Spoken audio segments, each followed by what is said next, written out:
Oh, yes. Magnificent.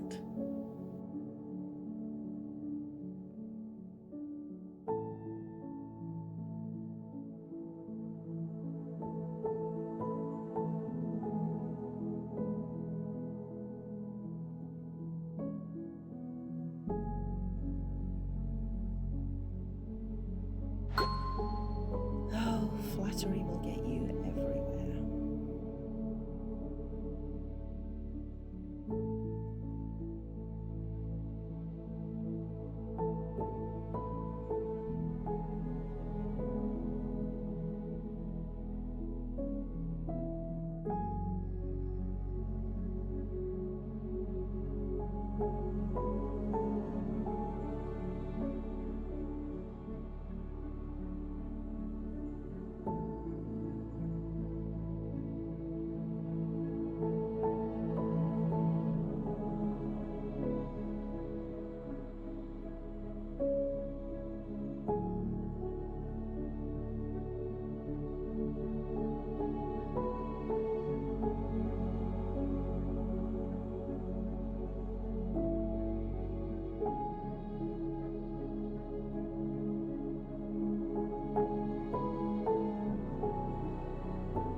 Flattery will get you everywhere.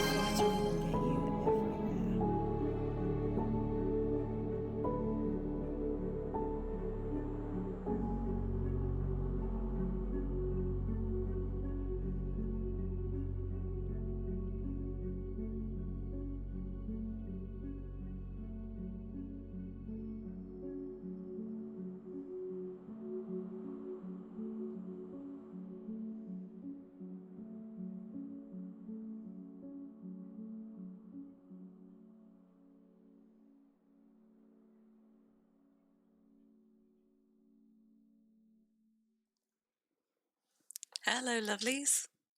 How is everybody doing?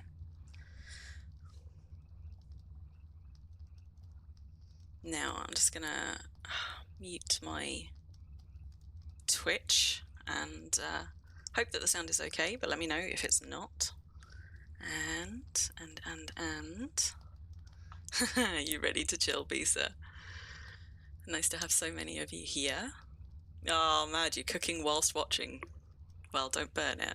I would hate you to ruin your dinner for me. Okay, let's get you offloading. You're going to try and do treasure maps, are you, Galandria?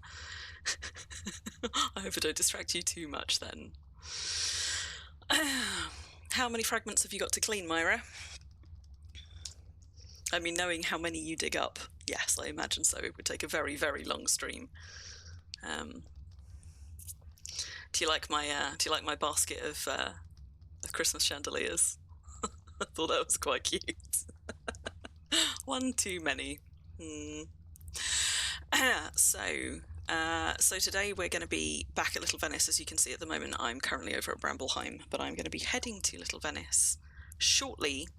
But the reason that I'm here is because those of you that haven't already seen, the Valentine's Day gift has landed, and in case anybody was curious, I did a little bit of testing because I have a bunch of alts.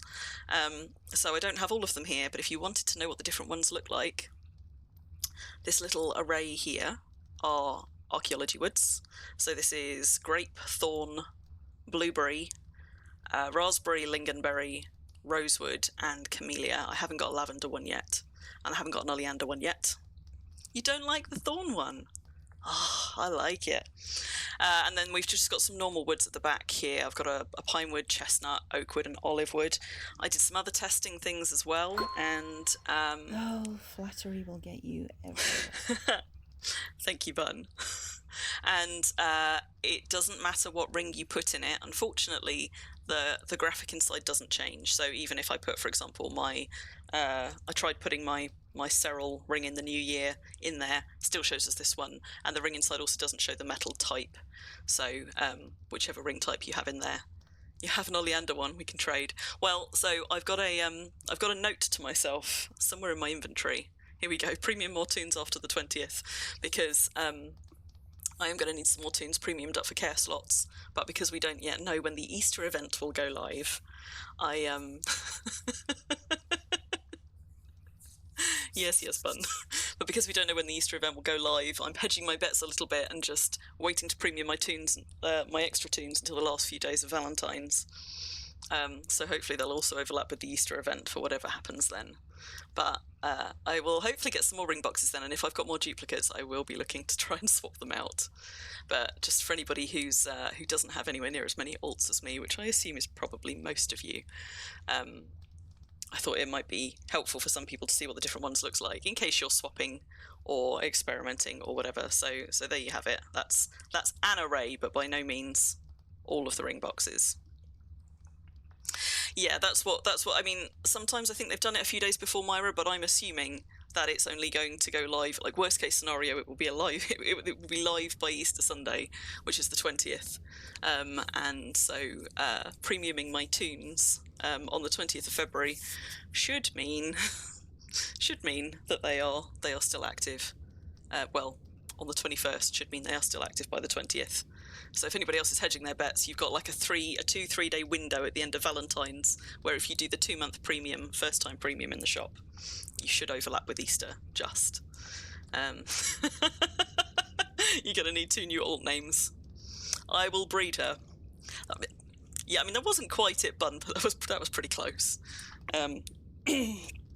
For anybody who didn't catch the stream that Calvert and I did in Medieval Dynasty last night, we got a new acquisition for our village, a lass called Albreda, I think, which of course led to a lot of jokes. Only 4 days, 2 hours left on Valentine's Day. Ooh, that's interesting. Okay, now, right, let me just check this, guys, because did they not say that Valentine's was running through to the 23rd? Between February the 14th and February the 23rd, you can grab your Valentine's Day gift. That's definitely what it says. Maybe somebody should point that out to them. If you haven't seen the post, by the way, I'm just going to drop a link in the chat, but I imagine that most of you probably have. But if nobody has posted anything, yeah, I agree, it doesn't match the tooltip. I've just hovered over the tooltip. But if nobody has pinged anything about it, I might pop something up on the forums a little bit later just to query that. So anyway, shiny Valentine's rings. I was literally just saying on stream just over a week ago how you can't do proposals in Wurm, but you can in Medieval Dynasty. And of course now they have, I suppose, sort of made it possible. I just kind of wish they showed the different rings inside, but you can't have everything. They're still very nice. So that's those. Oh, they are aware, Seri. Okay, cool. Well, we'll assume for now, until we're told otherwise, that the date on the forum is the correct one, rather than the date on the tooltip. And I think, did I already pick up my spare? Yes, I have one that I wanted to put on display in Little Venice. Oh, Seri, since you showed me your lovely library at Mardi Gras last year, I've been on a little bit of a library building adventure, and I'm still slow going because I'm building them up at every kind of event that I go to. But I've got a growing collection of books named after people and things that happen at community events, and somewhere here I've got a Seri one, which I feel compelled to show you now you're here, as the instigator of my library addiction. What have we got? Oh, there we are. Seri size among the book stacks. So that's your one. So many toons, but by no means all toons have got a book somewhere in this, and I'm always adding to my collection. And we've got 2 Impelongs coming out with Mardi Gras at the end of February and the Delhi Renaissance Festival at the end of April.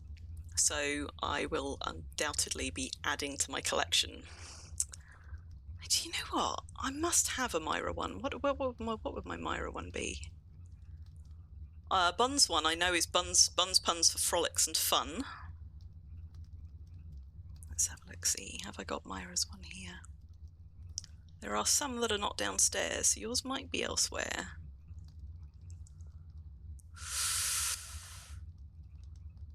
Ooh. No, I can see Bun's one there, but I can't see yours, Myra. Well, it might be elsewhere. Or it might be that I just haven't found an appropriate title for you yet, Myra. You're welcome to suggest your own. Don't worry, Myra, I'll find you a good one. I'm sure I did do one at the DRF, Impelong, when I started doing them last year. But I can't think what it would have been. I think it was something it would have been something to do with archaeology. We shall see. So, without further ado, I'm going to head over to Little Venice, and we're going to carry on our conversation around marketplaces. So I'm just going to go and get something to eat on Crim first, and then I will sail on over.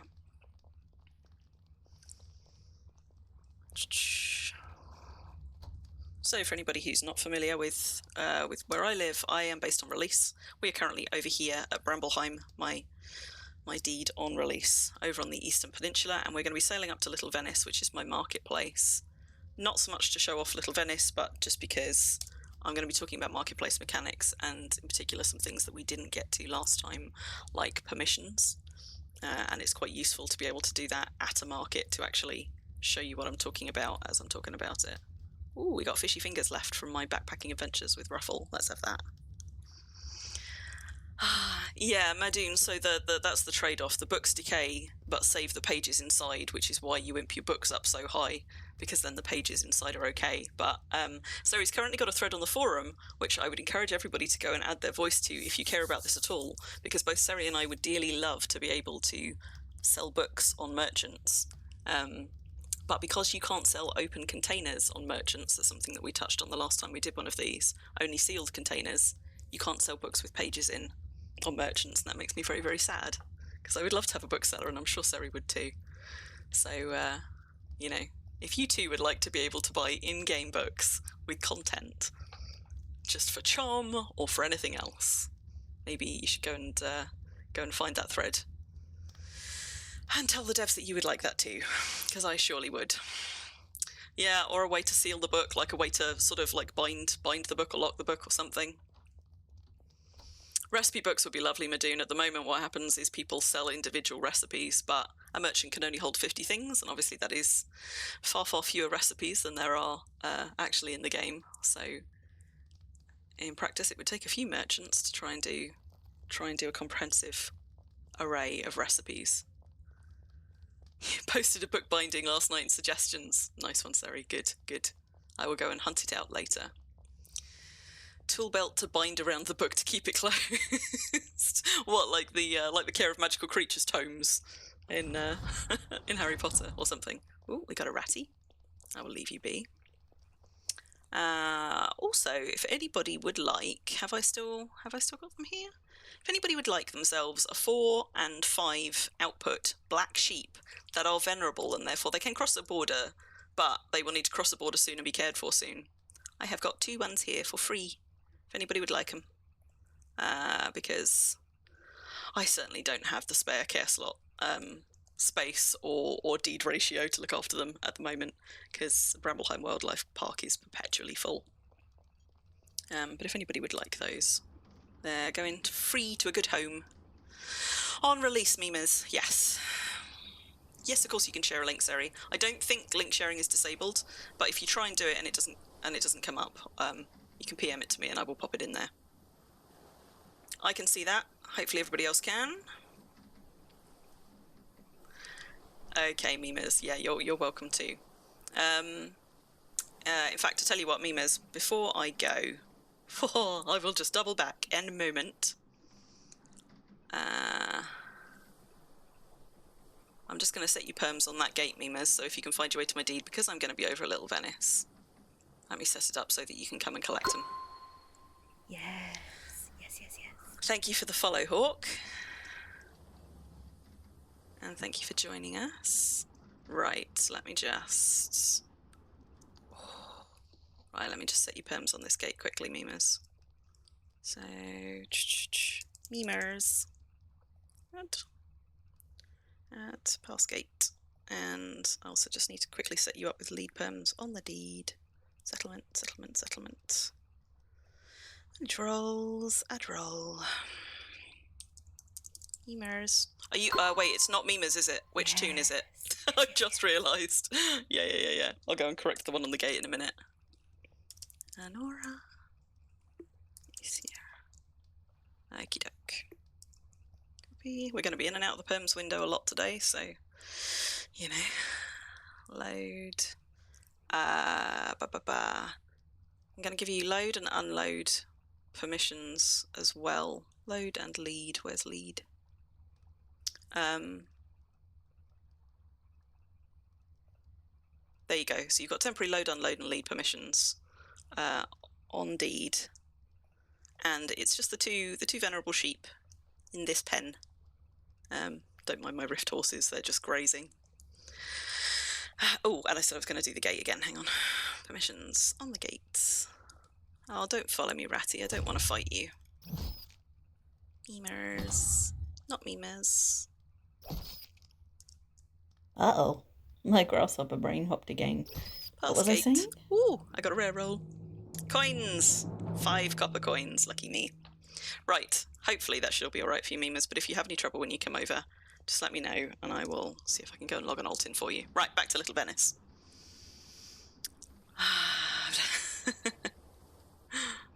Yes. Thank you for popping the link in. Hello, Vulcan. Yeah, Memers, it's L24 on the in-game map, or Mumix has very kindly just popped a Yaga map link in there. So, but I'm not going to be far away. I'm just going to be up a Little Venice, up the coast, sailing into a poor wind as well. And while I'm sailing, perm skill has increased. Very good. How do we +1 a suggestion, like the post, reply, or both? Well, Mumix, previously they've told us that adding +1s, adding emotes to a suggestion doesn't count like a voting system. So I would suggest the more useful thing to do is comment, because commenting will bump the post back up to the top, which means more people see it. I'm sure you could like it as well, but in practice, the way our forums work, I think the comments are more helpful. Robbie, you like big books and you cannot lie. Of course. Oh, Madoon, you missed out. Well, there might be more, Madoon, so I shall keep you in mind for in the future. Am I all caught up? Yes, I think I am. Right, so, whilst I'm sailing, the other thing that I will do is, just last time, I think, it was only the last stream that I set this up, because I know that Twitch is a little bit slow at sending out notifications to some people, and some people struggle to get them at all through Twitch. If you would find it helpful, there's now a Discord server set up where you can go and join through that link, which does not expire, and there's a stream notifications channel in there, and if you just set notifications to all for that, then you can find out nice and easy from me direct when I'm going live, instead of waiting for Twitch to catch up. Collecting archaeology tokens for the Mardi Gras Museum. Nice.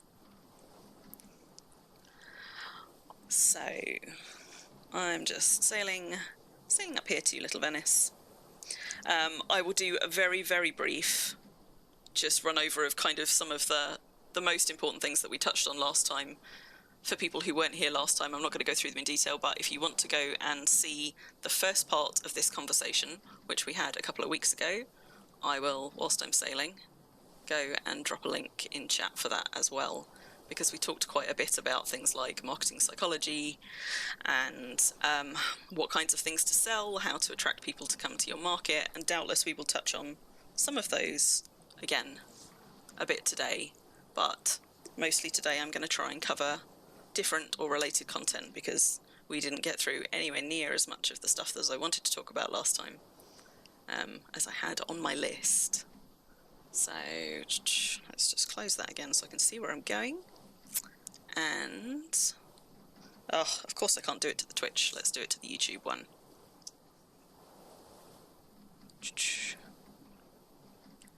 Market management. There we go. So for anybody who wants to catch the first half of this at your leisure at another time, it's on YouTube. It is still on Twitch and will be on Twitch for a while, but that's YouTube, which is the link that will the one that I can create whilst I am currently live streaming, unlike the one that I can for Twitch. So you got 42 deli tokens that were duplicates, Myra. That's a lot. Moomin, you went looking at Vulcan's stalls after the last episode. Streamers make us do things.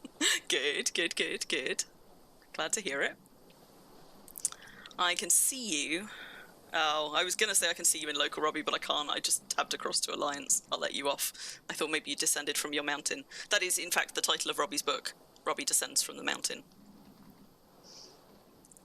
Robbie might have a second book, but that's his main one. So we're just coming up on Little Venice, which is my custom-built marketplace, which I built after I had a market at Bramblesheim at my main deed. I love you guys. For about a year. Thank you, Seri. That's very kind. And thank you for the follow as well. I had a marketplace at Bramblesheim for about a year before I built Little Venice, and one of the reasons that I moved to a dedicated deed was because of permissions, which is one of the things that we're going to talk about today. But also it allowed me to do a whole load of, like, a beautiful custom build once I had got the idea in my head for what I wanted to do, which was a market you could literally sail up to and trade through the windows, even if in practice most people probably do it on foot, including me. But permissions was the big driver for it, because if you sell animals and you are having your market based on your main deed, you might find that you get into sticky situations where perms overlap. The perms that allow people to lead animals away from your deed, and the perms that allow people to also lead your branded animals away from your deed. It can be tricky. So that was the sort of like the driving force behind me building a new market when I did. But also I am a builder first and foremost in Wurm, and once I came up with the idea, I was excited to design something sort of custom specifically for building like a dedicated market deed and doing some cool things with it. But perms was what got me here in the first place, and that's going to be one of the big things that we touch on today. So where to start? Hello, Pure. Nice to see you. I'm going to go back to where I started, because if we start with perms, since that's what I'm talking about, probably one of the places to start would be bulks, because there's a few ways that perms are going to impact a market deed. One of them is if you're selling bulk goods. One of them is if you are selling any kinds of animals. And potentially there is a third one around sort of how people can interact with stuff sort of in and out of buildings, but that's a more minor one. But first of all, very, very quick, have a look at what we talked about last time, just to see if there's anything that I want to highlight, because I wouldn't want anybody to miss. So for anybody who isn't sure or hasn't done anything with merchants before, we are talking about personal merchant contracts. Anytime we're talking about merchants in here, we're not talking about traders. You can't buy trader contracts anymore, so I don't think anybody is likely to be running around with any in their inventory. But when you encounter merchants in the game and traders, they look the same except for a merchant will have merchant on the mouse over, followed by their name, and a trader will have trader. And the trader will just essentially open up the silver shop. It did used to open up its own trade window, but now it just opens up the silver shop. Don't know how a donkey got on my island. Perhaps it spawned here. So one of the most useful things probably from last time, which I'm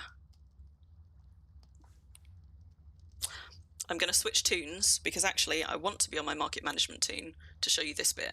So I'm going to be back in 2 ticks after doing a little magic woojily flip. Be right back.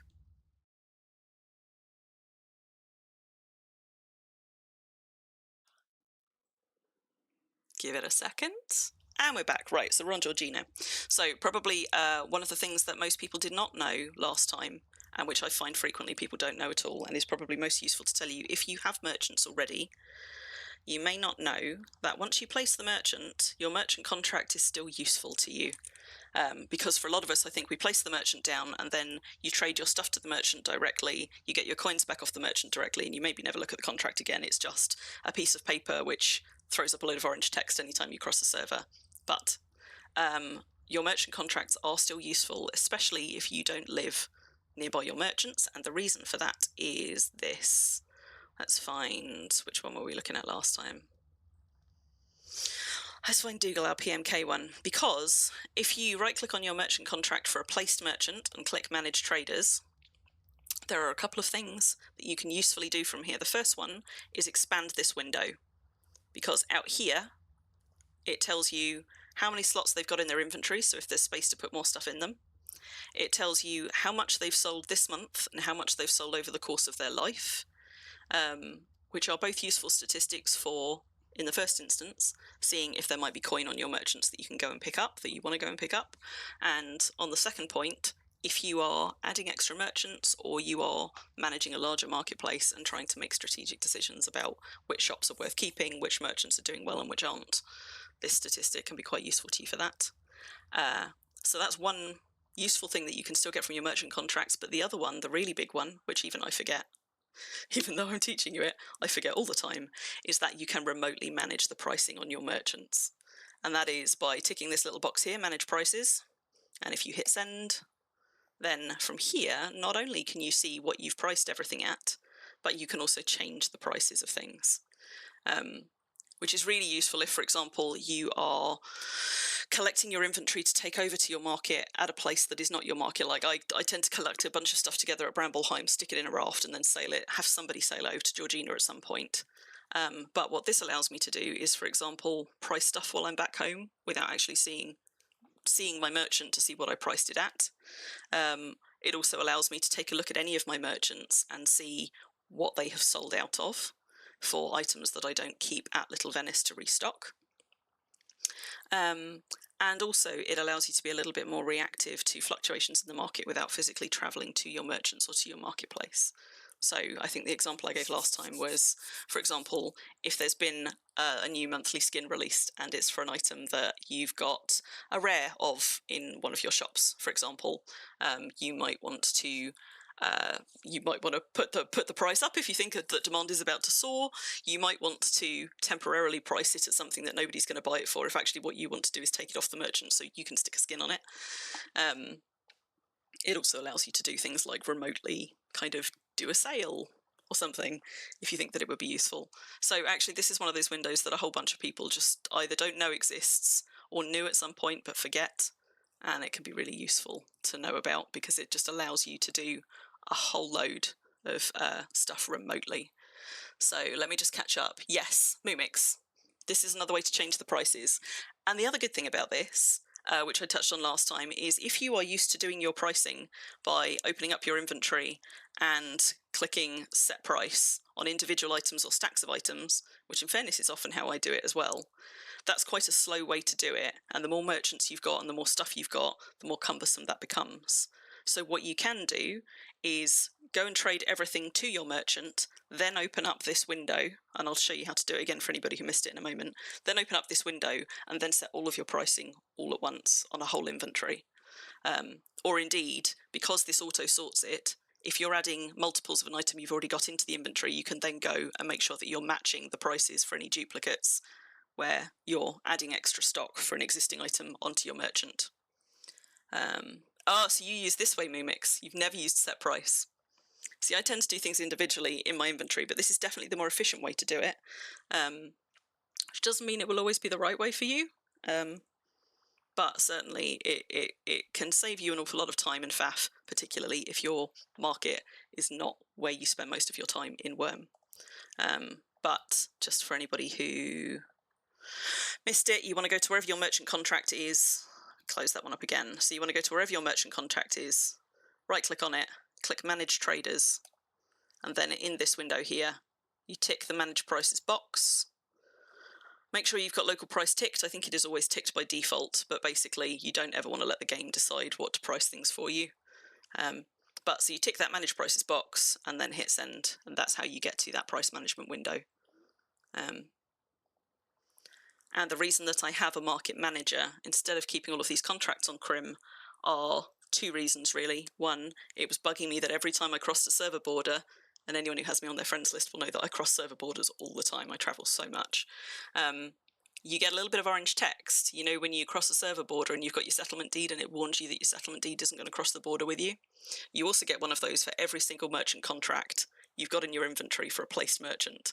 So I was just getting like spam walls of text anytime I crossed the border, which was driving me nuts. But also because it is useful for me to have essentially a toon who lives at this site to manage things for me. So if I want to run somebody over to just check what's on a merchant or post something to somebody, I'm not relying on being able to go over there on my main to do it. So that was one of the things worth recapping last time for people who missed it. I'm just going to double check on chat, but I think I'm all good. Good. Other important bits we talked about last time. I mean, we'll touch back on some of them, but I think that was one of the big ones. And the other thing is that is probably worth reiterating is if you have your contracts on an alt who you have as your market manager, or if you keep them on your main, but you're somebody who tends to take a break for several months at a time on Wurm, or if you have merchants on servers other than the server that you live on and you don't travel much, it's important to note that merchants will dismiss themselves if the toon holding the contract hasn't logged into the server that the merchant is on in 3 months. And that's why sometimes particularly in community markets with market stalls, you will come across a sign up in a market stall saying this merchant has moved on due to poor business or something like that. Somebody mentioned last time, might have been you, Vulcan, that can be triggered by the merchant having nothing in their inventory for 3 months, which the wiki supports. So that is one reason. But I think the more common reason is if the player holding the contract hasn't been on that server in 3 months, then the game assumes that player is inactive. And your merchant will pack up shop and post everything to you, and it will sit in a mailbox in a backpack for, I think, 6 months. So particularly if you've got merchants in other people's community markets on other servers than yours, or if you're somebody who tends to put Wurm down over the warmer months and then come back to it in the colder months, that's just something to be aware of. You want to, if possible, put something in place so that you are logging in the toons on the servers where your merchants are at some point in that gap to make sure that that your merchants don't dismiss themselves, basically. And if you've got a market management toon, you want to be logging them in semi-regularly as well, so that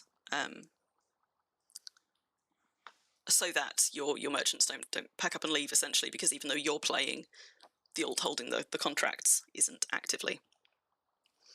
So that toon lives with the roosters and the chickens. Speaking of which, well, no, she was just down here feeding them earlier, because these are display ones. These are sort of, because I love chickens, I've got duplicates of a lot of my GM spawned chickens, and they live on display at Little Venice.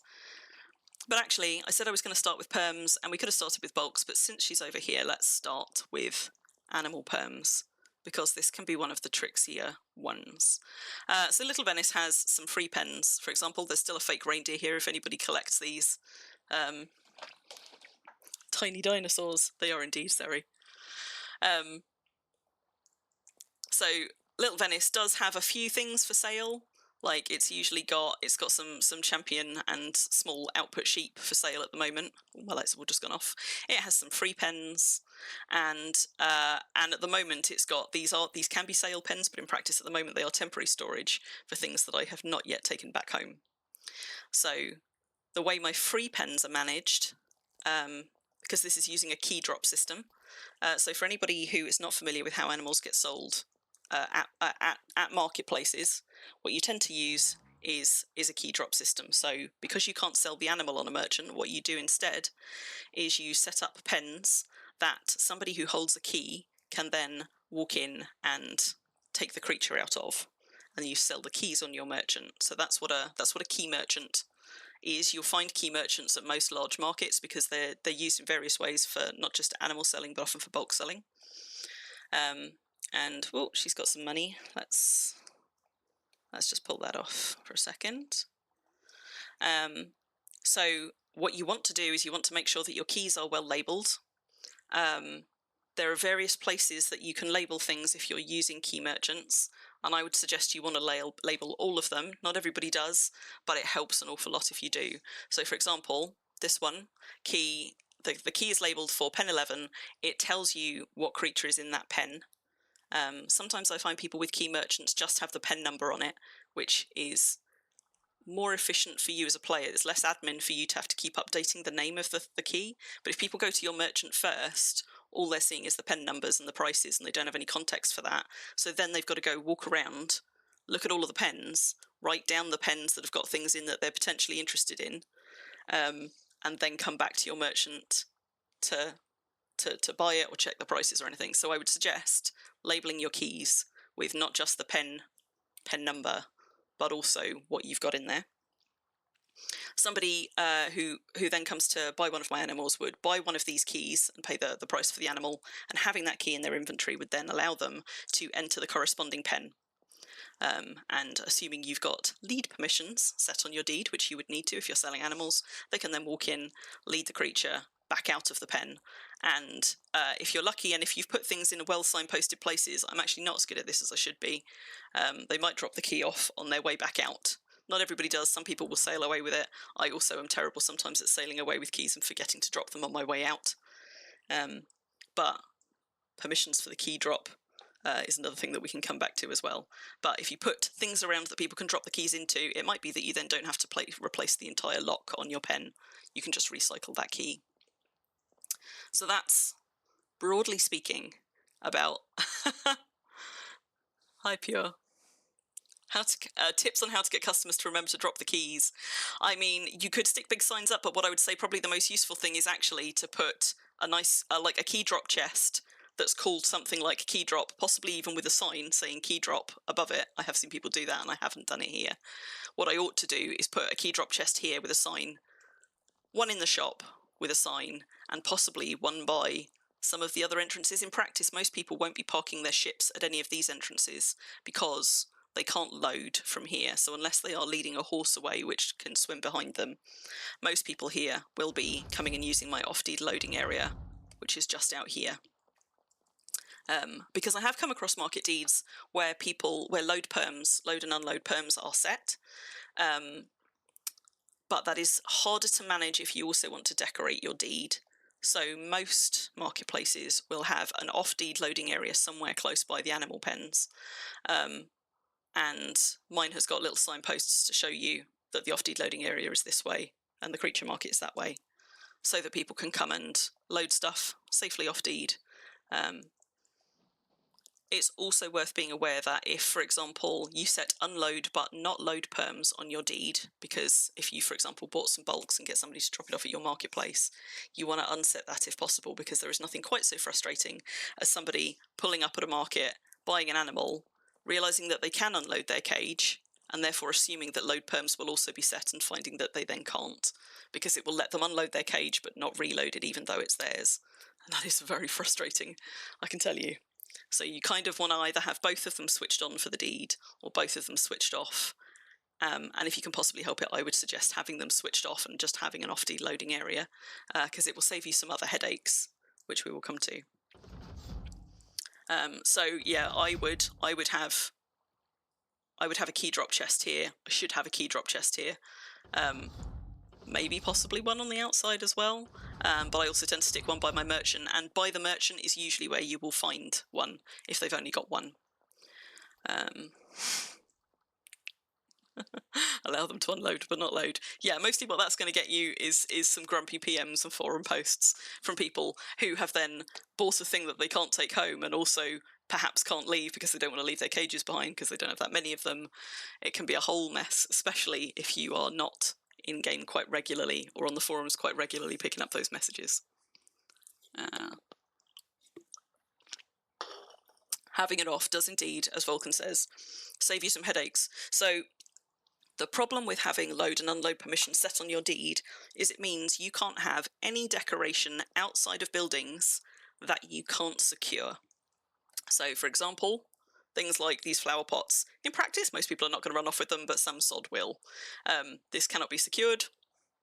So, actually, that's not entirely true, because that would be pick-up perms, not load perms. But there are some things like fountains. I think fountains still cannot be secured, so it tends to be things like fountains which are vulnerable. Fireplaces, but you don't tend to find those outside. I'm sure there are a couple of other big things which you think you should be able to secure and can't. But I know that fountains is that, oh, look, that, I've got extra donkeys here. This one's even diseased. Fountains is one of the big ones, like, because when deeds drop, somebody with a nice rare fountain, which is outside, which fountains usually are, that's often one of the first things to go. So it means that basically anything loadable on your deed is then loadable by anybody if you've got load unload perms set for everybody. And you can decorate your deed in such a way that nothing eligible is there, but there you go, these kinds of fountains also aren't securable. But it just potentially gives you headaches, means that you have to be a lot more vigilant in checking what you're decorating outside with. It doesn't affect things that are in buildings, because for anybody that is not too familiar with the perm system, the way perms work is in a hierarchy of precedence. So item perms, container perms trump building perms. So if you've got a chest in a building, then the perms on the chest will override the building perms in terms of how people can interact with it to a degree for the perms that are on that chest. Let me go look at a chest and we can see. Load, pickup, and something else. So you do need pickup. You do need pickup to load stuff on deed, do you, Bun? You sure? I might need to go and set some for Mimas's alt if so. So let's have a look at look. Oh, that's not a good example because that's not locked and therefore I can't set perms on it. Right, we'll come back to that one. Don't let me forget that one. So container perms should override building perms. So somebody who has permissions on a container in your building, which you might, for example, set as all freedom aisles, means they can access that even if they don't have pickup perms in the building. They should be able to pick things up out of that container. Cool, Mimas. Likewise, if you've got deed perms set so that people can do certain things on deed, once they are in buildings, once somebody moves into a building, the building perms are then the thing that wins out there. So, for example, this building allows me to control, or any building allows me to control who can pick up items in there and who can load and unload in there. So even if I've got load perms set across my deed, that won't allow anybody to load things in my buildings unless I have also set it on those buildings. So that's how you can make it work with load and unload turned on there. Am I sure about this, Moira? Yes. But we can go and test it, if you like. So you've had people bringing their food storage bins with their lock and their perms on it. You've had people bringing, and you've helped them unload it into the building. Yeah.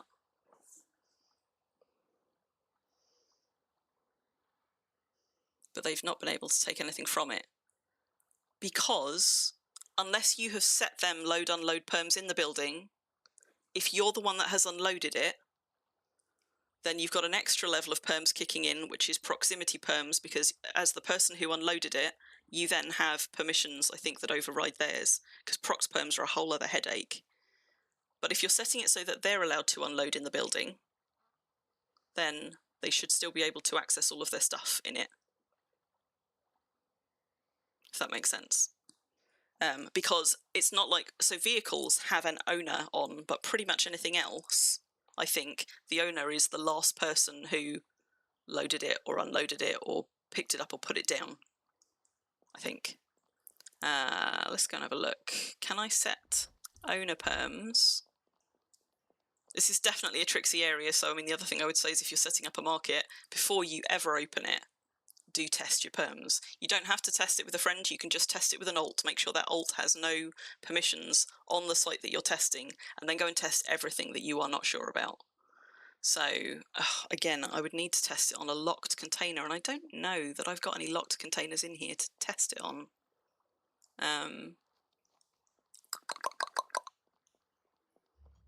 Yeah, maybe that bears further testing. But what would be helpful, I suppose, is if I had an alt here who doesn't have permissions, so that we could go and test some things. I do have some alts living here, so I could actually test that quite easily. Tell you what, let's do it. So let me just log in one of my little Venice storage alts, which is another pro tip for anybody who has a large marketplace. Some stuff you can store at the marketplace without it decaying, but if you've got things that are tricksy to store, like for example Christmas gifts, maybe consider storing them on an alt, because they are bulky. Bun, have you got an alt here? Yeah, do it then. That will save me jumping around with extra windows. So, right, but let me go back to creature pens, because I wasn't... I got distracted by myself. There are some really weird interactions with perms, which is not straightforward at all. But importantly, the perms that the perms that drove me away from having my market on my home deed are that you expect. Uh-oh. My grasshopper brain hopped again. You What was I saying? expect branding. Shop trooper, very nice bun. You expect branding perms to override other perms, or at least I expected that. So when I had my market on my main deed, I thought that any creatures that I had that were branded to my deed, the brand perms would override. And I think you can, on individual creatures, set perms in such a way that it prevents people from leading them, but it's not a universal thing. So any branded creatures on my deed were... I just heard you just gone and found Crim. Yes. Okay, you're over with Crim. Just heard you moves happening in the background. You're distracting me now, Bun. What was I saying? Right, yes. You might expect, I certainly expected, that my branded creatures would not be leadable by anybody who came to my deed unless they had permissions on those creatures. But the opposite was true. The default was that people could lead my branded creatures away because I had lead perms on my deed. And I was told that it was possible for me to go into any of my branded creatures and change that to essentially, I think you do it by denying all or something to everyone in the Freedom Isles. But I would have had to do it on every single one of my creatures, and every future creature that I branded on my deed that was going to be in an unlocked pen or just anywhere accessible, and that was going to be a nightmare. So that was one of the big things, and I discovered this by my market being fine for months and months, and then somebody leading away my 5-speed best riding horse. In fact, they didn't lead it away. What they did was they hitched it to a vehicle and took it across the other side of release. And it wouldn't have allowed them, because it was a branded creature, they wouldn't have been able to load it into a cage and take it away, because brand permissions do prevent that. But the lead permissions were sufficient for them to start leading it, hitch it to something, and then just take it away. And if you've ever lost an animal or had somebody walk off with an animal that way, by the way, and you don't know One of the ways to track them down is to go into your Manage Animals pane down here. And again, if you expand this out a little bit, it will tell you if it is on deed or not, if it is cared for or not. And you can click on any one of your animals and click Give Direction To. And it's a pretty crude way of finding them because it means you've essentially got to follow the breadcrumbs. But it will give you a clue as to where they are to allow you to hone back in on that creature. If only they did the same thing for vehicles. But so if you've ever lost an animal that way, that's how you do it. I'm distracting myself with my crazy sounds. Yes, I am, Bun. There's been a whole bunch of extra things added to the channel points, as you've seen, and I will indeed drink something because I have been talking for a while. And Whoops. tents. Yes. Nobody saw that, right? This is why you find occasionally carts, wagons, ships, and tents somewhere out in the wild named something like, PM this person if you find this ship. Because you don't get to give direction to them in the same way that you do for animals. Magnificent. But you can still manage them remotely, and therefore you can still, for example, rename them remotely, which is how people do that. You just can't find out where the hell you left them. So, right, we've got a bun alt here. So, what's going to be the best way to test this? What do we want to test? How items interact with building perms, right? So, Bun, thank you for running all the way over here, but I tell you what, let's run back to the bulk pens, because that will probably be the easier way to test it. So, I'm just going to pathfind my way back across to the bulk pens, maybe, probably. Because I don't think I've got any locked containers here off the top of my head that I can use as examples for things. But what I might need to do is just unload a vehicle and take you to the bulk pens and play with some stuff there. So, one of the things that we thought was, Myra, you were concerned that if somebody had permissions on something but they hadn't unloaded it, then once it was in a building, they wouldn't be able to access it. Is that right? Is that one of the things we wanted to test? Unless it's Beowulf's and then it's a joke. Wish you could use locks if you're not part of the deed. Like, I have all the perms on my friends' deeds, but I can't place locks. Yeah, I mean, there is good reason. There is good reason for that. But I too would really like all of my alts to be able to have lock permissions on all of my deeds, for example. So, tell you what I'm going to do. I'm just going to shuffle my boat over on Crim. Bear with me a minute. And set some perms up for Bun, and then we'll test some stuff in one of these bulk pens. So, let's just shuffle this over here, temporarily.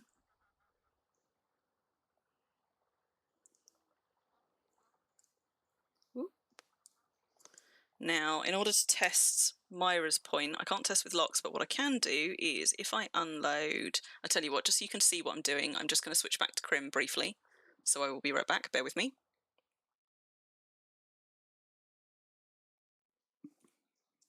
Right, back on Crim. So what I'm going to do is, let's try unloading a cart here. The way that my bulk pens work, which I will come to in a little bit, is having them right on the edge of my deed, and I will tell you why, but it's related to that load and unload perms problem. So I've unloaded a cart. I am going to just set some permissions for this tune.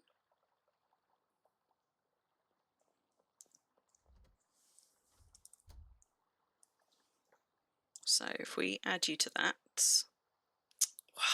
did I copy it with a space at the end? Yes, I did. Well done, me.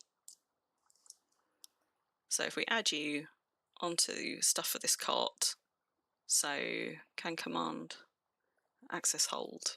So you've now got permissions on that vehicle. The problem's going to be that it wasn't a vehicle you were testing right, because vehicle permissions work differently. It was a container. So actually, maybe I need to do something slightly differently, but I can do that as well. So I'm going to push this in here. I'm going to load something, and what are the chances that somewhere I've got a lock on me? Because I need to be able to just temporarily lock. In fact, I might even have one in my boat. I need to be able to temporarily lock a crate, don't I, so that we can test stuff. Is this the one that's got my new deed kit in it?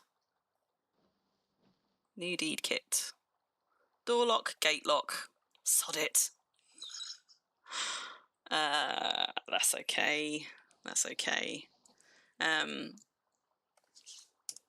Would one of you be so kind as to mail me a small padlock? I can send one to myself off on Alt, if not. But I think a small padlock should do it. So let's just finish pushing that one in. Da-da-da. Your issues were inside a building, so we're going to do this inside a building because I can fiddle with the perms on this bulk pen to test it. Right, there we go. So that is now technically in the building. So the way my bulk pens work on a different set of perms is my bulk pens are lined up right along the edge of my deed. So as soon as you get outside of this building, you are off deed, because I didn't want to set load and unload perms for my whole deed. And I didn't want people to have a problem getting stuff in and out of my bulk pens.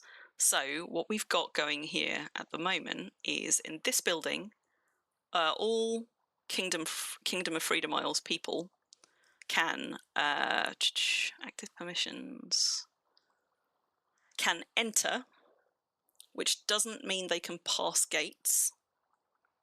It means that they can.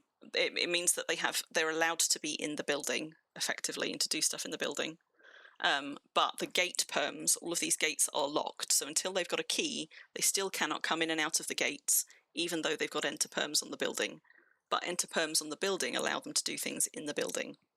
And then they can also pick up items that are not planted inside this building and can load and unload inside this building. So in practice, most people wouldn't be loading and unloading inside this building, but they could, for example, in theory, I don't know, unload a cart and a couple of horses just off deed here, and then ride it into a pen that they've got a key for in order to load and take it back out. Most people won't bother with that faff, but if they wanted to, they could. But in practice, what people will generally do is, if it's an item that they can't pick up, like a crate, for example, instead, pick up planted, modify building, let me just check. So pick up items, pick up planted, place merchants. What they should be able to do is, I think, maybe push and pull items in here. I'm questioning myself now I've done it. So Bun, I'm going to give you access to this pen that I've just pushed my cart into. Let me just set perms on the gate for you. Iron fence, is that the right one? Can't see past my own cart. In fact, unlocking it should do the same. Right, I've unlocked that gate, Bun. So, and you've got perms on this cart. So if you now hop into this pen that I'm standing in, will it let you, for example, push and pull this crate? We're going to find out.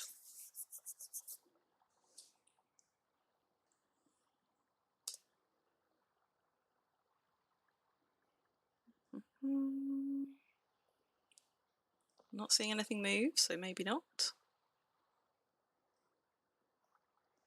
Is it letting you do anything with the crate? That would be very bad for your karma. Right, now, if you command that cart, will it let you load the crate?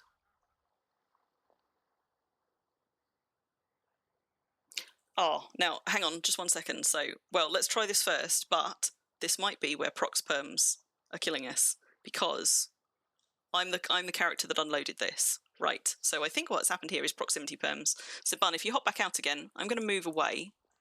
For proximity perms to stop kicking in, I have never actually tested quite how many tiles it is, but it's a few. So you need to move quite a way away for proximity perms to stop having the game treat you as the owner of the last item you did. So is it now letting you push and pull that? Yes. And if you hop in the cart, will it now let you load and unload that?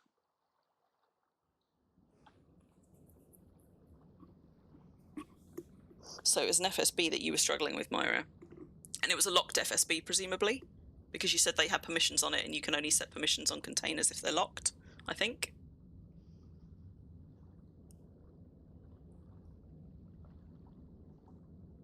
Oh, you can now take items in there too. I'm conscious that unless that toon has enough body strength, you probably actually can't load it, but not because you don't have perms. So reminds me you were getting so lost last time you visited. It's a little bit of a warren. Right, this toon cannot load, yeah. But load permissions are set in here, so if that toon was able to load, he would be able to load stuff into it. He is able to take items in and out of the crates in there, even though I was the last person to do it.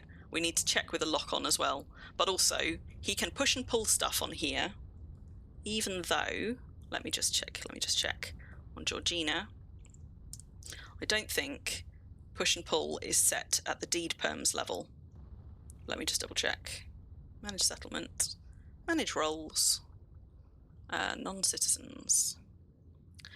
So non-citizens do not have push, pull, any of those ones set at the deed level.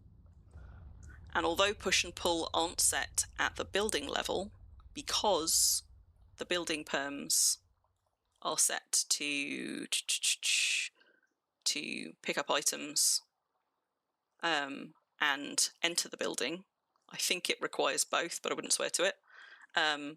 Somebody who can pick up items can also interact with them, like pushing and pulling them. So you don't have to unload your cart, drive it in here to load these items and leave. What most people will do coming here is get their key, get in through the gate, push the item back out through that gate, which then puts it off deed, where they can then load it into their ship and sail away. So complicated as that sounds, that's how my bulk pens work without having load and unload perms across this entire deed, because it's set at a building level so that people can push the items out and then load them off deed, since this sits right on the edge. Does that make sense? So Seri, you have a bulks building that has locked crate racks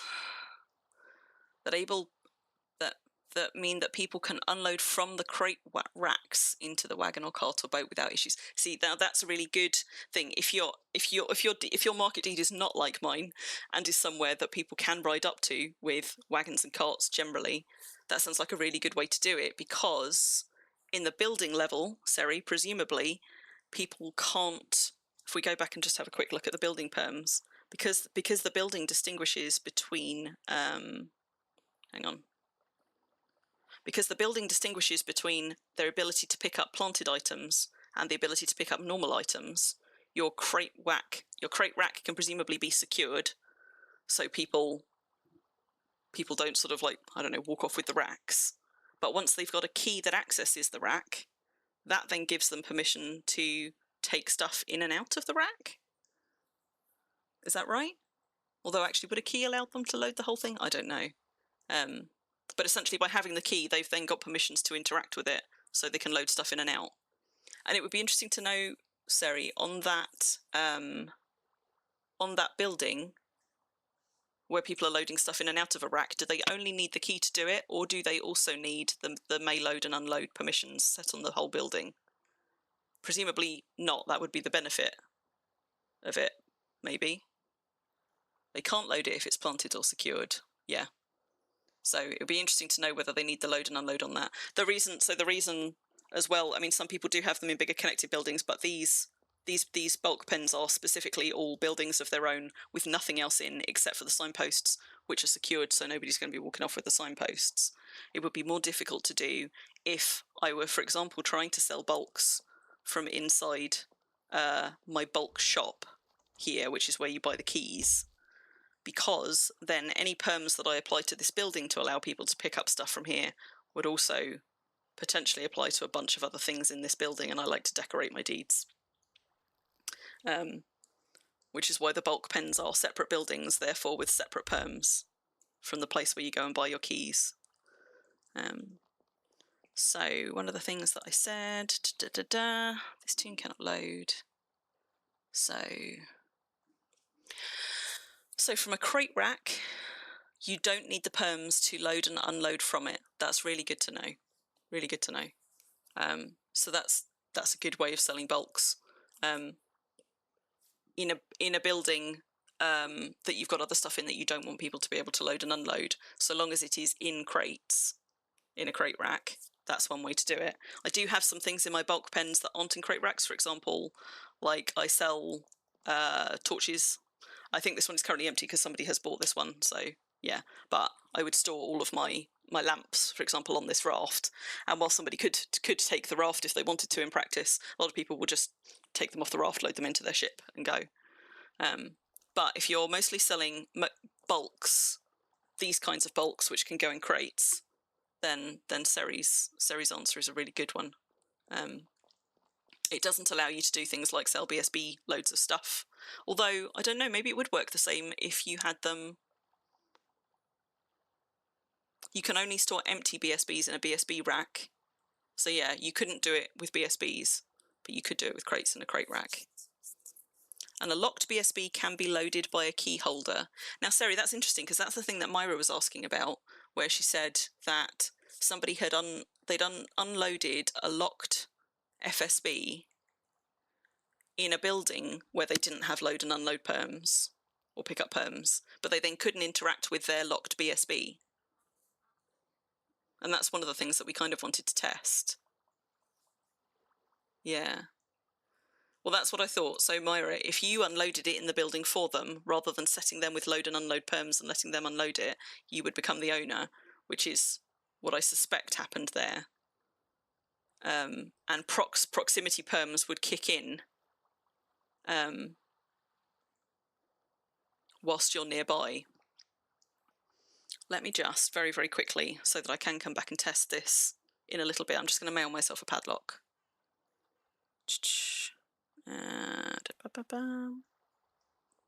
Bear with me. Think you cannot load a locked BSB or FSB. Yeah, that may also be true. We can test that one as well. Oh, you've mailed me a padlock, have you, Bun? Which tune did you mail it to, Krim or Georgina? Ah, I see. Right, let me go and pick that up. Well, we shall go and test this right now. Because there is a bunch of stuff that I can confidently tell you, here's how I did it this way on Little Venice. But perms are such a tricky thing in this game, particularly how different levels of perms interact, that I'm taking the long way round, don't mind me. I know my own deed. The ways that perms interact frequently don't quite work in the way that you think they will, or have surprising interactions which will trip you up. So which is why this stuff bears testing. So I'm just going to go and do a little bit of experiment with that padlock and see how that affects stuff.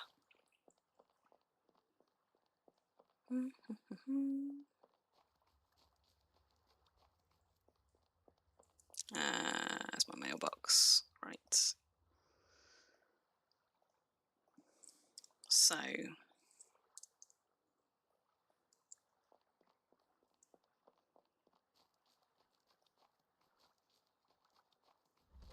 now I know that you can't load and unload on your toon, Bun, but what I should be able to do is temporarily remove Krim's perms here, because Georgina is technically the mayor of this deed, so maybe I can test it on Krim.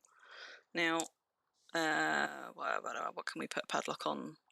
Not on a crate. We can put it on a BSB though. So, if I attach a lock to that, you now have permissions available.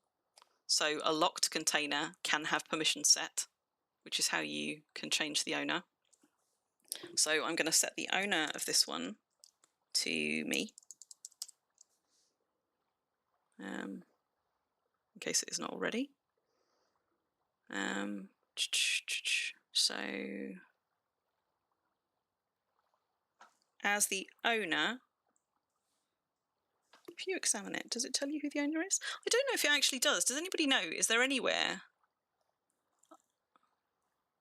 where you can find out who the owner of an item is? Certainly on boats and things it will tell you, but on these It doesn't actually tell you anywhere who the owner is currently set to. It just allows you to change it to somebody else if you've got permissions. If you're testing it with Crim, don't lock with Crim. Well, I need to lock it. Hang on.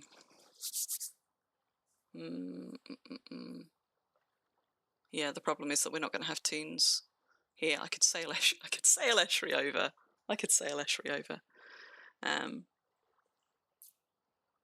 Because we need another toon here who can lock it or unlock it. Yeah, okay, fair. Lock it with a mayor. So, right. Let's open, secure, hang on. Bulk storage bin, unlock. Right, that gives me my padlock back. Gonna drop that there. Let's run Georgina over. Sorry guys, I know we've got a little bit waylaid here, but because perms is a tricky one, I kind of feel compelled to test this one while we're talking about it. Because I don't want to give anybody duff advice, but also because some of these things, like, genuinely don't know until you try them. This is one of the ways that you try them. And I've got them very helpfully. There it is. Dropped my padlock somewhere that I can't find it. There we go. So, padlock. I can't do it on the mayor because the mayor did not load it and unload it. That's the problem. And that's not just proximity perms. God, this is never going to be straightforward, is it? Okay, right. I have another plan. We're going to come back to this, because what I'm going to do is I'm going to go and, yeah, weaklings. I'm going to go and AFK sail one of my alts over who can do it, Eschri, because she is not that far away. So it will be very quick to just AFK sail her over and we can carry on talking until she gets here. And then we can come back to this and check it. But I think, Myra, what happened is effectively what we just said, in as much as if they didn't unload their item, your prox perm, if you unloaded their item, your prox perms would have kicked in. And as Bun says, if you can't load a locked item, they couldn't have picked it back up. So that's a tricky interaction. But for the most part, for people who are running markets, you're not going to be dealing with that problem with people unloading their stuff to load things into. You've got to be able to rely on them being able to bring either a vehicle. You've got to be able to rely on them bringing a vehicle up to a bulk pen. So on mine, while they can technically bring a wagon or a cart up, I'm relying on them sailing a ship up, pushing the item off deed, where they can then load it in. But if yours is not an island market like mine, then you want your things set up in such a way that people can ride up with a wagon and load into their wagon or their cart. And you can use Ceres 1. There's also proximity on item stacks in bulk containers. Tried to get... Yeah. There's a bunch of other things related to which perms supersede other perms, which I will try and help to test a little bit of in a bit when I've got Eschri in. But coming back for the moment for marketplace purposes, for your bulk pens, you need a way for people to be able to bring a vehicle up to your bulk pens and get items out of it once they've got the key. And it sounds like the two or three ways to do that are, you can do it Ceres way, where the crates are in a building in a crate rack, and they get a key to the crate rack, which is secured.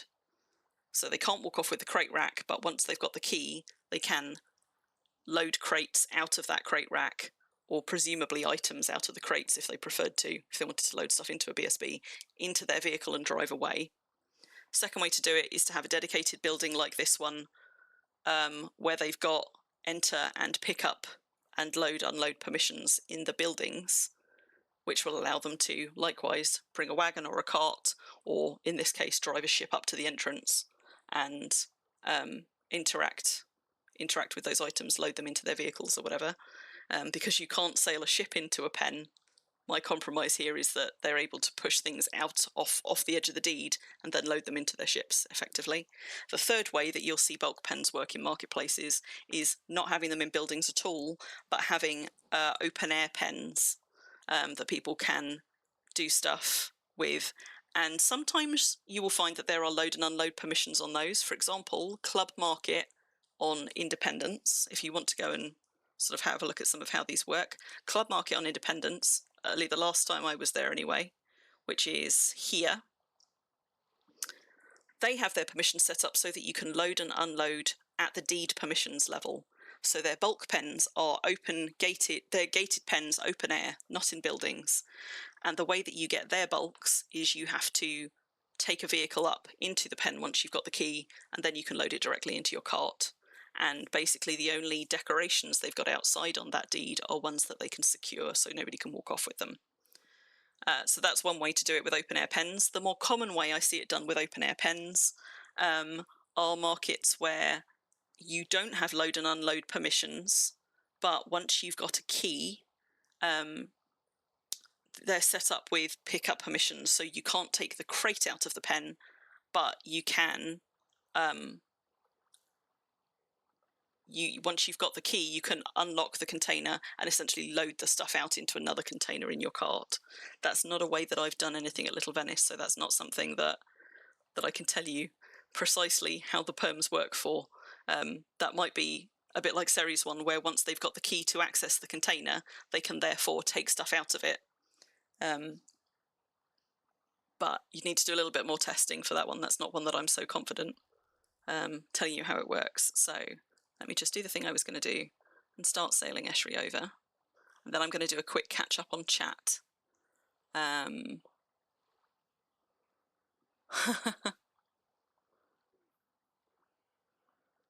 Don't have an island, but we have a dock. Yeah, I don't know. I've missed some stuff there, but because you have different levels of permissions on vehicles, I don't know if that's what you're getting at there, Myra, and I will catch up and find out in a minute. But the way that Impelongs, for example, often manage the access to supplies is by using vehicle permissions rather than crate permissions. Like, for example, Nars full of stuff. But that is a different issue. And we would be here for days to try and cover everything and test everything in the perm system. So I will leave things like that to people who are better equipped than me to talk about how those perms work. So let me just get Eschery sailing, and then I will be right back with you. Da-da-da.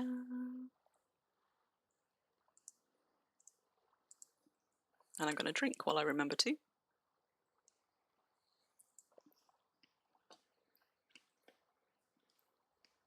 Cha-ching! Take my money. Right. Okay. So that is Eschery pointed at Little Venice. I like that Little Venice is so close and the route to it is so clear that I can literally come out of my dock, turn my boat around, and then essentially close that window, and the Toon can just AFK sail their way all the way to my market without me paying any attention to them. So, right, before we leave this topic, I suppose... Da-da-da-da-da-da-da-da. Victory! Before we leave this thing behind, Eschery is only going to be a couple of minutes getting here. What so is? are you just exploring all of the things now, you guys?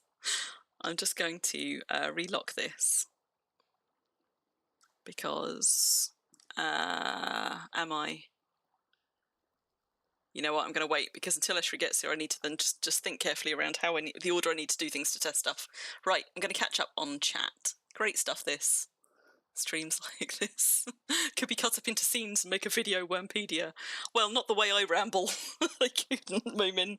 But once we've tested it, then hopefully we can reach a point where we definitively say, right, this is the way this thing works. And that, I suppose you could snip that bit. Yeah. I just need to do a nice summary at the end. So... We talked about Seri's crate racks. You keep a loaner wagon for people to use if they can't reach it with their boat. Yeah, that's a nice idea, and I see that happen a lot of places as well. Sort of wagons that people can borrow.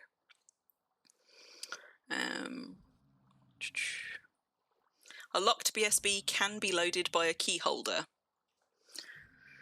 Okay, so that's addressing... Oh, wait, hang on. No, that's the one that Bun was responding to. So Bun thinks you can't load a locked BSB or FSB. Seri says you can. We'll test that one when Eshri gets here. She's not quite in local yet, but she can't be far off. Let's just have a look. Yeah, she's going to be in local very shortly.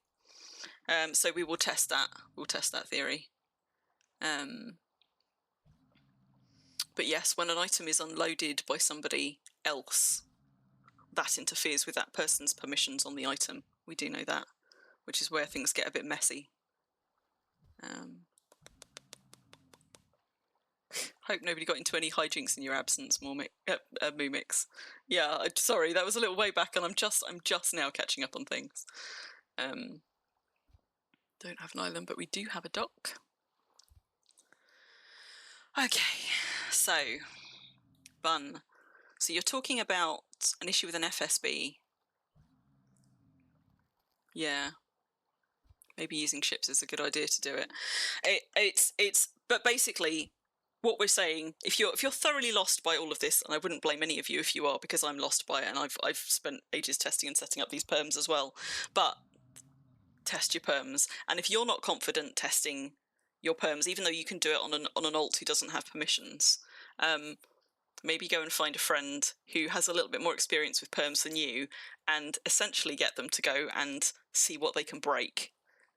With no perms in your space. So once you set up your market, if you think you set it up right so that people can get bulks from the bulk pens but only with a key, and can't get anything without the key, and can lead creatures but can't access the creature pens and things, when you think you've got all of your perms right, go and find a good friend and ask them to go around seeing how much shit they can steal or take or access that they otherwise probably shouldn't be able to access on your market, and essentially stress test your perms, because they will think of things that you haven't as the person who set up the perms. Obviously you think you've got things right, but somebody else going in can then go testing a bunch of stuff and will probably find some things that you've missed.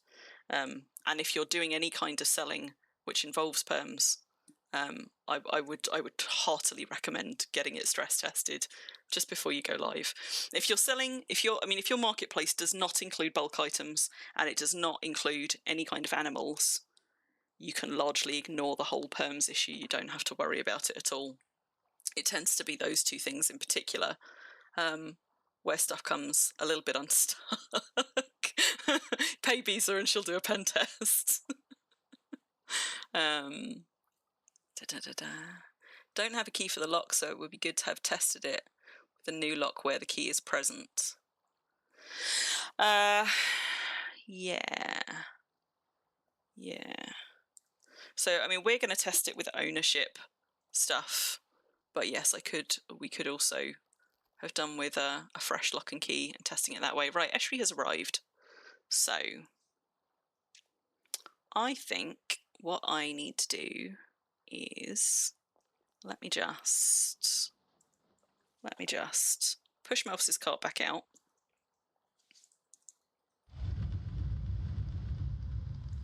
Which is nice and fast while I'm on deed, but super slow when I'm off deed. Load that back in. I'm going to move Eshri over. Do we need to? Oh no, I don't actually need to do that, because we're only in the next pen over. Right, Eshri is literally just here, so bear with me while I'm running around on a couple of tunes. We won't be on this issue much longer, while we've got it here, would like to test what we were talking about. So I'm going to unload a cart here, which Eshri has permissions for. God, I've just realised the problem. I'm not going to be able to load a BSB into a cart. Ah!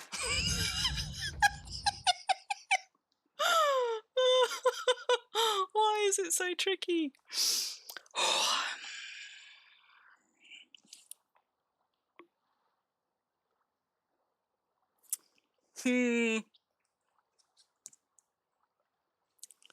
Because we can't lock crates.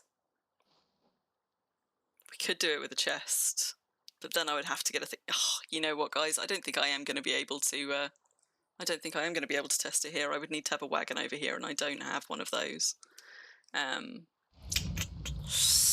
Cha-ching! Take my money. Yeah, I think it might be a topic for another day. If I think of a cunning way to test it while I'm here, I'm going to leave Eshri here in the background so that I can come back and test it if I need to. But for now, what I'm going to do, I think, is first of all, don't want to break my my sales pens. This shouldn't now belong to anybody because it doesn't have a lock attached. So I can test that later, but I just want to make sure I haven't broken my own bulk pens before I leave. But what I am going to do is I'm just going to flip back to Georgina because she's the more useful one to have here while we're continuing to talk about market stuff. So bear with me. Be right back. And yes, Bun, I will go and lock that gate now.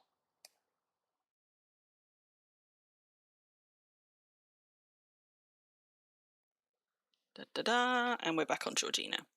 So, first of all, we're going to relock that gate. Thank you for the reminder. And because we don't have time to test all of the other things, I think the comment that sparked this was that, broadly speaking, item permissions override building permissions, and building permissions override deed permissions. I think that was where all of this began, and there might be exceptions to that, where, for example, proximity perms kick into things, but broadly speaking, pretty sure that that is true, and what Seri's saying about things like crate racks and stuff would also suggest that that is true. So if you don't want to set your permissions on a deed level, which broadly speaking you want to avoid if you can possibly help it, Ooh, for example. what is? So remember to lock the gate. Help, Memers, where is the pen at? Memers, it's just by my dock. By my warehouse docks, there is a little grass pen called a grazing pen, right by where all of my boats are parked up. So if you can find the warehouse docks, it's in the pen right by there. There's a black sheep and a black ram in there. Those are the ones that you've got access to. Hello, Ruffle. Nice to see you. You've just missed a very, very complicated discussion where we didn't actually reach a good conclusion about how certain perms interact. But I am going to round back round to the perms. The perms bit for marketplaces, at least, which we do know how it works. So that is, you don't need load and unload permissions set across your whole deed for people to be able to load and unload things in a building. Because although nobody has the load and unload perms on this deed, which I will show you just here what I have got set, manage roles, non-citizens. So my site-wide deed, my deed-wide perms for people on Little Venice are anybody can lead, tame, charm, or dominate. And if you sell creatures other than passives, like horses and sheep and things, you need to make sure that people can tame, charm, and dominate, and cast deity spells. So if, for example, you're selling champion creatures that have to be tamed, aggressive creatures, things like that, you need to make sure that both cast deity spells and tame, charm, dominate are switched on. Even if you're selling non-aggressive creatures, if you're selling things like unicorns or dogs, which are passive but have to be tamed to be led, likewise, you need at least this one on. But it's probably a good idea to have both of them on anyway, because somebody taming a creature that they have bought from you might still end up accidentally hurting it, for example.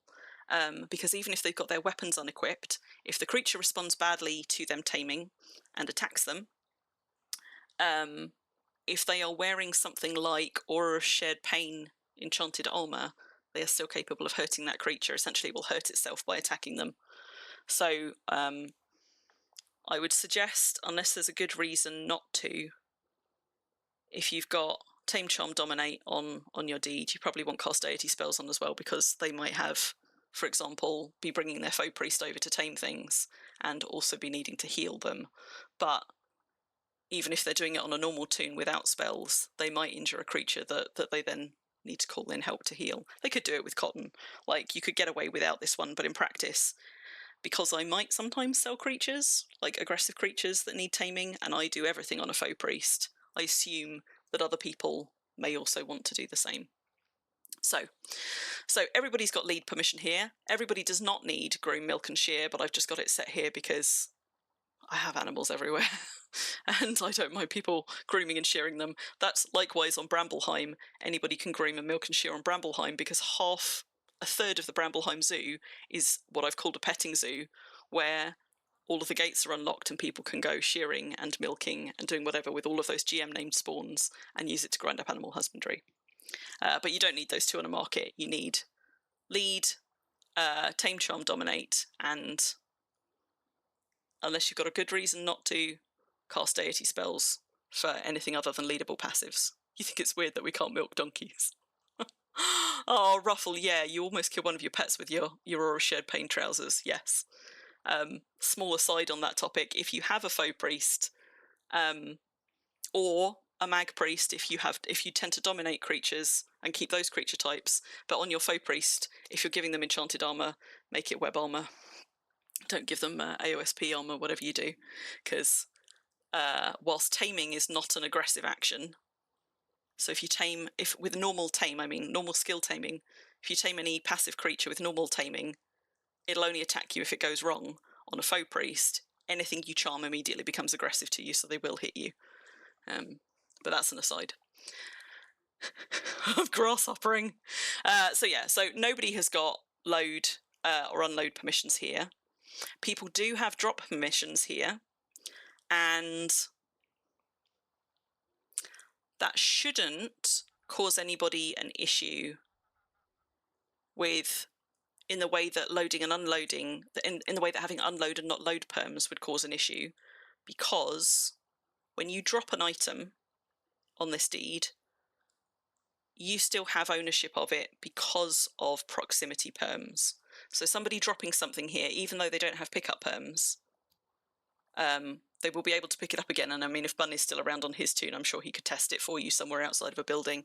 But essentially, if you can drop an item on a deed, even though you don't have pickup perms, the item is still yours because prox perms still make it yours. But the same is not true of loaded and unloaded items. So what we were saying earlier is if you have unload but not load set on your deed perms, you're going to upset people because they might unload, for example, creature cages, assuming that because they can unload, they can also load. And it doesn't matter that they are the owner of the cages, it doesn't matter that they've got the keys to the cages. If there aren't loading permissions for them on the deed and they've unloaded it on the deed, they're screwed, basically. Because then their ownership doesn't do shit, because it's not prox perm. Well, there are prox perms at that point, but they work differently on loaded and unloaded items than they do on picked up and dropped. This is so complicated, guys. I'm so sorry. I'm sure there would be a more succinct way to explain it. But yeah, for a market deed, none of the stuff that allows people to access my bulk pens needs to be set at a deed level. It's only the animal stuff that needs to be set at a deed level because they need to be able to lead anywhere on my deed, and because lead perms, things like lead perms and tame, charm, dominate, these can't be set at a building level. This is only item management stuff can be. So, and if you have a marketplace where you are not doing any of these perms issues, if you're not selling any creatures and you're not selling bulks, actually, you don't need any of these. The only reason I've got drop perms on here is so people can theoretically do stuff like key drops for chests that are outside, but there would be other ways to work around that, I think, if I needed to.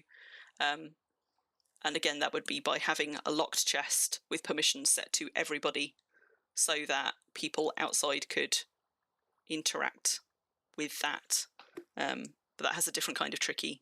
You don't want, the reason that I've got drop and the reason that gets tricky is because if you set permissions at an item level, let me go see, because I can I think just test this one with that padlock if I've still got it. Have I got the padlock, or has Crim got it?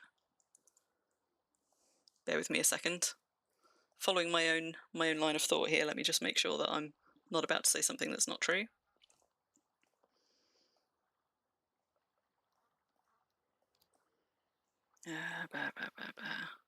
Right, where's that padlock? Where is it? There it is. So if I just pop a padlock back on this for a moment.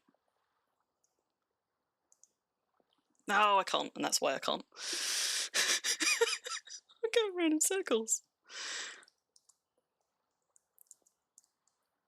I'm getting there, I promise. I promise. Just bear with me a second. Right, where did I put the padlock? There's the padlock. If on Crim I pop a lock on this, attach lock, let me just have a look at the permissions. Manage item. May open, yes, okay. So I think that's the problem. If you lock a container, a container has less permissions available to you than, say, a building would. So you can allow people to open and interact with the item. And as Seri says, it should therefore allow you to take stuff in, both take stuff in and put stuff out. Is that right, Seri? Test on an alt that belongs to someone else. Oh, all right, hang on, just let me catch up. So you were testing a locked bulk storage bin with items inside, locked by the mayor, in a building with load perms on. And the loader, once they had the key, was able to load the item.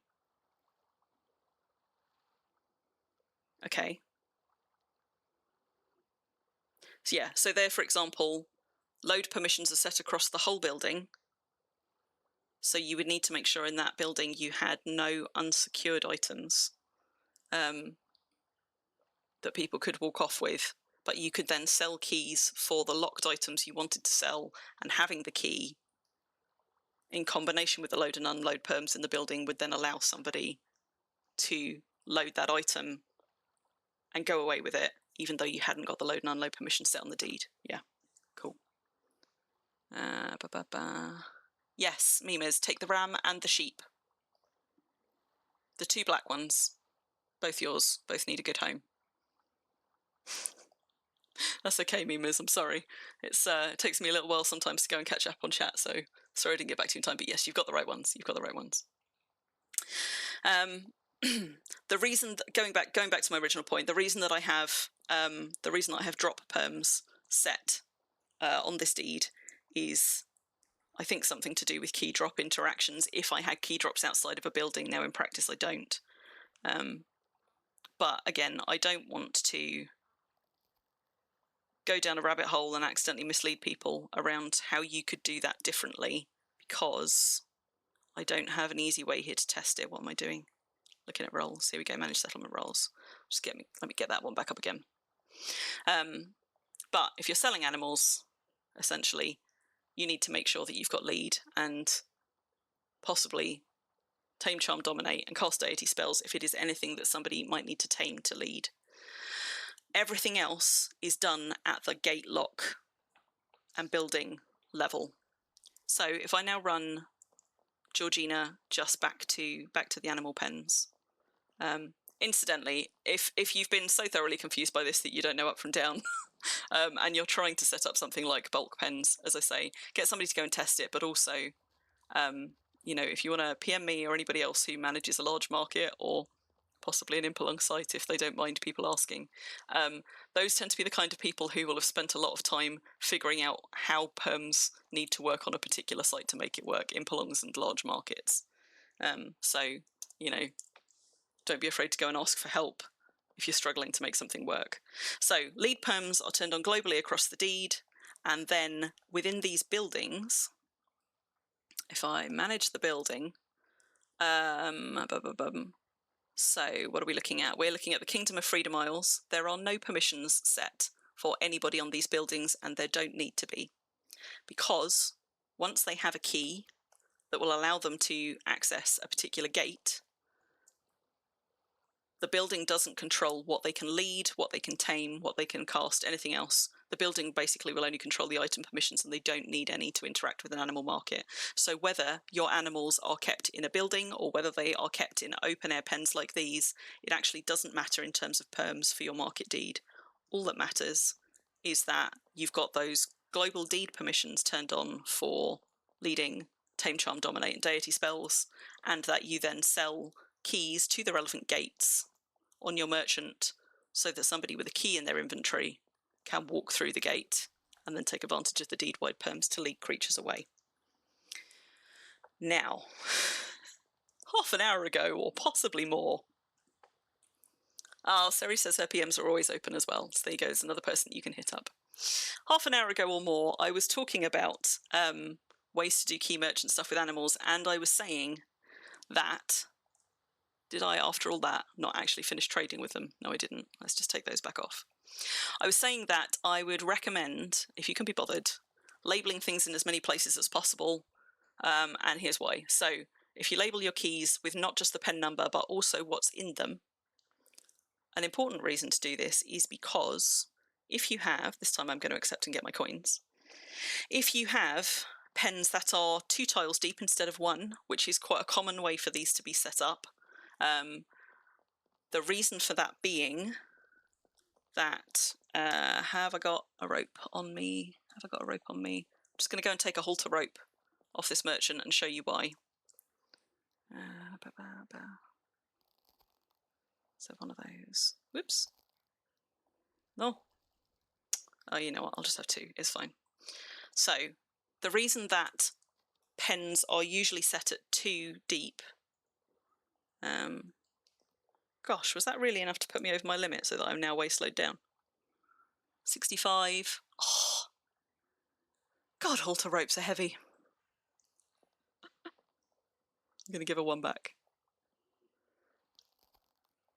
Right, once again, so the reason that pens are usually 2 deep is because the range at which you lead animals make a 1 tile deep pen quite tricky.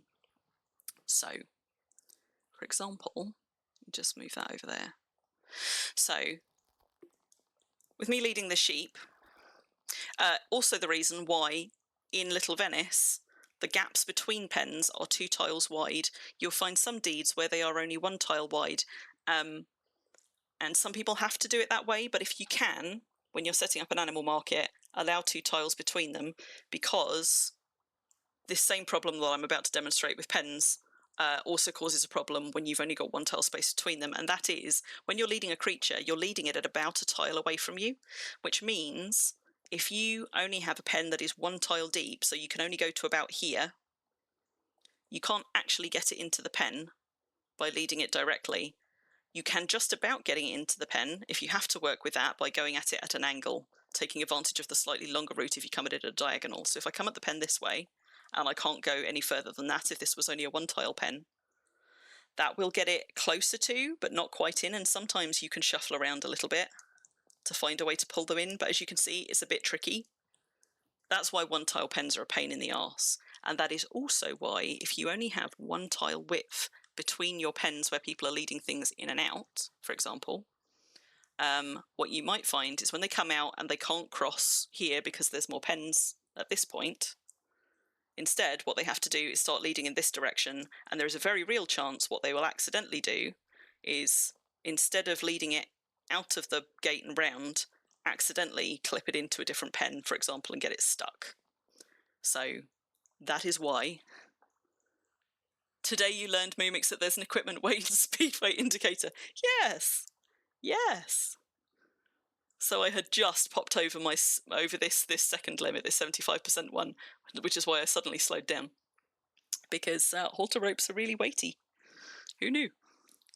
But yes, so that is why I would recommend, if you've got the space for it, if you're setting up an animal sale area on a market deed or a whole animal market from scratch, please, pretty please allow at least 2 tiles between any of your pens, and you will thank yourself for having your pens be a 1x2 minimum depth instead of a 1x1, because the 1x1 is just so much harder to manage. You end up doing a lot of wriggling around, possibly crossing into other pens in order to position animals right in the pen that you actually want them in.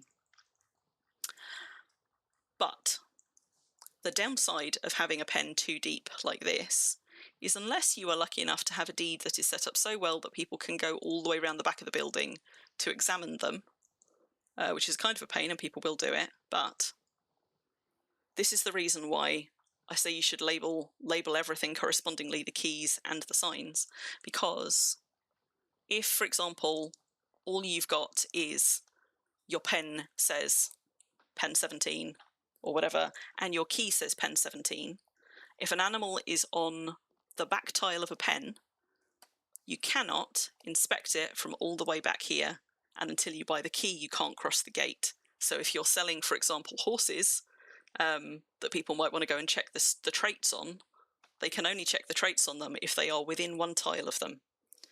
And you might be like, well, okay, but my sign says it's a 4-speed horse, so why is that a problem? The reason it's a problem is because, for example, some people will be looking for only pure 4 speeds, and some people will specifically be looking for 4 speeds that also have 2 or 3 really useful miscellaneous traits on them. So you want to be able to give people the ability to examine your creatures if possible, but where they can't get close enough to them, the next best thing that you can do is give them that information by putting it in a shorthand form, for example, on a key and also at the pen. You really want it available both on the merchant and on the pen. So here, for example, this sign says exactly what is in this pen, the traits that it has got. And you could also relabel the gate for that. I don't in practice. I just have the gates renamed to the pen number, and I rely on banners, so I only have to change 2 things each time. But having that information in multiple places, both at the point that they can buy the key if they go there first, and at the pen that they're looking at, just saves people a bit of extra running about, makes it slightly easier for people to interact with, and might make the difference between people buying stuff or not. I have certainly gone and looked at animal markets and not been able to determine what traits the creature I'm looking at has, and so haven't bought it, haven't taken the gamble, because it does matter to me. So there you go. Pro tips for setting up an animal market. Make them 1 by 2, but label all of your stuff well. And do as I have not, and put a key drop near your off-deed unloading area if you've got one, or the exit that you expect people to use. You will usually find one, as I've got here, by the merchant, but one by the exit is a good idea as well, if you're trying to encourage people to leave their keys behind. The way to manage this is if people don't drop their keys off. I mean, if people drop their keys off, you can just take the key back out and reprice it, rename it, and put it back on the merchant when you've put something new in the pen. Somebody could have made a copy, but like that's a workaround that people could do, but people are just not going to bother with in general. So yes, that is exploitable, but in practice, you basically never see it exploited. So if people drop the key off, you can just take the key back out and recycle it. That's no problem. If they don't drop the key off, then depending on how you want to manage this, maybe you're somebody who makes key copies and you just take another copy out and use it. But because I'm too lazy to do that, what I do is I just stick a whole new gate and lock, a whole new gate lock on the gate and a whole new key, and essentially scrap the other gate lock or take it away to a different deed where I don't care about having keys. So I've just got a stash of keys which are named to match their gate locks. So anytime I need to replace one, I just take the corresponding pair out and then go and, with the gate lock activated, attach lock, which will replace the lock that's currently there with the one you've got. And you'll get the old lock back, but obviously you don't have the key for it anymore. So when people don't leave keys behind, you can just go and replace the whole lock, and you probably want to keep a stash somewhere that you can do that with, because some people will just forget to drop the keys as they go. Whoops. So that's how you manage key drop merchants. You manage them the same way in bulk pens. The only different thing really about the bulk selling as opposed to animal selling is, as we said, at the perms level, because building perms do affect how people interact with items. They don't affect how people interact with animals, essentially. Some people, it's me as well, sometimes ruffle. Despite having my own key merchants with key drop things, I still, about 50% of the time when I buy animals from other people, which I do semi-regularly, about 50% of the time I remember to drop them off. About 50% of the time I'm halfway across the server when I'm like, oh, fuck. And I realise that I've still got the keys in my inventory. Sometimes I mail them back to the owner if I know who the owner is, but if it's not clear who I should be mailing it to, then in practice, honestly, it gets sacked unless I'm close enough by to go back and drop it off. Or unless I have an easy way to find out who the owner is. Thankfully, these days, I mostly do know who the owners are. So That's perms for animal markets. We've talked about perms for bulk pens, although I appreciate that wasn't as clear as I would have liked it to have been, partly because the perm system isn't as clear as I would like it to have been.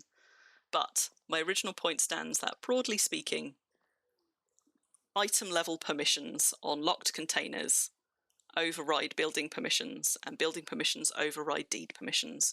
So deed permissions, if you think of those sort of like the foundational level ones, you don't need to set them at the deed level to be able to allow people to do things in a specific building or in a specific container. But whenever you're doing those kinds of complex perms interactions for something like this, you just want to go testing it, basically. I've talked about why not to set on load but not load perms. Is there anything else? Mailing keys breaks them. Does it, Bun? Does it really?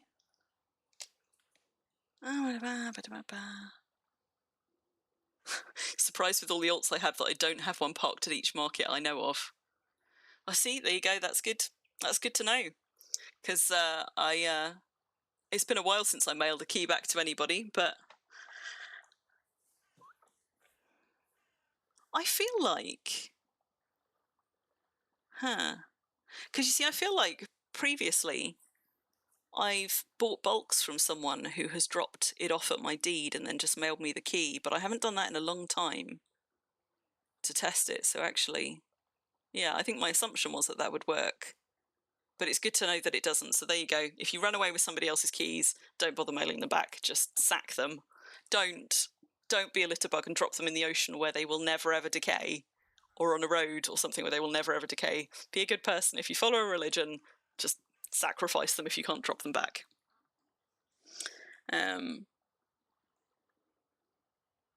Mailing keys breaks them. Cross server. Okay. So if you mail it while you're on the same server, it's all good. But once you've crossed a server, if you mail the key back, then it's no good. Is that what we're saying? Just for clarity. Let me have a look. What else have I got about perms? Perms. Bulks, animal pens, key drop, deed building container. I think that's it. So there you go, Bun. Something else that we need to test at some point, whether it works on the same server. I feel like it must. Moomix, I do have alts parked at a lot of markets. I like going shopping on Crim because she's the one with all the money and because I'm on her all the time anyway, but I have alts parked at any large markets which are not fairly straightforward for me to get to, or that I might want to check quite quickly, and I have alts parked at any markets which are so out of the way that I rarely get to visit them in person. But there only tends to be 2 or 3 places that I will buy animals from, except for the occasional, like, I find something unexpected and decide to walk away with it. So, what was I doing? Right, is there anything else, before we leave perms?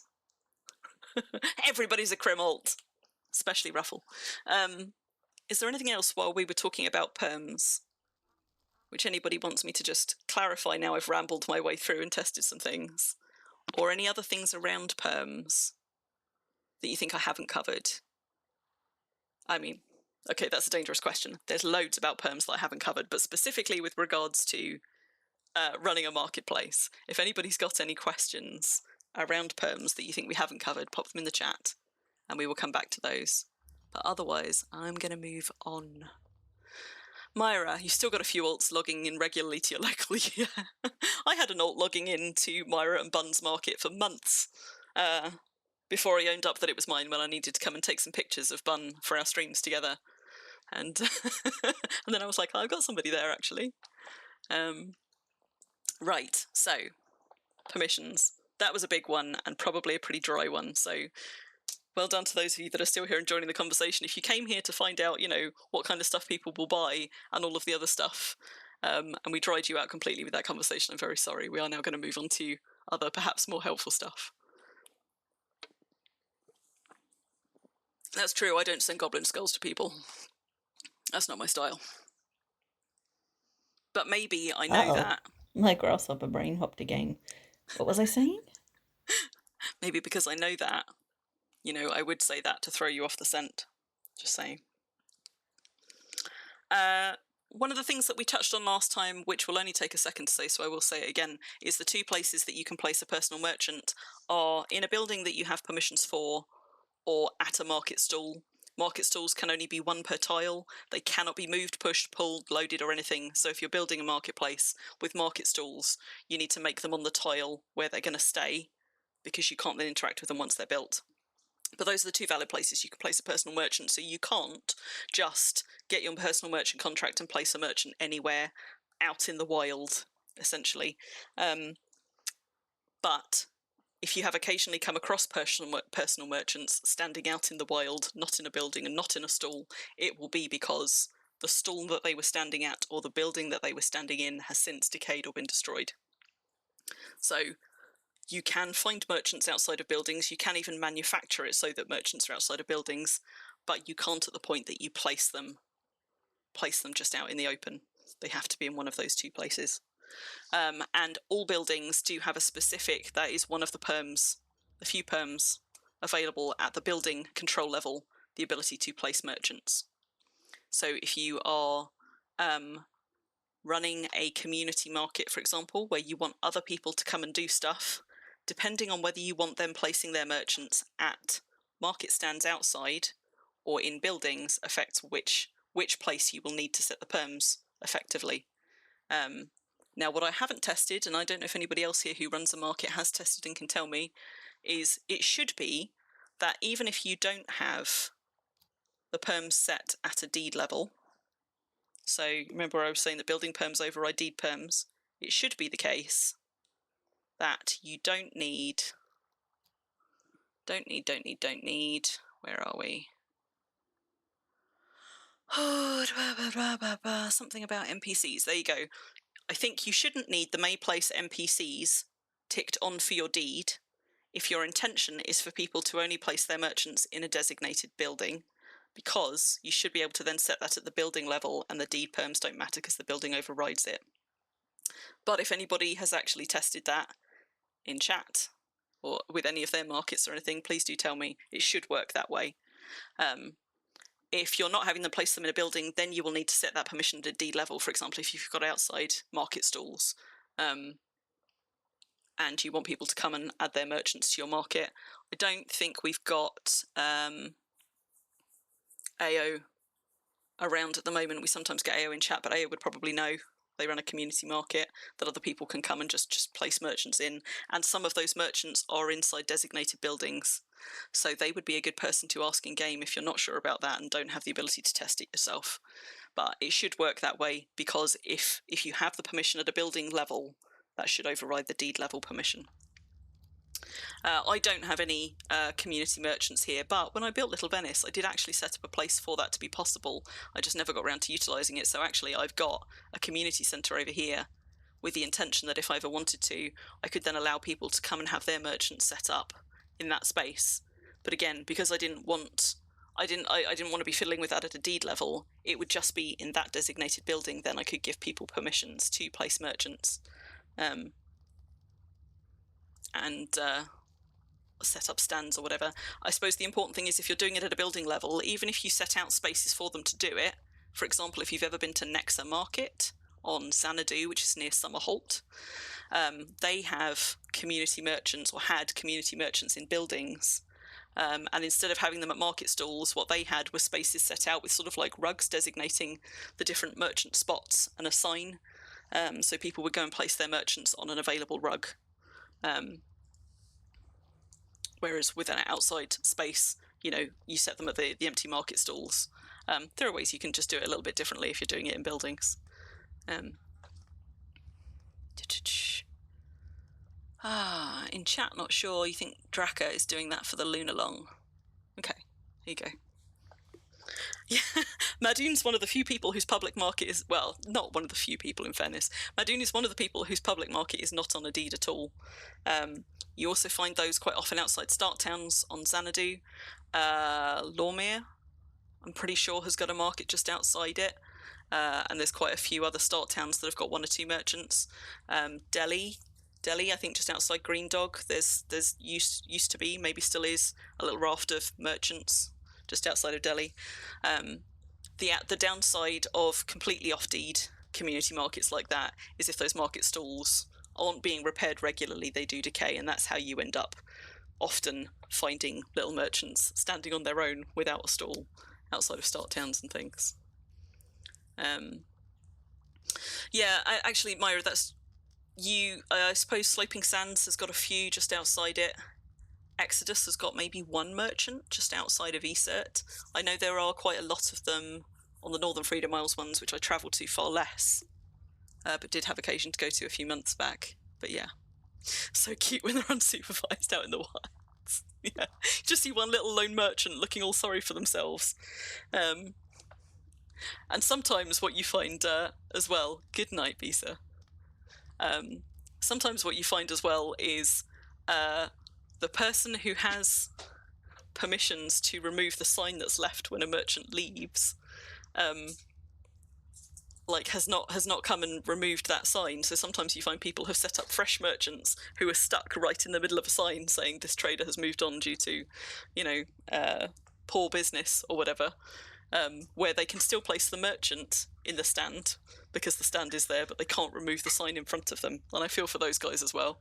Merchants perpetually stuck in the middle of a sign.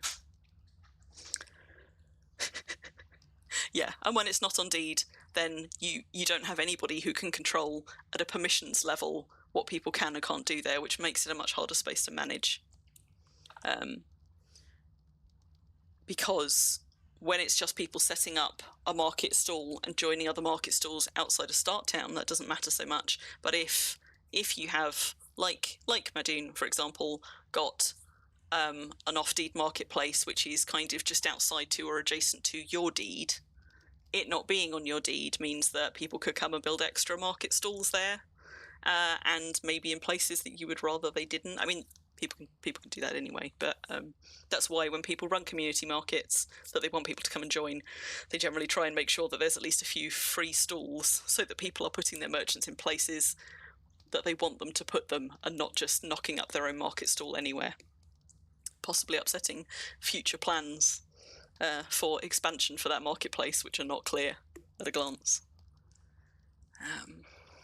So we've talked about where merchants can go briefly. We spent a whole lot of time talking about perms. Price tracking. Let's talk about price tracking, because that's a bitch. Now, I would dearly love, and I've expressed this hope before, maybe, as they continue to work on the auction house, assuming they're still working on the auction house, maybe they will also give personal merchants another look over when they do that and look at the whole trading system, because right now there is no way for you to easily export the data that you want to be able to have from your merchants about what they've sold, the price that they've sold it at, when they've sold it. The closest that you can get is in that contract that I mentioned right at the beginning and on the last stream. So looking at Dougal at a contract level here, managed traders, I can tell how much he's made overall this month and how many slots he has free, which gives me a little bit more information than just glancing at his inventory, but it still doesn't give me much. And what I would dearly love is for them to implement some code so that you could, for example, just export the data on items that they've sold, the price they sold them at, what that item was called. That would make it so much easier to manage inventory. Alas, we do not have anything like that, which means you can either, with your merchants, just put stuff on them at a price that you think is fair, and then once they sold some stuff, go and put some more stuff on at a price that you think is fair. But if you are trying to, for example, maintain a long-term market with fairly consistent, deliberate pricing, it becomes quite a bit harder actually to keep track of your inventory, what's selling where, what isn't, and so on and so forth. There's a few ways that you can try and do it working around the game, because the game doesn't do it for you. But I'm hoping that at some point we will get to a place where there's just a much easier way to do it in game. So there are a few ways you can do it. One of the ways that you can do it is, depending on the number of items you've got on your merchant, you can try brute forcing it by essentially, once you've loaded up all of your stuff on them, take screenies. Take screenshots. You don't have to do anything with them, But if you do it anytime you load them up and take them for every merchant you've got, it's then very, very easy for you to go back through your screenshots folder if you need to check at some point in the future and see what they had at the point that you finished putting stuff on them, what they've got now. That is one way. The downside is you'll have to take a few screenies because a merchant can hold up to 50 items, and even if you expand your window all the way out, you probably can't fit them all on one screen. The other downside to that is if you've got multiples of any given item, it's only going to show you the aggregate unless you go expanding all of those out before you do your screenies. Now, a screenie is an at-a-glance way to do it, but obviously it still doesn't allow you to actually take that line data into any useful form and put it in like a spreadsheet. It's not a text-based way to do it. Mumix says, turn your screen to 90 degrees so it's vertical, issue solved. Me personally, I would just do it in 2 screenies, but yes, sure, if you've got a vertical screen, maybe it's problem solved. I don't think you get much better than this trying to do it at the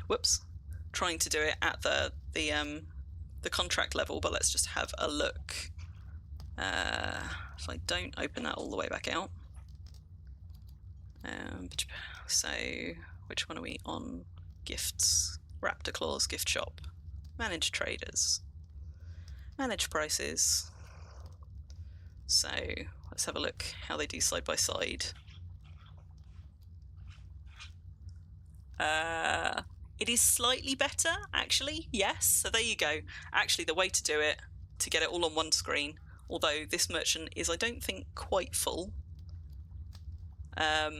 If you do it in the price management window rather than the trading window, then they are more compact.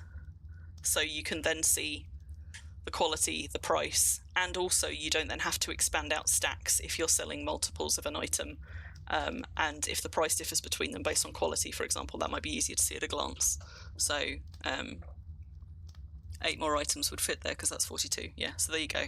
Assuming you are playing in a fairly large window. Take my money. Doing it in the price management window would allow you to, once you finish loading them, essentially drag this right out, screenshot that, and do that on all of your merchants. Cha-ching. Take my money. That's still quite a clunky way of doing it. I mean, it means that every time you top them up, if you, for example, top up all of your merchants, I don't know, once a month or once every couple of months, and you do it all at the same time, it's relatively easy maybe to build this into your routine. They're all going to be in the same place. They'll be in batches in your screenshots folder. Cha-ching. If you're somebody, take my money. If you're somebody like me, though, who tends to update 2 or 3 merchants at a time as different things sell, take my money. Because for example, I tend to have to go and God, you guys, you're gonna make me regret that one. Because I tend to, for example, go and batch make a load of dies together and a load of sealing kits, and then go and update my dies merchant, or go and update my bulks merchant, all at once. I do it in a much more bitty way. Take my money. Which makes the screenshotting technique far harder for me to remember to do consistently. Take my money. Hello, Poison. Cha-ching. Take my money. Well, I'm about to, Matt. Some of them do have cooldowns on them. I set cooldowns on what I thought might be the more annoying ones. But clearly, clearly I misconstrued. Just what you guys will be having fun with. So. Oh, yes. Screening your inventory is one way to do it, so that you can at a glance go back and check stuff. But you guys are so distracting. Why did I give you channel point rewards? You were like, give us more channel point rewards. We want more things to spend our points on. I gave you loads more, and now you're exploiting my generosity. Although I do like my chicken sounds. Sorry, not sorry. They will run out of points eventually, especially if I go putting all of the prices up like Calvert. Maybe I should take a leaf out of his book and just knock everything up a lot. I made them so nice and cheap. So, yeah, screening is a quick and dirty way to do it, but if you're not very consistent about how you upload stuff to your merchants, it's not very reliable, it's not a great way to do it. The really slow way to do it is to actually manually keep a spreadsheet, but I tried doing that. Did not work for me. I just could not stay on top of it, and I know other people who've struggled to as well. If you're super disciplined, you might be able to do it that way. Me, not so much. There is another way that I do it, and it might be that some of you have other ways that you do it as well, and please do tell us in chat if you do, but I'll show you the second way that I do it.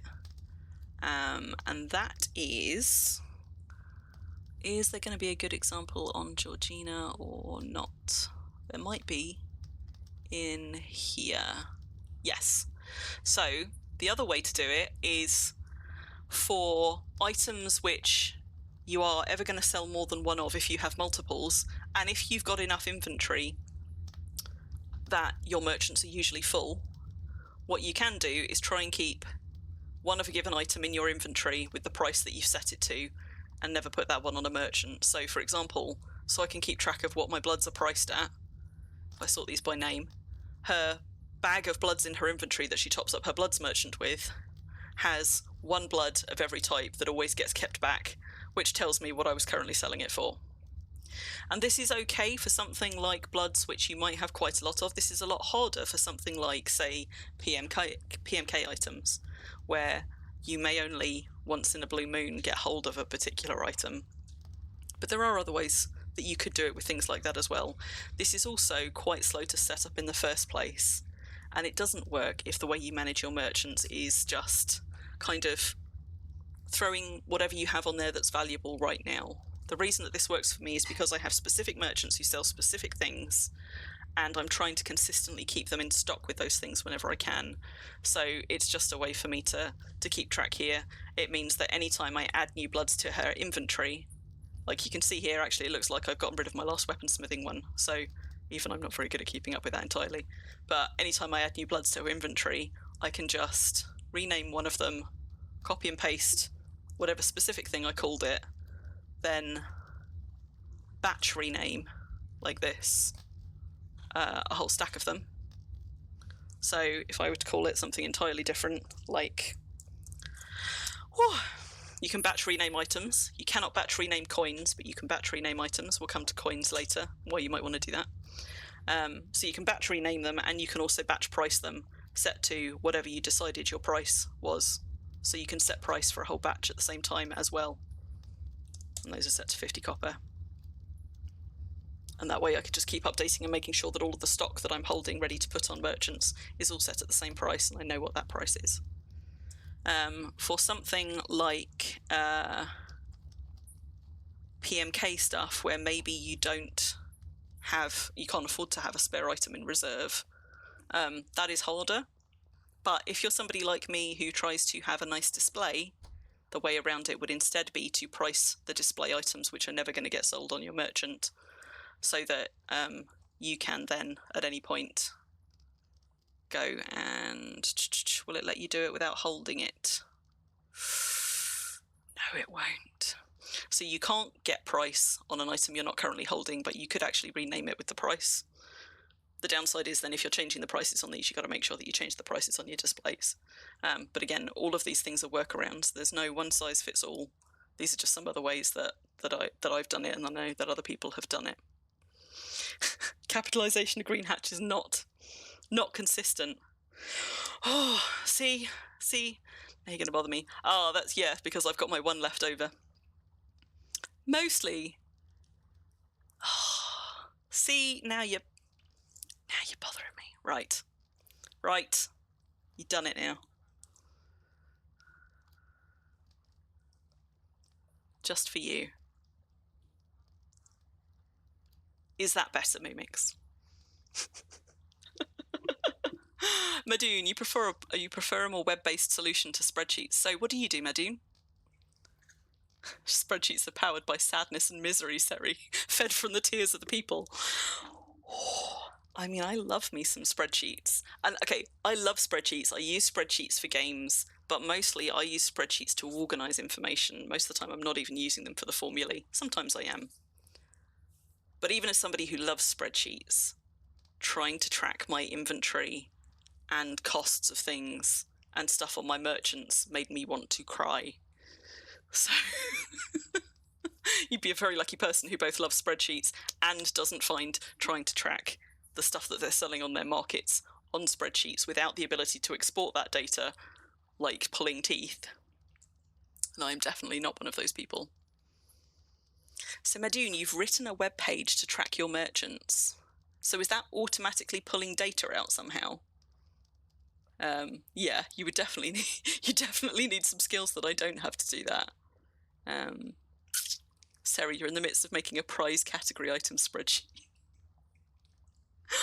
I mean, I love Excel. I would enjoy things like that. I have to say, I would not enjoy doing some of the things that require far better knowledge of things like formulae for spreadsheets, like the people who make things like the Priestapalooza, like sermon spreadsheets and stuff. I'm sure I could work out how to do it, but I would probably find that less enjoyable than the way that I use spreadsheets, which is a visual way of organising information with nice colours and categories and pulling data from other sheets.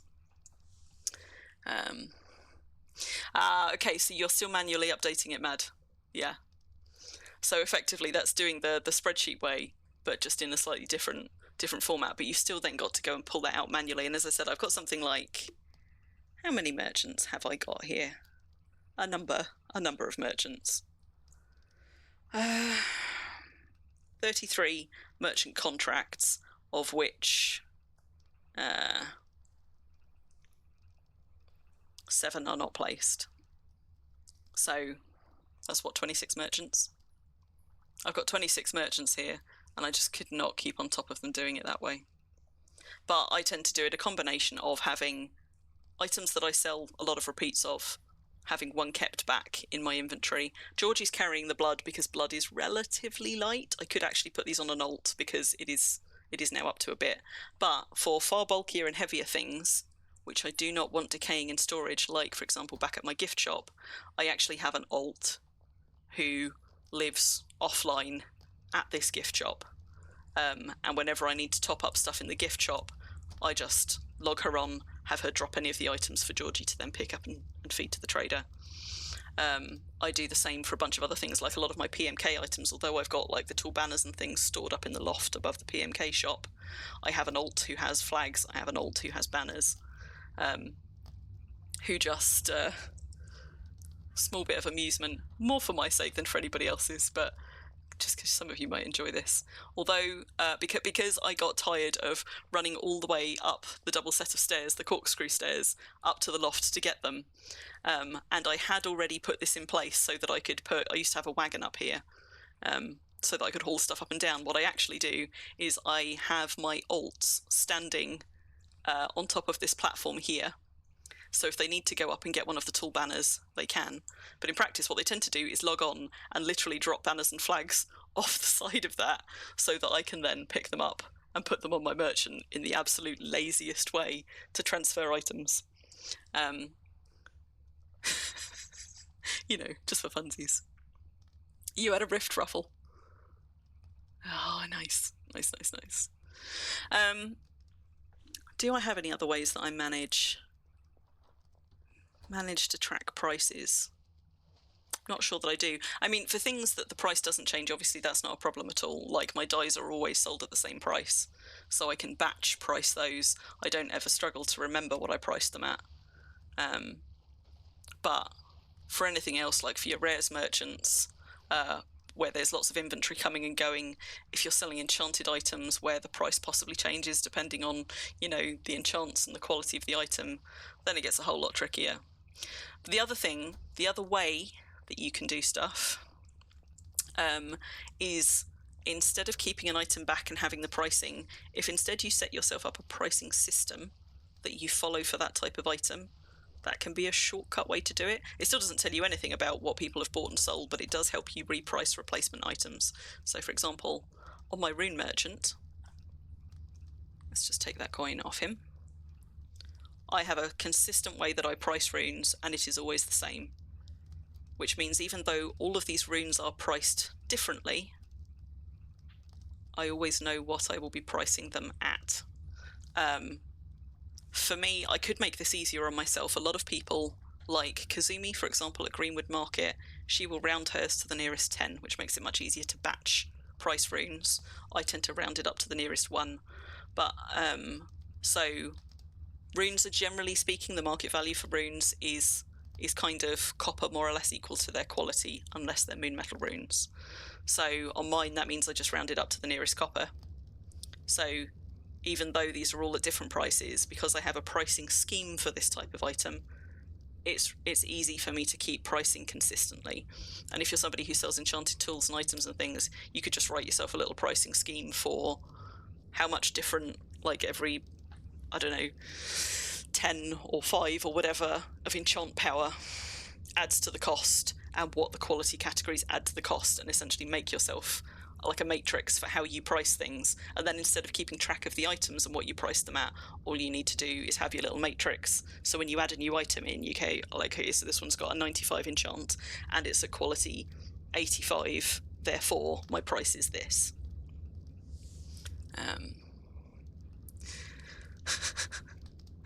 Myra, maybe you should bring Merchant Bella over, selling only the bells.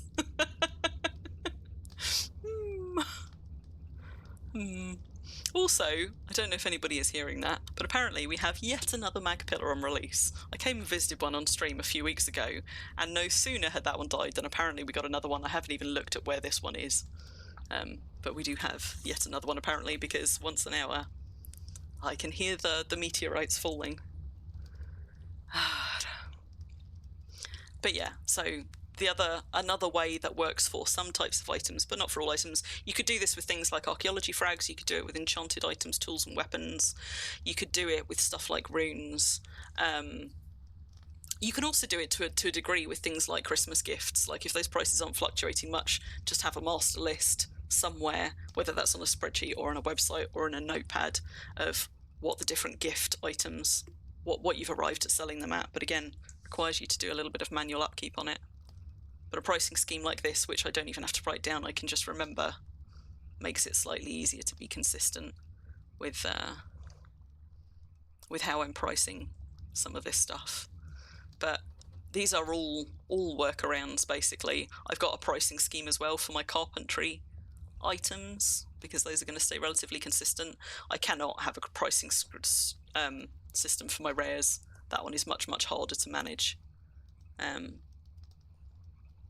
And this is one of those ones where, because I so rarely have the same item to sell twice, certainly not multiples of most items, it's really, really difficult to have any way to consistently price these except by keeping a record of what I priced the last time I had one of those items to sell, which means regular screenies. And I'm not very good at doing that. And the market fluctuates on something like this far more than it does for something like bulks or runes or bloods, which stay at a much more consistent price. So that's pricing. Has anybody got any other ways that they manage their pricing on their inventory? I'm just scrolling back up through chat. Seri, shameless plug, there's still merchant places available for Mardi Gras. Nice. How does that, so Seri, tell us, how does that work at Mardi Gras? Have you got, are you setting, I know you've got individual shops there, which are adorable, and I love them. Obviously, I'm a fan of merchants in actual shops. Are you talking building shop spaces, or have you also got like market stalls set up where people can just come and place a merchant? How do they do it? I'll come back to that one in a minute, Mumix. About pricing. You've got pavilion spaces and shop spaces available. So do people need to PM you to come and place a merchant, or in the pavilion can they come and just put a merchant in an available spot? How does it work? Just to make sure that we're plugging it correctly.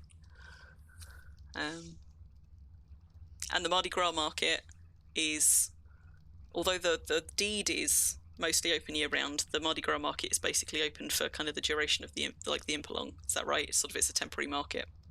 Okay, so there you go. PM Serafina or Spacey if you want to go and set up a merchant at Mardi Gras, which is on at the end of this month, and I will be over there hopefully doing one of my streams there in a couple of weeks, because the Saturday night slot at the end of this month will be on a Mardi Gras night. And I will be over at Mardi Gras doing some streaming then. May also get Calvert over there. I know he's very excited about the mead fountain. But let me just.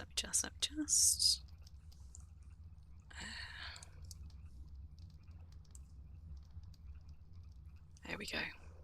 I don't know if Suri's popped this in the chat, but there's a link if you don't know what we're talking about to an Impelon coming up at the end of the month.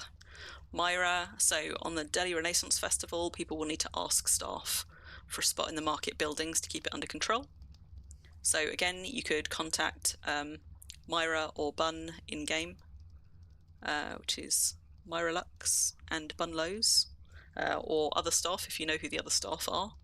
Technically I'm staff, but don't contact me because I can't help you with perms or anything. And that's for the Delhi Renaissance Festival, which is in April over Easter. I'll just pop that link in there as well. I know there's an Isle of Skye in Impelon coming up on the Northern Freedom Isles, but I'm afraid I don't really know anything about that. Or what you can and can't do there if they have merchants and things there, but I'm sure there's a post for that on the forums as well, if you wanted to get in touch with them. Yeah, not actually happening on a Tuesday, Moomix. Can soon, Crim. Just need to take a permissions day. Oh, no. I mean, by all means, but that was less a pop of me being like, I don't have permission to do that, and more like, I have no idea how you guys run stuff over there, so I would not be a good person to ask. Fountain's gone through major upgrades this year. Nice. Nice. So, Moomix, I said I was going to come back to your point. Do I keep a list of prices seen at other markets to decide on my own? Or prices I see mentioned in trade? Okay, so good question. For me, it's a combination. So when I was first setting up a market, back at Brambleheim, before I even built this one, I spent a while watching trade basically to try and get a sense of what things were priced at, and I started keeping myself a spreadsheet, so when I saw people selling things like bloods or particular kinds of rares or stuff, I was taking notes. That was quite a clumsy way to do it, just in terms of sort of doing it when you spot it. That's how I started doing my research. There are actually better ways to do it if you want to be trawling trade. For example, if you want to try and do some comprehensive research, it will take a little while, but what you could do is, say, have an alt on a low-res client in the background, log them in at the start of the day, just leave them AFK for the day, and try and do that for several days in a row, ideally for 2 or 3 weeks in a row, which might be a bit much for some people. You could just try and do it for a week. But importantly, by having that alt logged on, you don't actually need to be watching trade, but what you can then do is go and find their trade logs and open them up in Notepad, and then you can do an F search, a keyword search, for the items that you specifically are interested in. So if you're going to have a bloods merchant, for example, you could do a keyword search on blood, and then just pull up every line in trade chat only that has been referred to in all the time that alt has been online in the past week. So that's sort of a slightly more efficient way. I've just seen Shop Troopers, I'm a Crimalt. That is a slightly more efficient way than just keeping an eye on trade to actually do some kind of broad spectrum looking at trade. There's a couple of flaws. So you've got to be guessing what the item is named at in trade, which for something like blood is probably quite easy, except that now that we've got the item tags that can go directly into trade, I don't know how. Let's have a look-see. So let's not, like, those are going to confuse things. So if, for example, those have a consistent name, so if people are tagging items directly as they would be for bloods, for example, that should make it easier in a way to search trade than it used to be. Let's have a look-see at renamed items like bloods. So if I do a tag for that, right, there you go. So actually that's made bloods easier. It's made bloods easier to search for, but it has made it harder to find in trade in the way that you used to before we had item tags specific bloods. Because, for example, if what I'm posting in trade is I'm selling these items, all of that information is available on Mouseover, but is presumably not going to be available in your logs. So the getting an alt sitting offline using logs to get data is probably a lot less helpful now than it was before we had item tags in. Then begins Lent, which is fasting and regret.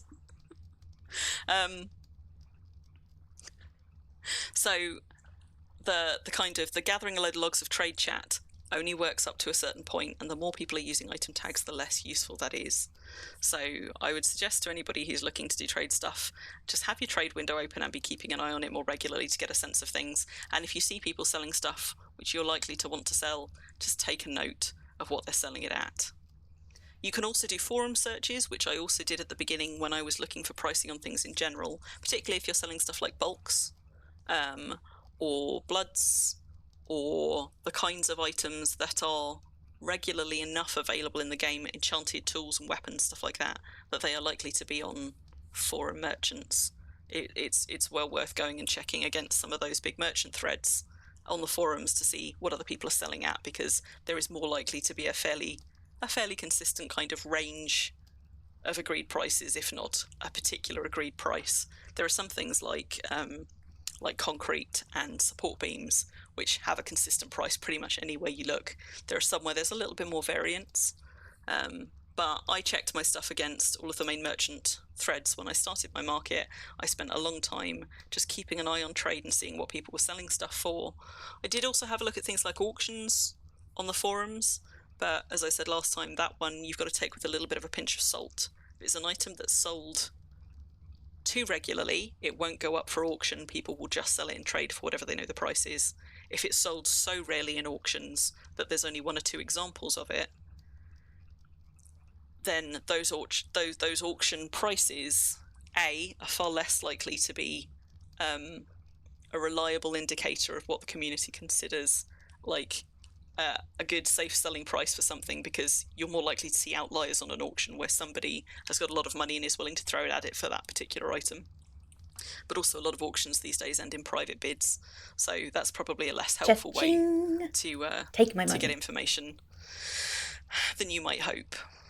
It used to be quite a useful way to get information about how to price things like PMK wagons and hoters and stuff like that, but I don't know how useful it would actually be these days. All of this may, of course, change again if and when we get our auction house that they're building. That might actually make a whole load of this stuff a lot more consistent than it is now.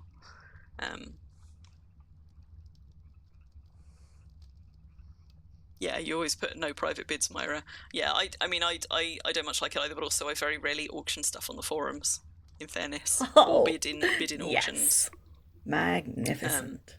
But yeah, a lot of people don't like private bids. It feels, even if it is not, I think a lot of people have been burned by, or heard stories of people being burned by things like price fixing, and so people are understandably very wary of anything that allows private bids for that reason. And it also makes it much, much more difficult for people to know the going rate or the going value for any given thing when you start bringing those in. Yeah, Mumix. Likewise. It bothers me as well, because I want the data. I want to know if they actually managed to sell it. I kind of want to know what it was sold at. Like, were there a lot of people bidding for it? All that kind of stuff. But yeah, sometimes, they would just delete all the data and you don't even know what was being sold, except maybe by the title. Really hard for people who are trying to get a sense of what things are worth. Also, if you are searching the forums for this kind of information, pay very close attention to whether you are looking at things being sold on the Northern Freedom Isles or the Southern. Because while trade will only show you your cluster, on the forums it is way, way easier to accidentally be pulling data from the wrong cluster where prices will differ. Let's just be a little bit wary of that. You can also, if you're friends with other people in game, you can go talking to other people about what they price, but actually one of the ways that I tend to now keep my finger on the pulse of what stuff is selling for is because I regularly shop at other people's merchants and markets. So sometimes I will find stuff where I'm selling it at a price where I haven't changed it from when that item first became available, but now enough time has passed that the market has kind of settled on a level, and if I see it in 2 or 3 different places at a fairly consistent price, I will try and go and set mine to match it or close to. Because I shop a lot on other people's merchants, sometimes if I come across a really comprehensive, well-filled merchant with a lot of a particular item type, I will screenshot that merchant's inventory in somebody else's market, just so I've got it to refer back to, because that's a really useful for me at a glance way somebody else is pricing these types of items. That is nowhere near as helpful when you're looking at merchants that have a miscellany of items. But where you've got shops a little bit like a Little Venice, where they tend to be selling items of a particular type, that can be quite helpful. In particular, when you come across merchants selling quite rare and hard to find items that you don't often see around, like you see somebody selling gnomes, they can probably set whatever price they want. But sometimes you'll find it's useful to sort of, like, I'll see something and I'll be like, I don't want to buy that item right now, or I've already got that item, but I so rarely see it on a merchant. Maybe I'll screen it just for reference if I need to come back later to selling one to remind me how much it was being sold for then.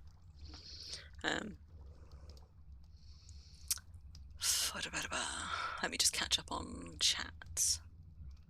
Yeah, Bun. So as Bun says, some stuff will show in logs, not all, and now that we can do item tags, which are brilliant, it does make the trade chat logs far, far less helpful than they used to be.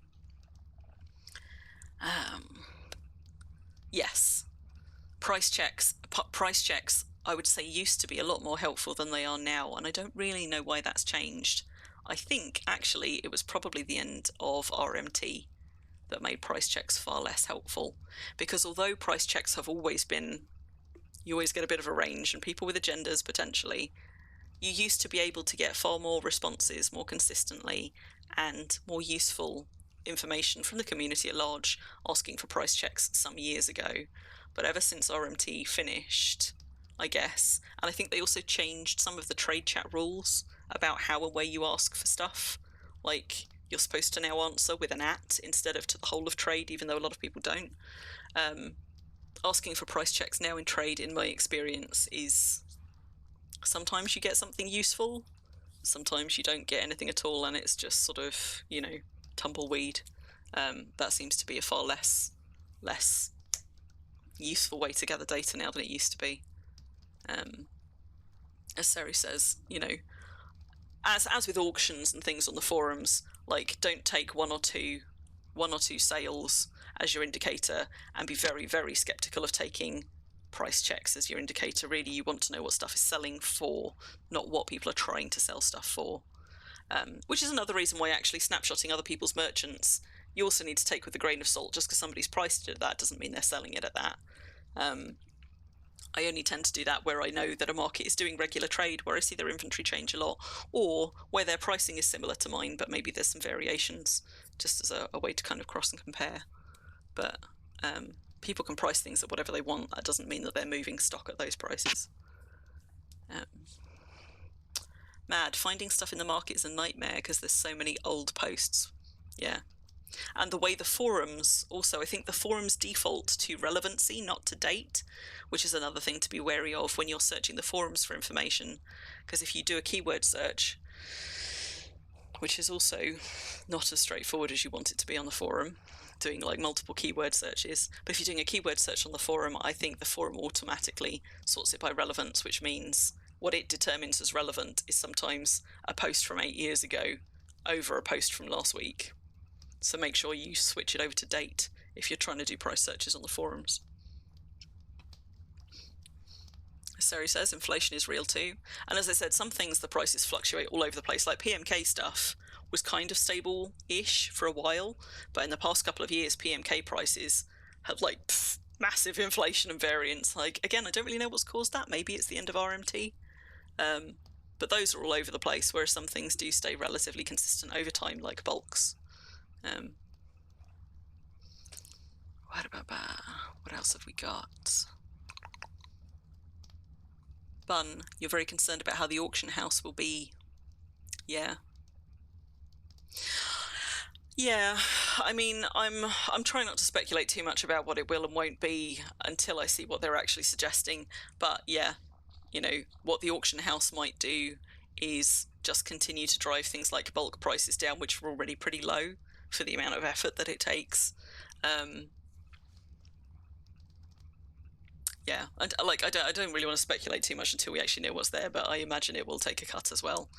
And I know I've said before, I hope that they will look at personal merchants and how they take a cut, because at the moment you both pay for a merchant contract and it takes a cut, and I think it shouldn't be both. I don't mind the game taking a cut, I just object to it taking it off both ends. So if they're going to make the auction house take a cut in the same way that personal merchants take a cut, I hope that when they do, they will look at personal merchants and, for example, remove the cost to buy them initially. Because I know I've had this rant before, but it is not good game design to essentially penalize people from using the in-game method of playing and interacting, because it is cheap. It makes more financial sense for you to take trade out of the game entirely, to use the forums, or to take an out-of-character route using trade, when what the game design should be doing is encouraging you to use the most sort of game-consistent in-game game space building design, like getting people out in the world, exploring, interacting with merchants. That one should be incentivized, not disincentivized, and it frustrates me. But that's a whole other rant for another day. Hello, Samwise. Sorry if I missed you slipping in earlier. Good to see you with us.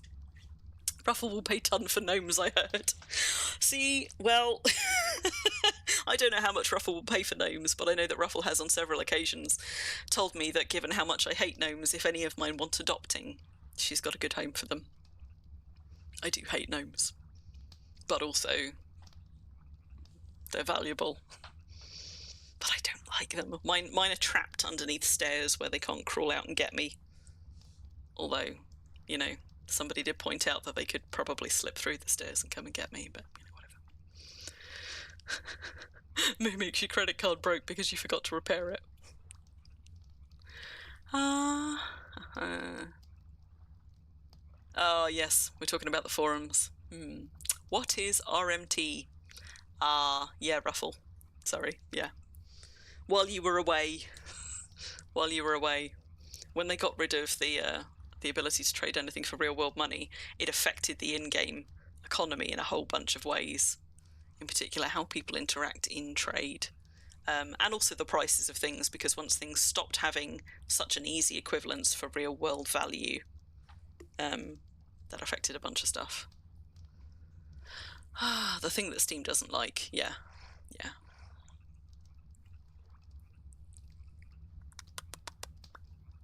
Yeah, and then they made the silver shop, indeed.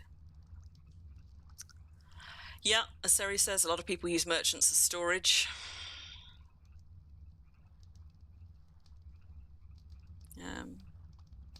It's weird. Well, I suppose it's always been a bit weird to me that people use merchants as storage, because although it used to be that if you hadn't premiumed a toon ever, they weren't safe to source stuff on, because, if you hadn't logged them in 3 months, then they would get deleted. That is no longer the case. But even when you had to premium a toon once, for several years in which people were still using personal merchants as storage, they had that first-time premium with a toon. You could buy their first premium for something like 2 silver, 2 in-game silver, which was way cheaper than a personal merchant contract. So in those days, I never understood why people were still buying personal merchants for storage when it was cheaper to once premium an alt. But maybe that was just a holdover. I don't know. He'd have made a prison for his gnomes. Yeah. Mine was a less sophisticated prison, but mine are trapped beneath the stairs, effectively. Myra, you've got one in your bedroom that you use to store logs on. I guess you can just trade to and from instead of logging an extra alt on, but I use storage alts rather than storage merchants. Yeah. A toon can't hold 50 rare rock shards. Yes, that is true. Because merchants don't have a weight limit, they only have an item limit. That's fair. Speaking of things which don't have a weight limit but only have an item limit, I don't have a good example that I can show you just here, but I have shown it, I'm fairly sure, on stream back at Bramblehome. But pro tip for anybody who keeps, for example, affinity alcohols, you can keep them if you're keeping them by the barrel load in barrel racks. But I actually keep mine in an unenchanted spirit house, because a spirit house does not have a weight limit on the items that it can hold. So you can keep, 100 buckets of affinity booze, for example, just in an uncast spirit castle or spirit cottage or whatever, and it's super tiny. You can nest it into a nice bit of furniture so it doesn't take up much space.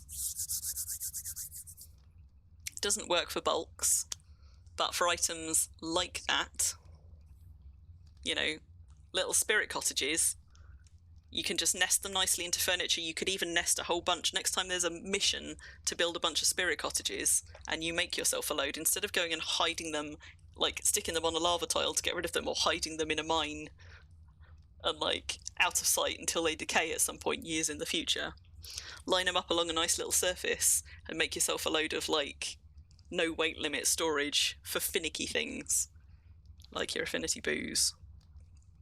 Which doesn't decay, obviously. It doesn't help if it's something like your rare rock shards, which will decay. But since affinity booze does not decay, mine gets stored in an unenchanted spirit cottage. Yeah. Really good for things like bars. Also, since they changed alchemists' cupboards, that is a way better way to manage stuff in bars, and that's also now how I now manage my dice storage. Not for sale here, because I wouldn't be able to store enough of it, but for back at my main deed, I have got a whole raft of alchemist's cupboards, because you don't have you seal and unseal those measuring flasks with a click, not with a peg, not with a bloody sealing kit, and that is brilliant. So if I've got a barrel load of stuff, I might still have that stored in a peg in a barrel, but I've got working amounts of all of my dies, like literally probably 100 dies, just in alchemist's cupboards. All, like, I made them in every wood colour, in Archwoods as well, to make it nice and easy to see what colours were in what ones. And you just right-click to seal and unseal those measuring flasks, because pegs and sealing kits in particular, are the bane of my life with dice storage. But also it's kind of the same for booze, right? So certain alcohols won't decay if they are left open and unsealed. Those ones you can stick in the bowls in alchemist cupboards and not waste a sealing kit to seal them. But anything that will decay, like beer and mead and stuff like that, you could just stick working amounts of it in your measuring flasks. Make it much easier to run a bar. Smaller side. Yeah, I don't mind barrels and pegs, but even then I still end up like having to go and like pull pegs out of things, seal and unseal. It's just one extra step that I now don't have to do since I've got alchemist cupboards, unless I'm like, if I'm not dealing with large amounts of liquid. And for dyes I tend to be dealing with quite small amounts. Where is my bar? Where is my bar? Over there. I have not yet upgraded my bar to do that here, but then in fairness, this isn't functionally run as a bar, it's just meant to be a pub. But if you were running a functional bar, you could then use your alchemist's cupboards in that way. There we go, I knew I had one here. Except this one is locked, unhelpfully. And apparently not by Georgina. But yeah, that's just a useful little tip. I like that was one of the best upgrades to an item in recent years from my point of view when they upgraded the alchemist cupboards, because it just saved me some clicks on the regular. Whew. Yeah, especially Kavasi. Leaving your Kavasi open to decay. I mean, I have barrels of Kavasi, which every so often I uncork, fill up a bucket, and the bucket lives in my LMC, so that I only have to use pegs to top up the bucket from time to time, but still, it's a bit more faff than I would like. Right, I got waylaid. We were talking about price tracking. So yeah, I mean, I don't have any, other than those things we talked about: researching prices, tracking prices, keeping track of what you've priced stuff at. I'm afraid that's about as much wisdom as I have to share on that, in terms of pricing and things. What else could we talk about? Talked a lot about perms.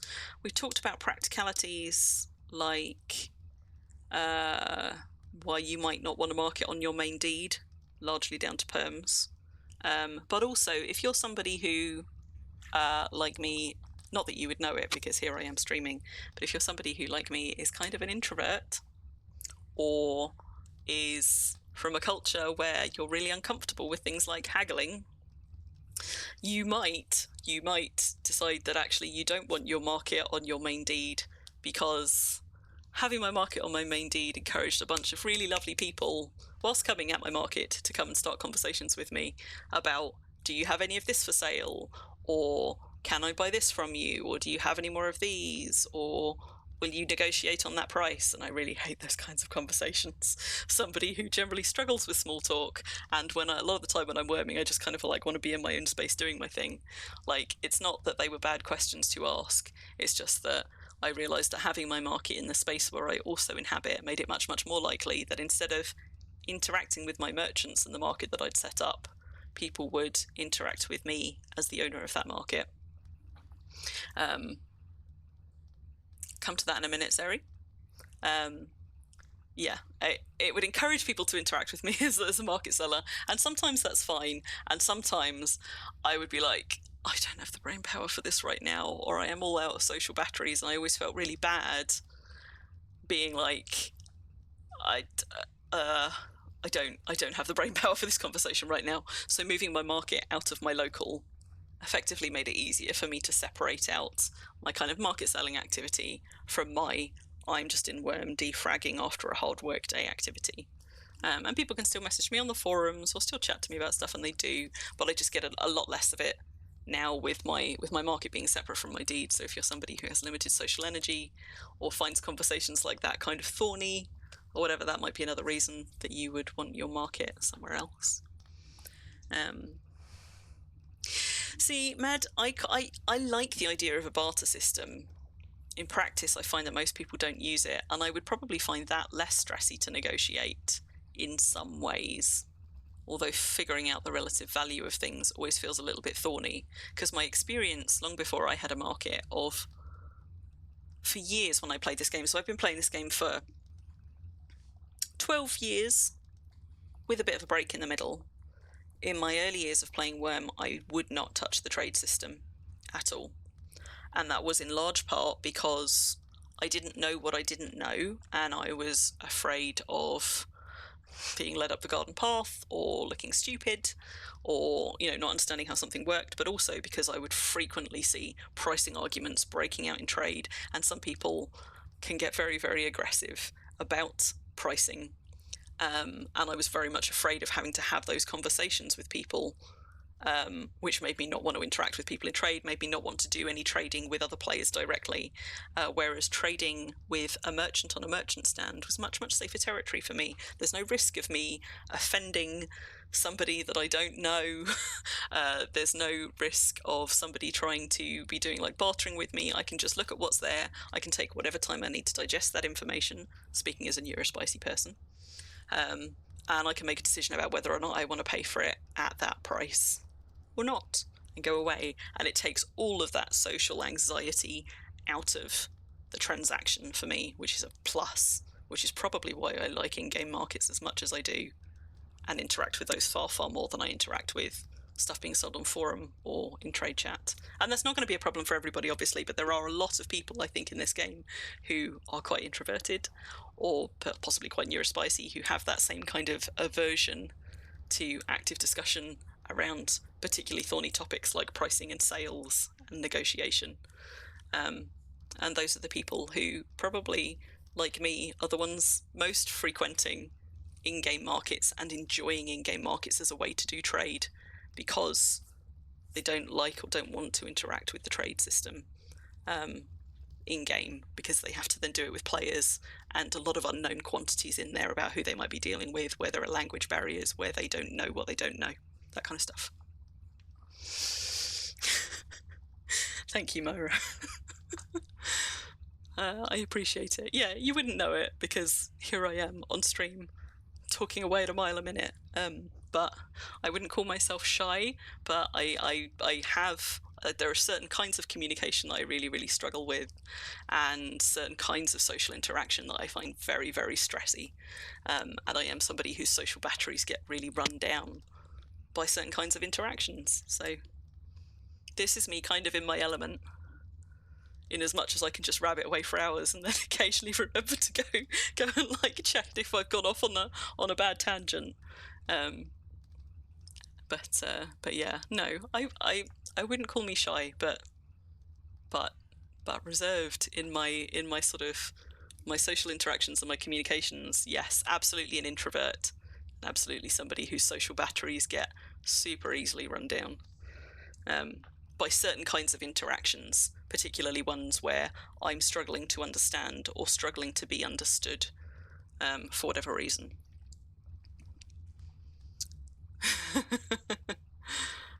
So let me just go and catch up on chat, because I know a couple of people asked some questions. So Seri, types of items to sell, tips for creating a stock of those items affordably. I'll get to that one in a second. Myra, you don't mind people coming to your market and chatting to you and stuff. Samwise, could you just go off of market price? What do you mean by that exactly? So, I mean, for things like bulks, where if you've spent enough time watching trade or looking at the forums and there's an accepted price, yeah, that's a super easy interaction to have in theory. Although for some people, there'll still be some anxiety around, I don't know, ordering a large quantity of bulks and hoping for a better price, or whether you pay extra for somebody to deliver and arranging with somebody to come and deliver. Like, there can still be anxieties around stuff like that. The problem for a lot of people is that there isn't necessarily an accepted market price for an item. There might be a broadly accepted price range for an item. But yes, if you heard a cat, that was probably Lilybug, who keeps coming and just touching me in the hopes of food. If I move my stuff, we might get her to come up, because I made myself some exciting new buttons. In the event that one of them will pop up, some of you will appreciate this and some of you will think that I'm mad, but just bear with me a minute. Hello, little paw. Come on. Come up if you're coming. But I can now. The next time one of my cats comes up on stream, which they did last time I streamed, now I have got exciting new adventuring buttons for guest features for my cats. So this is the one that is currently trying to dab me and may or may not come up on my desk. This is Lilybug. And we've got one for Mina, looking her most ridiculous. And we've got one for Mox. No, I can only have one guest cat at a time, but in fairness, my cats are such that you would not find two of them on my desk at a time. They won't tend to come up here in bulk. It will be only one of them at a time. But I put them in that position so that also when they do it on a stream where I'm guest streaming with somebody else, I can have both my guest streamer and my guest cat on there at once, because, you know, it's fun and why not? And all of you discovering channel points, I'm surprised that none of you have yet discovered that there are cat emotes in there as well now. No, I don't have introvert cats, but I only have quite a small desk. There's not a whole room for a lot of them. And generally speaking, whilst they will interact with one another, they won't both try and come and interact with me at the same time. Da da da da da da da da. Such attention to detail. Oh, I just love my cats. Ah, you found them. I picked their most ridiculous faces. Some of them I may need to, like, some of them may work better than others. Others in chat, we'll see. But I was just playing and being like, I could do cat emotes. It'd be great. Whew. Right, I'm going to go back to Seri's questions. Seri, you've got a market on your home deed mostly to justify having a bunch of shops.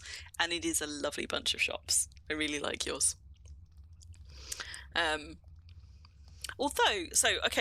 So for people who like Seri and me and some of the markets, I could give you a list, who have their merchants in shops rather than on stalls. It is a really nice characterful way to do it. I love when people do it this way, but it does make it slightly harder for the people running those areas to have their merchants found. And I haven't got any data on this, but I would suspect that my merchants that are upstairs, for example, probably get less visits than my merchants that are downstairs, because some people just plain won't notice that they're there. And there's a couple of things that I've done to try and make it more obvious. So for example, where I've used shop signs outside, anywhere where there is a merchant upstairs, there is also a sign upstairs. That's one way to try and signpost it. But also in the buildings where I have got upstairs merchants, I've also got on the ground floor some clear signage that there is an upstairs and there is more to see up there. So for example, here it tells you what's on this floor, what's on the floor above, and which floor you are on.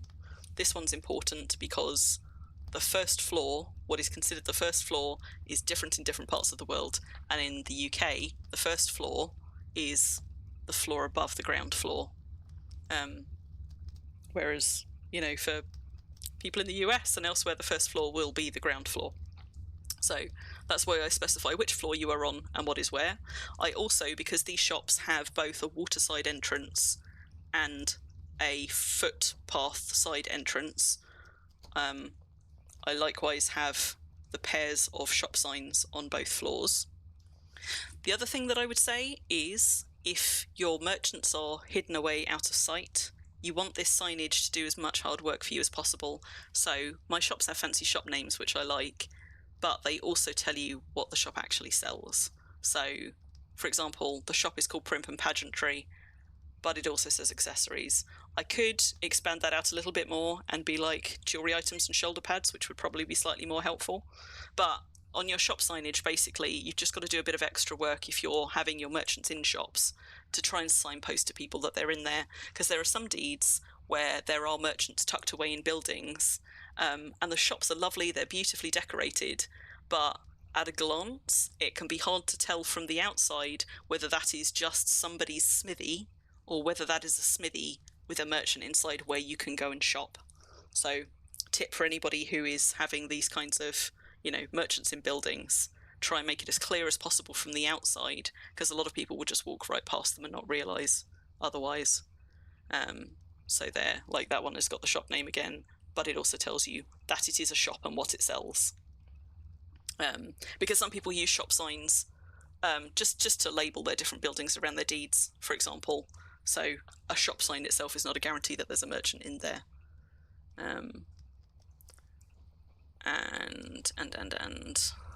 Likewise, so anywhere with an upper floor, it'll tell you what's up there and that there is something above it. When you stop dabbing? I know, you're so hungry. So hungry. Normal people will say first floor or second floor. Ground floor. Yep. It's because what's the first floor varies from place to place, which is why I specify ground floor and on the first floor, because it won't be the same for everybody, and some people will think they are on the first floor, which for me they are not. You can see that even though I've got paths, frequently when I'm walking around my own market, I just swim across the canals.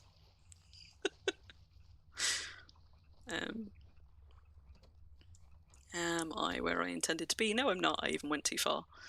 But yeah, likewise here. So the few places where there's a merchant above, on both sides, I have got those signposts above and below. I'm kind of hoping at some point they will give us more symbols on the shop signs. It would be lovely to have some extra ones, because since these were made, there are now many, many more things that people do put on merchants than these signs will cover. But, you know, that's a smaller point. But again, in the pub, it's got a sign right here telling you what's on the upper floors, and if you run an inn, likewise. I don't think inns get a whole lot of use in game, except perhaps at Impelongs. But when you go up to the inn level, again, there's signage telling you you're now on the first floor and that there are guest suites available on the upper floors. So I use signage on each floor to keep people moving on up, to basically tell them when there's stuff on floors that they otherwise might not look at. But that was a small segue. Yep, that's the Mox one. Yeah. As Vulcan says, so in the States, first floor is the ground floor. In the UK, first it's not. So, coming back to Seri's point, now we did touch on this a little bit in the last one. So, where were we? Just go back and find those questions. It was something about what to sell and how to make stuff to sell, right? Types of items to sell, tips for creating a stock of items affordably. So we talked about this a little bit on the last one. I'll try not to cover exactly the same ground again, but some of the things that we talked about last time. So the items that sell for me, that are the best ones that sell for me, are generally the items that you can't make. There are some exceptions. But the items that I can make that do sell well and consistently don't tend to be ones that sell for a lot of money. So there's a little bit of a trade-off there. So one of the things that we talked about last time in more detail, and I will only go over very quickly now, are the items that tend to be the most reliable sellers on merchants are essentially the ones that you can't make yourself, because if you can make them, pretty much anybody can make them. And because items on Deed generally don't decay, there's a whole lot more of those items in the game than there are people who want them, which is a problem for selling stuff. So in what is probably a surprise to nobody, as we covered last time, the shops of mine that sell the most are things like my PMK merchant, which I think when we looked has sold about 9 golds worth of stuff across their lifetime. I don't actually need to manage prices, do I? There we go. 9 gold, 31 silvers worth of stuff. My gift shop, which sells items which are quite abundant in the game, but which we can't create. And because they are decorative items, people have uses for multiples of them. So where something like the gift shop wins out, where are you? Raptor Claws gift shop. Where something like the gift shop wins out, even though, particularly now that at Christmas, we can often get multiple old items out, like extra reindeer, extra snowmen and things, so there are a lot of them in the game. Most of those items are items that people want multiples of, and where people tend to most struggle with trying to trade things on merchants is when they are selling items which both are craftable by anybody with enough skill,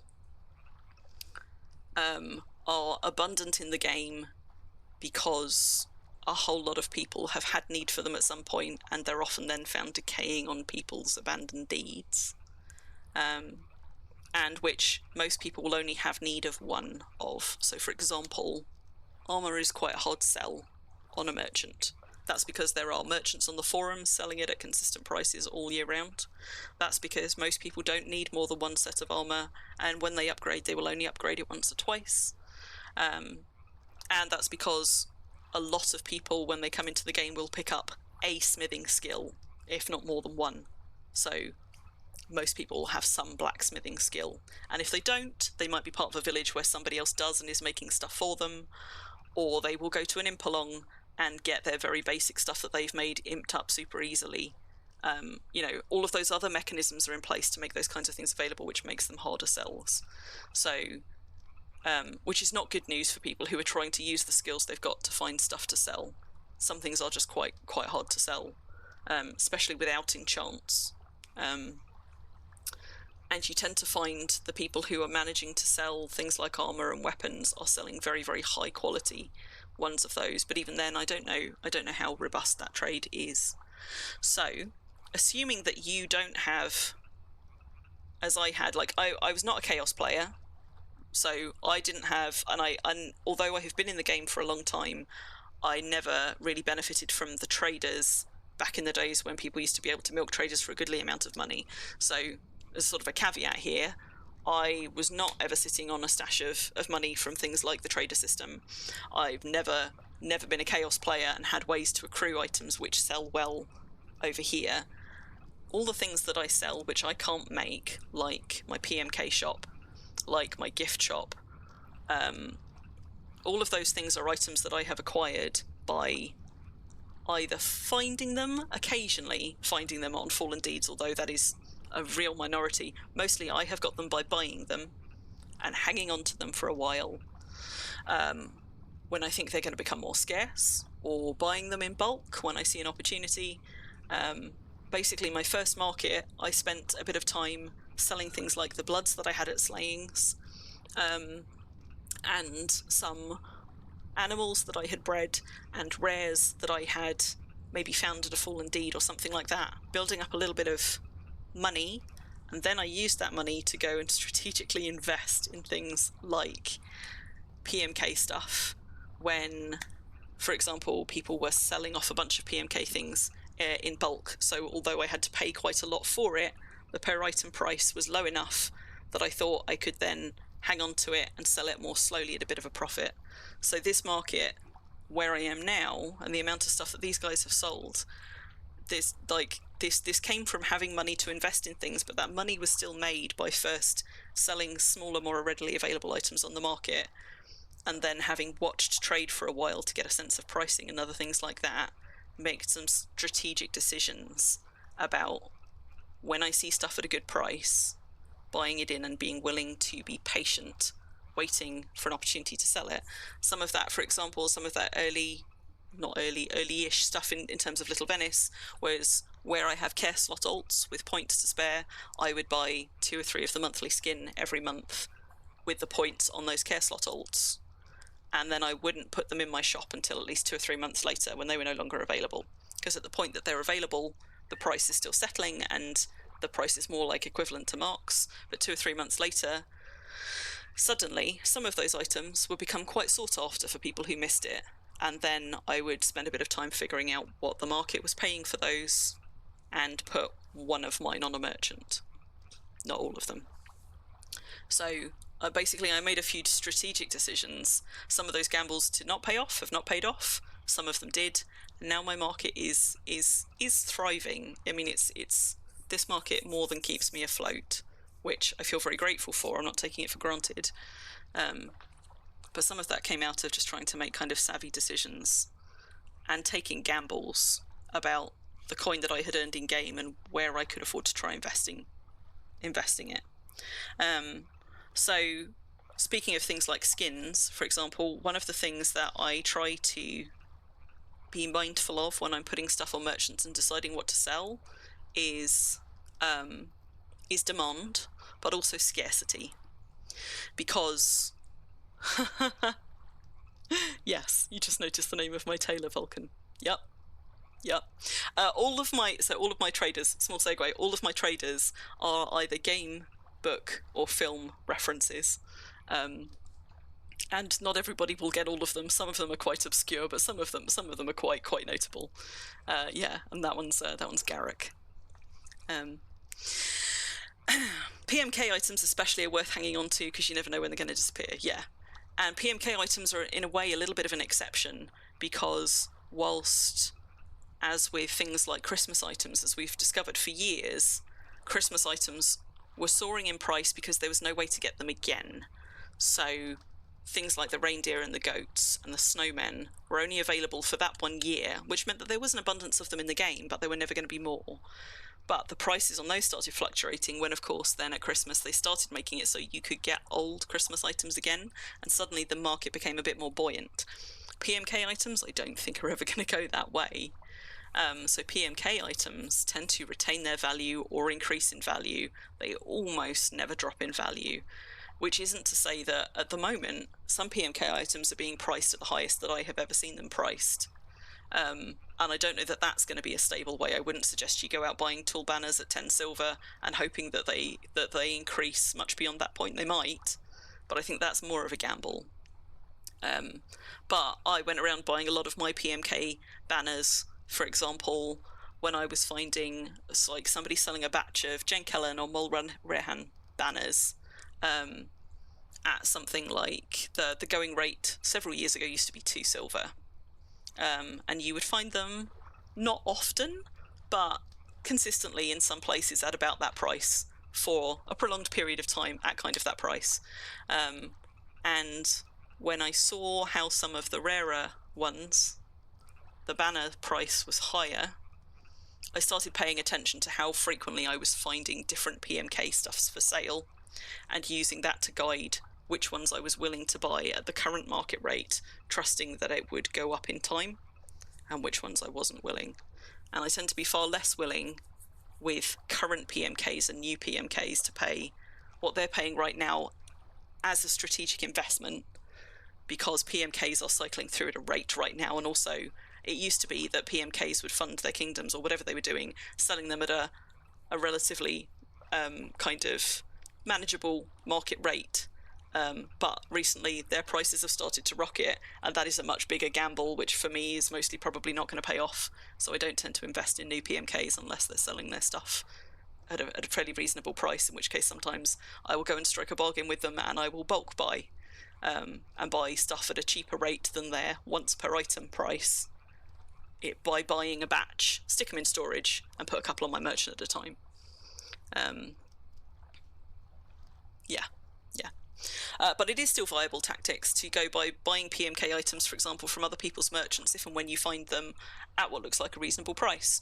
Or sometimes when you see people selling stuff off where a player has come back to game and is selling off, a whole batch of things that they've got in their deed. Some of the stuff that you see being auctioned off on the forums is, I think, even now more than it is worth or is likely to be worth, and I don't tend to touch those. But sometimes you see people who are like, I've got a bunch of old banners, I'm selling them for 2-3 silver a piece, and I'll go through that list and I'll be like, some of those I will pay that, because even though that's a lot per item, I think I can probably sell them for more. They will go for more, and they have been climbing in price as more and more of them decay and they become more scarce. But it is always a gamble, and that brings me back to the bit that I was about to just touch on.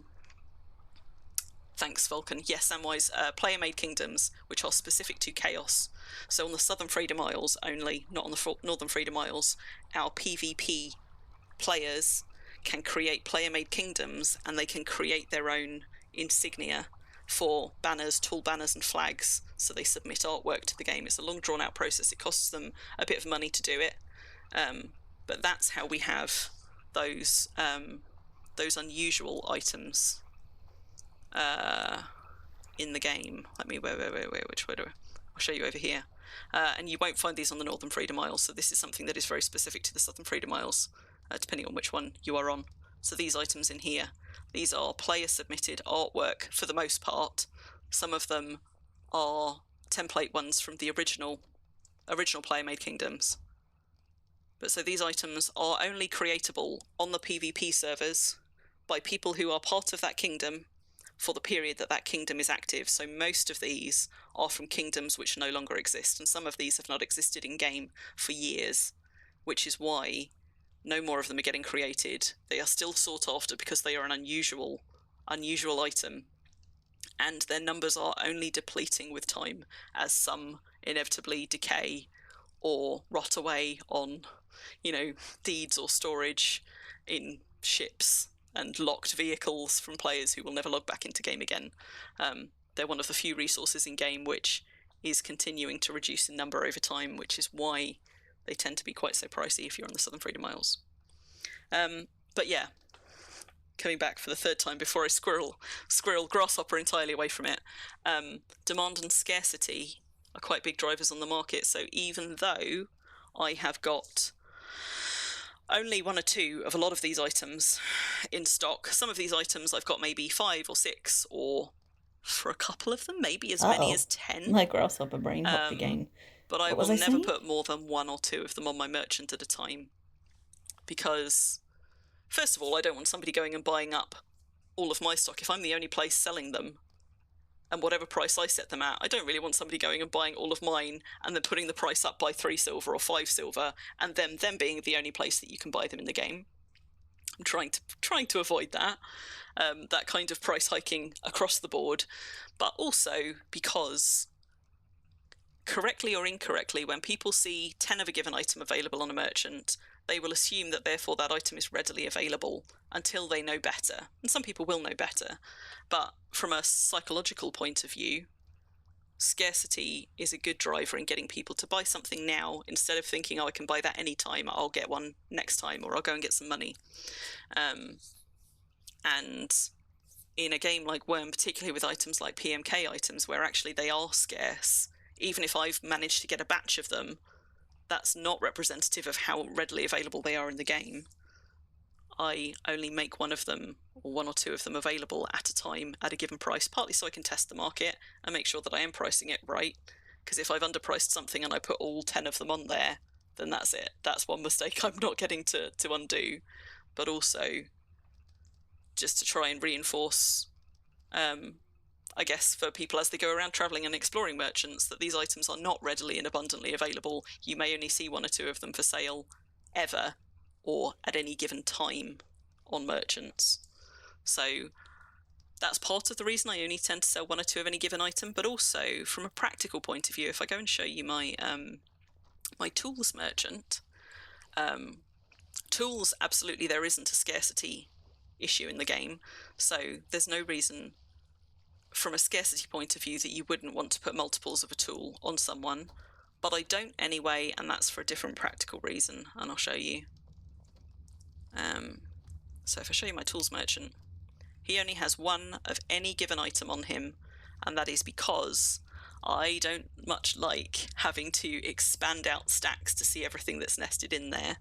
I want to be able to see everything at a glance, and I want to be able to sort it and just see what the one or two stone chisels I have available. And the only time that I will have multiples, if I've even got any on here at the moment, there you go, is where I'm selling two different materials that it's made from, for example, like a skiller version and an enchanted version. Like, and as you can see, my tools merchant isn't selling very high quality stuff. They're like, it tends to be because I can't enchant at very high levels, and I can't imp very high levels. Like, my blacksmithing is okay. I don't have the patience to imp stuff at very high levels. Like, you'll find people with much more impressive tool merchants with higher pricing, with everything consistently at 90 quality and 90 plus casts. I am not one of those people. My tool merchant does still sell stuff, but he doesn't do it at much of a pace. He's mostly here because people expect there to be a tool merchant in a marketplace of this size, as a place that I can put things like that for sale. But if we go and look at my bloods merchant, for example, where there are absolutely stacks of the same thing, here, this is the worst case scenario, right? Where you open up his inventory and, like, there's only 3 items at first glance, and then you can open it out, but I like there to be an array of items when you open it, and for as many different things as possible. So for some of my merchants, particularly things like my tool merchant and my rare merchant, I try to never have more than one of the same kind of item to prevent them from stacking in that way. Not so much because of a scarcity issue. Although the scarcity issue that I mentioned about PMKs does kind of apply to rares as well, even though there are quite a lot of any given rare in the world. I would suggest on a rares merchant, even if you've got 10 rare pickaxes to sell, you're more likely to sell them if there's only 1 or 2 of them on your merchant than if you've got 10 on your merchant, because psychologically speaking, 10 of them being on your merchant makes people think I can pick one of those up anytime, instead of, oh, I need to buy that before it gets sold, and then I don't get the opportunity to. So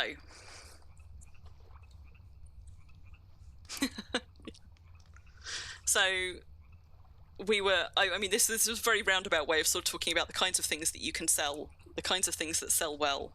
But there was a second part of your question, Seri, half an hour ago or whenever it was, about how to make stashes of items that you can sell. So for items that are ones that are craftable, so excluding things like the PMKs and that more unusual stuff. Oh, Donkey's now going for a swim. There are a few items which do consistently sell for me, and I think would probably consistently sell for other people as well, and they don't tend to make the kind of money that things like PMK items make, because those are quite big ticket items. Like, per item, they sell for silvers instead of coppers. But you can make decent trade, if you're willing to put in the time, with a certain few items which are more faff to make than many people can be bothered with. We talked about this a little bit last time. Convenience sells, and I would say convenience is probably the best way to make use of items you can craft and anybody can craft as a viable item to put on a merchant. Case in point, dyes on a dye merchant. So everybody can make dyes, not everybody can make good dyes, but dyes are something which I relatively easily and consistently sell a few silver of every month. I'm not a super dye maker. I make some of the dyes myself. Some of them I buy in from better dye makers than me for colours which are harder for me to get to, but I buy them from those dye makers by, say, the barrel or the vat, because not everybody's going to want to pay several silvers worth for one colour and then sell them for, like, in 2 kilo amounts at more affordable prices for people who just want a little bit of dye for something. Legitimate way to regularly make a little bit of money in game. Doesn't make you a lot because you're selling for coppers, not for silvers, but this does regular and consistent trade. I display the colours in my shop. I love dyes, I collect dyes, a lot of people do, and this is one of those items which, unlike, say, tools, which you probably only need 1 or 2 of, people will need to keep coming, may need to keep coming back for more of. Like, there will always be more things that people want to dye, or bigger things that people want to dye, or new uses for dyes. Yeah. Thank you, Memers. That's kind of you. Congrats, Moomin. Myra, you know people that would buy rare stone chisels or rare pickaxes in bulk? I do too, but mostly I suspect those people are going to be buying them from trade. They might buy them from merchants. What about plenty of crazy noobs with more money than sense? Well, I mean, I don't know that. I mean, I kind of get what you're saying, but I don't know that it is necessarily more money than sense. I suppose for people who are specifically trying to sell to new players, like none of my stuff is really pitched at new players. Partly because there are so many ways for new players to get stuff in the game for free, like Impelongs. Like, we do a lot of work as a community to try and make this game as accessible as possible for new people because we want people to come and enjoy it and stay. So I and many other people will give stuff away for free, especially to new players. And Impelongs are, a wonderful example of that at a scale. Giving stuff away for free, making stuff better for free for new people.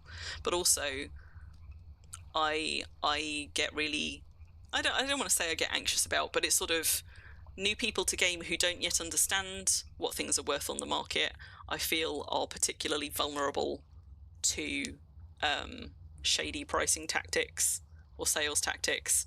And I don't want anybody to come into the game and a few weeks in, once they've actually had a little bit of time learning about the game, realize that they were taken for a ride in terms of pricing on something.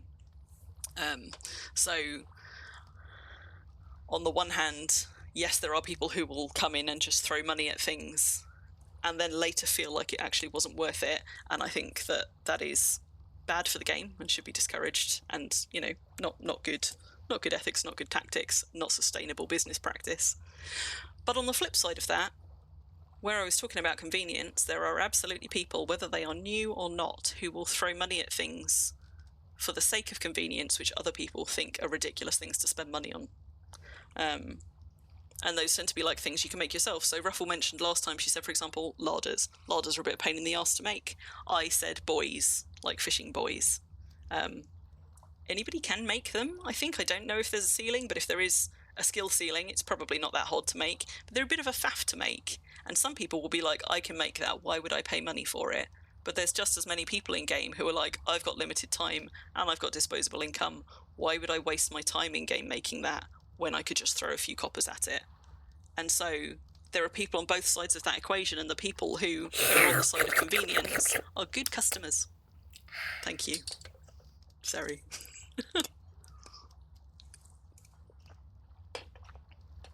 Yeah, it can happen to veterans as well. But yeah, as Myra says, and that's where a lot of the bulk stuff comes in, right? Like, I am absolutely somebody who is capable of making very high quality bulks. How often do I make my own? Almost never. I throw my in-game money that I make in the market at keeping my deeds afloat, and usually at buying in more building materials so I can build more deeds. I'm absolutely somebody who pays bulk sellers a lot of silver for stuff to keep my warehouse topped up, or whatever.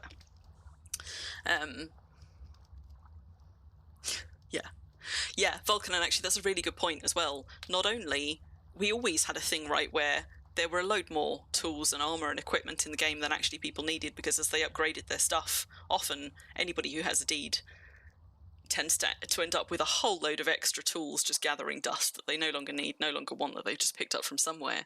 But that problem got compounded in a way with archaeology, where suddenly we've got a whole load more ways to make tools that we don't need, that are probably not going to replace the tools we've got, but that are good enough that they deserve a home, and so we give them away to other people.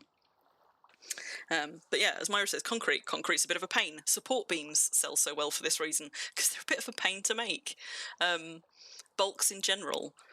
Now, bulks, we've talked a little bit about selling bulks, and selling bulks, if you can get around the perms problems, is a legit time-honoured way to make money in game. It is probably easier and more efficient to make money selling bulks through trade than through a market, if you don't mind dealing with people in that way. There are some people who will come and buy bulks from a market as a preference, even though they probably have to pay a little bit more because the merchant takes a cut, rather than buy it through trade or through the forums, because they don't have to interact with people to do it, and they can do it in their own time and on their own terms. So there is a market, like obviously there is a market for selling bulks in markets. Most people will sell theirs through trade, but you can do. But yeah, dies are one of those things which are more faff than a lot of people can be bothered with to make them, but people have regular use for them. That's quite a good thing to maybe consider making and selling. Even if your die making isn't brilliant, and mine isn't, you can still make quite good dies. You can buy them in bulk if you're willing to do what I did, build up a little bit of coin from selling other things, and then invest in stuff that you can break down and sell more slowly over time. Runes are another one which I mentioned last time, because runes are kind of a faff to make. But if you're going to loads of rifts anyway, and you're sat on a whole load of rift materials, you don't need to make very high quality runes for them to sell. Like my rune making is a pain because it requires a lot of skills, and even if you have them at a decent level, a lot of the runes that you make will still be very low quality, but that does not stop them selling, as long as you're pricing them right. So again, like my rune merchant doesn't bring in a lot of money, but he does sell stuff consistently. There are people who will come here just to visit my rune merchant. Yeah, as Bunlo says, selling bulk is one of the ways to make money consistently, but for a lot of people, it might also be kind of soul-destroying making bulk. But that is why people will therefore pay somebody else to do it for them.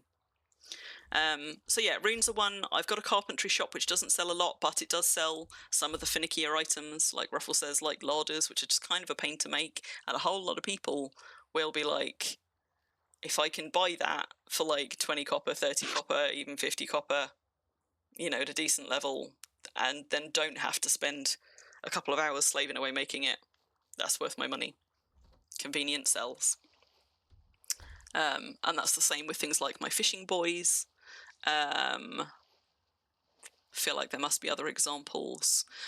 So armor doesn't sell so well, but possibly weirdly, you might think, my leather plate and chain armor sells less well than the stuff on my cloth merchant.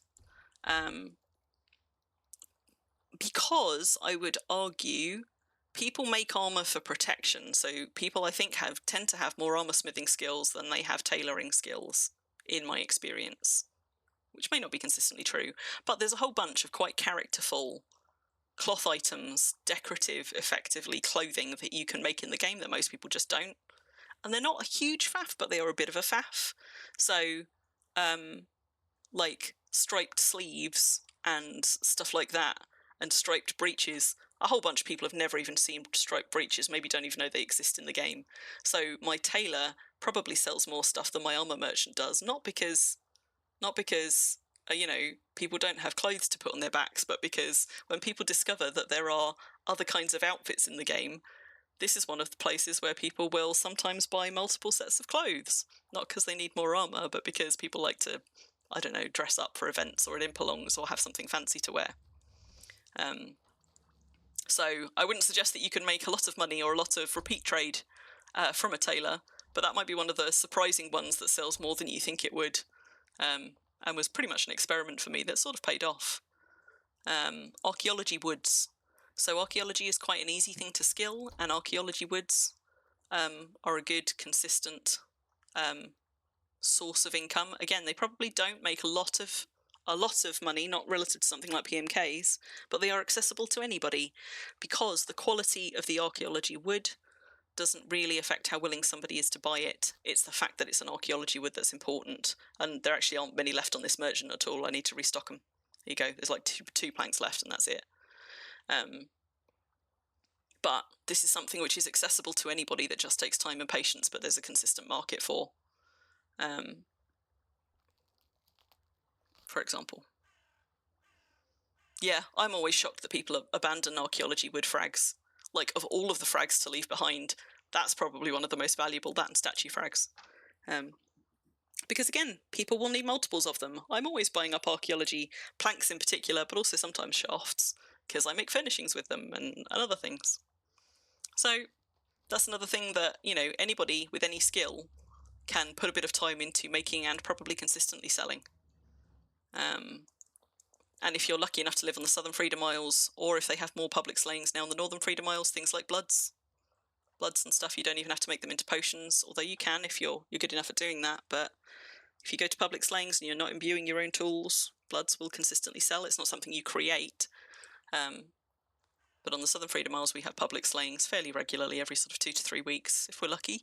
Thanks to some very, very, some players who put in a lot of time to make it possible. But if you're not using those bloods, or hide or scale or whatever, there is always a market for things like that.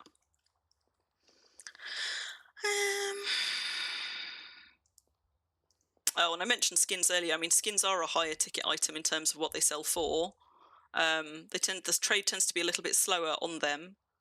But again, if you're not pricing them too high, they do sell sort of semi-regularly.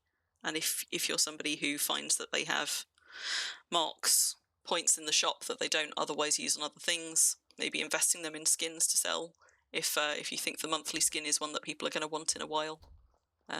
Again, probably a long-term investment. You can buy it and sell it the month that it's available, but it's probably worth a bit more if you hang on to it a few months. So that is my very scatterbrained approach to thoughts about things that you can sell. So let me just catch up on chat.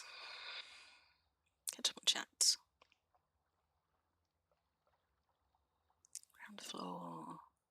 Can the upstairs merchant be reached from a boat? Mumix, yes, but not from a gnar, which is what most people will be coming here from. So because all my merchants are placed in front of windows, and I technically wanted them all to be reachable by boat, the upper floor ones are also in front of windows.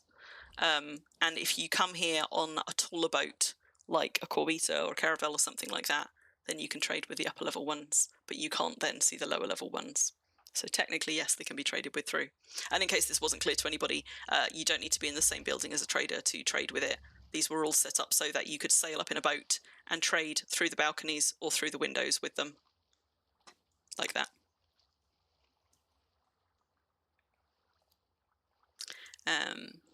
So what else? Question is, how much money did I spend squirreling those PMKs though? Yeah. No, I mean, that's a fair point, because they're things that I've bought. Although that sold 9 gold's worth of stuff, it hasn't made me 9 gold's worth of profit.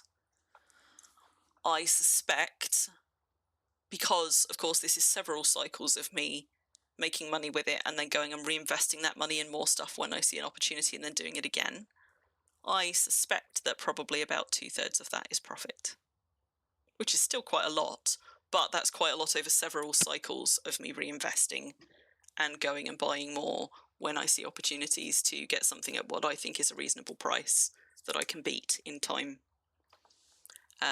Gems, Vesseled and Not can be good sellers. See, now that's something I've never tried to sell, Seri, but yeah, I mean, gems sell pretty consistently in terms of trade. I suppose I would worry that on a merchant, people maybe can't buy them in the quantity that they would want to.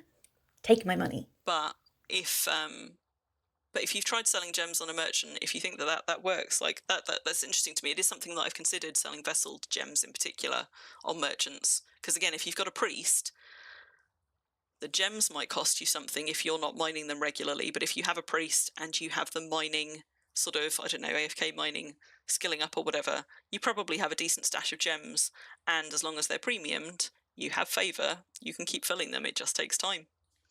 And again, it's a resource that people need to keep using.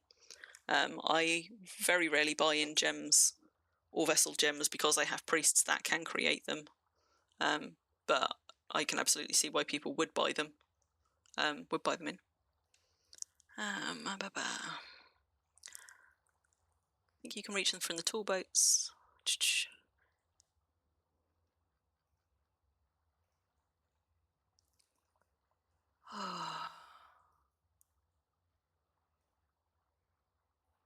Mumix, which is one of the best markets on the servers.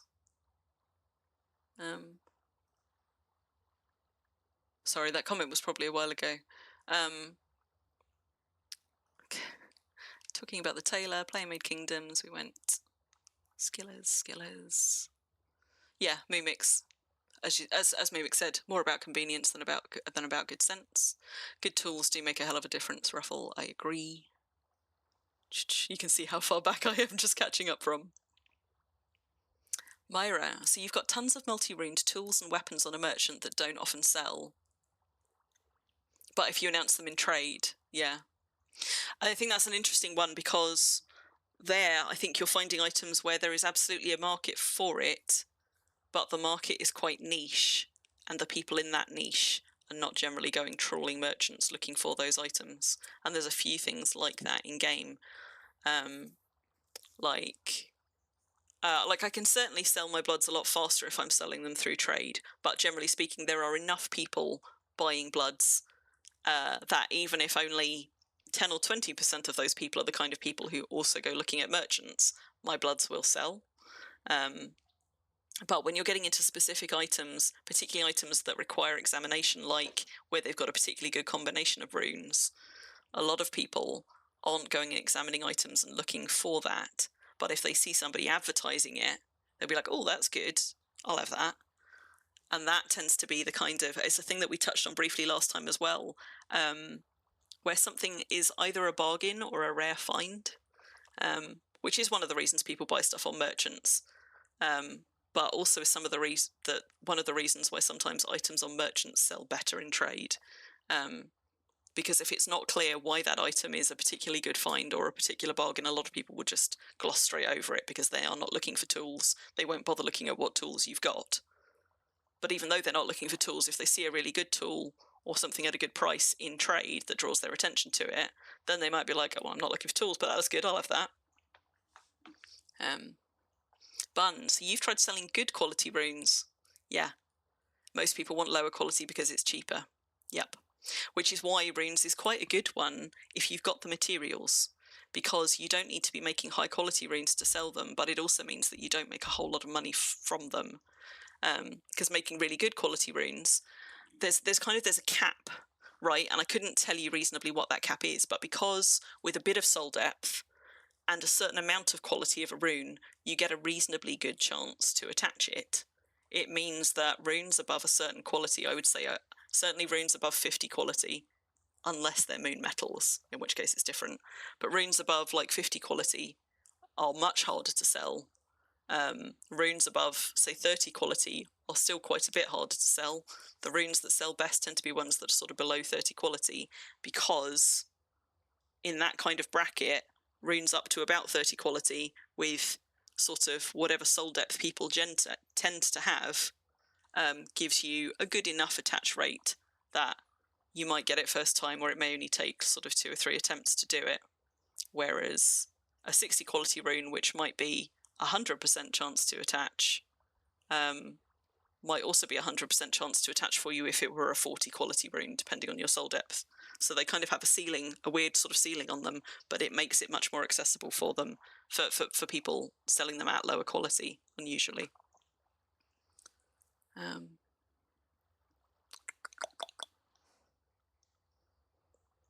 How much do gems cost?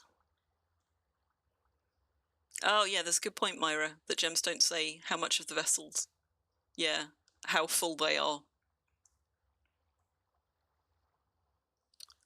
So gem pricing has changed a little bit, and I'm maybe not as up to date on this as somebody. I don't know if anybody else has answered in chat about gem pricing. But I think it used to be that gems below 10 quality sold for 1 copper per quality, and gems above 10 quality then sold for a smaller amount. It was a matter of ions per QL, and there's a reason for that. But I don't know if the market has actually changed, or if it's that people are pricing them differently in trade now, which is throwing me off. But I feel like gem pricing has changed a bit, because recently I see a more kind of people consistently saying that gems cost 1 copper per quality regardless of quality, which is not how it used to be. And the reason for that was a gem that is either 10 quality or below 10 quality, when you vessel it, it won't actually store favor. You know, it's been a while since I've done this. Somebody correct me if I'm wrong, but gems 10 quality or below are good for spamming channeling, because they don't actually fill up with favor that you then have to use again. They just lose a bit of quality and you chip them down and you spam them. Is that right?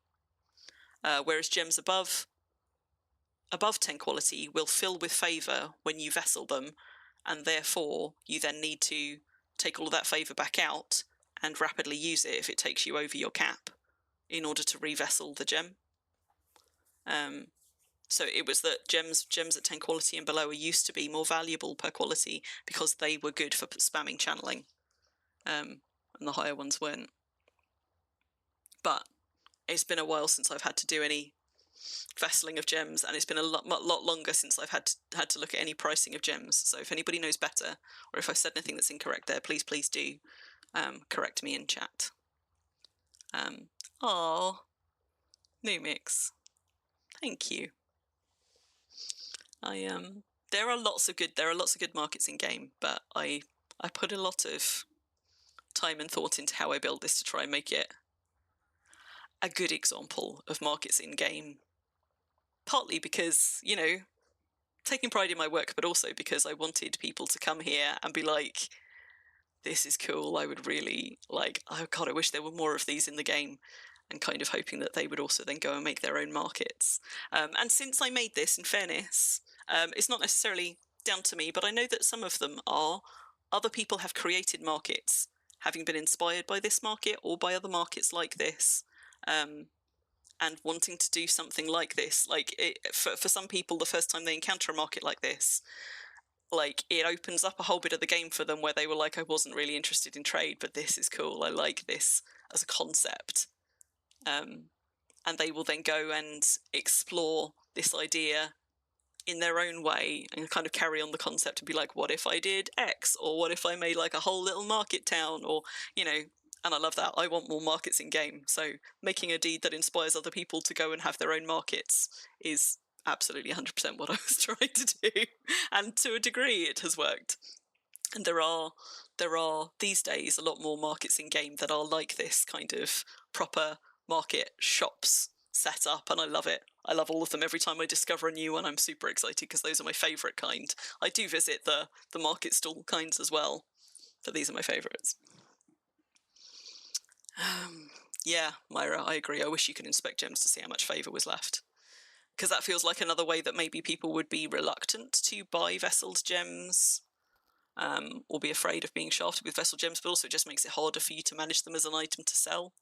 You have to be a lot more careful about filling them up and putting them on merchants and knowing that what you're selling is full. Yes.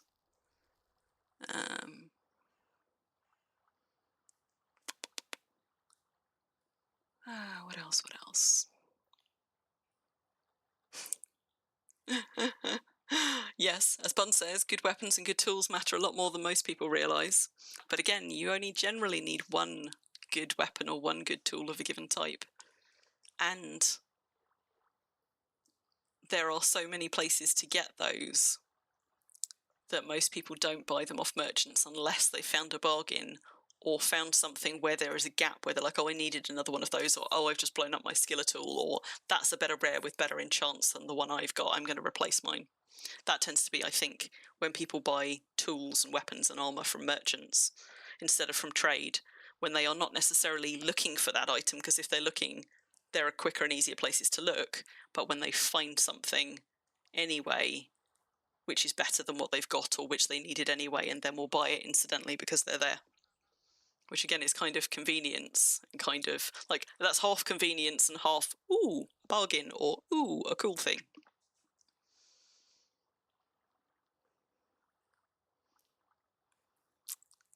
Yeah, Myra. Yeah. So where you're selling that bit about sort of like a, you know, an axe with good runes on it and good enchants in trade, you're opening up to a much larger market. So you are much more likely to find one of those people who is looking for that thing right now, or would buy that thing right now even if they're not looking for it because they think it's good. But you're selling there to a sort of like a niche, a few people. If there's only, say, 5 people in the game who want that item right now, you'll find them much faster through trade. The chances of them being one of the people that trawls markets and would find that item at whatever merchant it's on one particular deed and notice it and buy it, much smaller, which is where those things are much harder to sell on merchants. Good. There you go. Oh, Bun, good. You did a good illustration for us there. So your soul depth at 38 gives you a 90% chance to attach a 46 quality rune. Yeah. So that's an excellent illustration right there about that ceiling on runes. where you get a pretty good chance at not very high quality. For a lot of people, I mean, some people, particularly brand new players, their soul depth is probably terrible, but we tend to advise those new players to get somebody else to attach their runes for them anyway. So it's not even like people are capped at their own soul depth. They can just ask somebody better, more skilled, to do it for them. Robbie just hit 52 soul depth, and Robbie is an excellent die maker, and has been in the game much longer than me.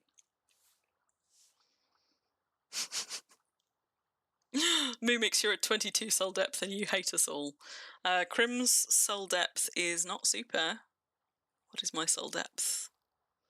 Oh, my soul depth is 39 somehow, probably from all the flower picking. I think that gives you soul depth.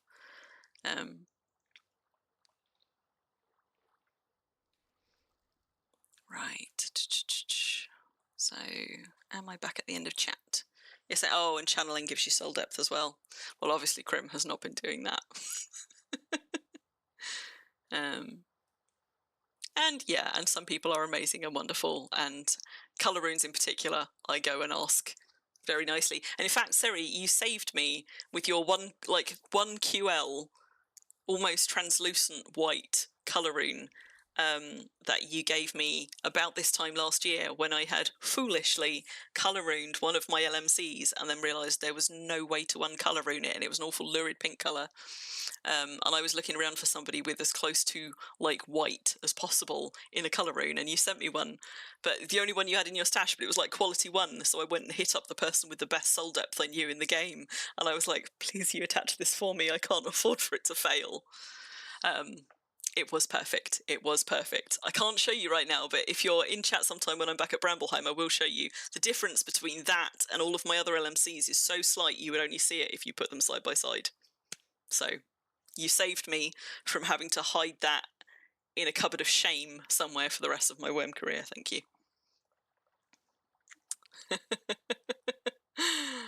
There you go. So a lot of my soul depth will probably have come from my hot food cooking, but also I do have a lot of nature skills that I develop. So there you go. Fun, you're surrounded by hideously coloured LMCs.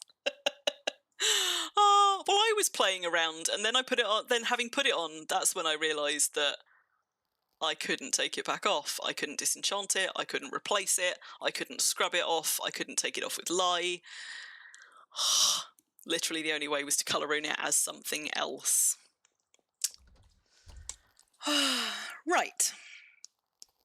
I'm going to take a drink while I stop, having caught up on chat, and have a look and see if there was any other stuff on my list. Oh my god, yes there was. Okay. Right. I'm not done yet. Brace yourselves. Still going. Still got more things to talk about. So, let's talk about marketing psychology.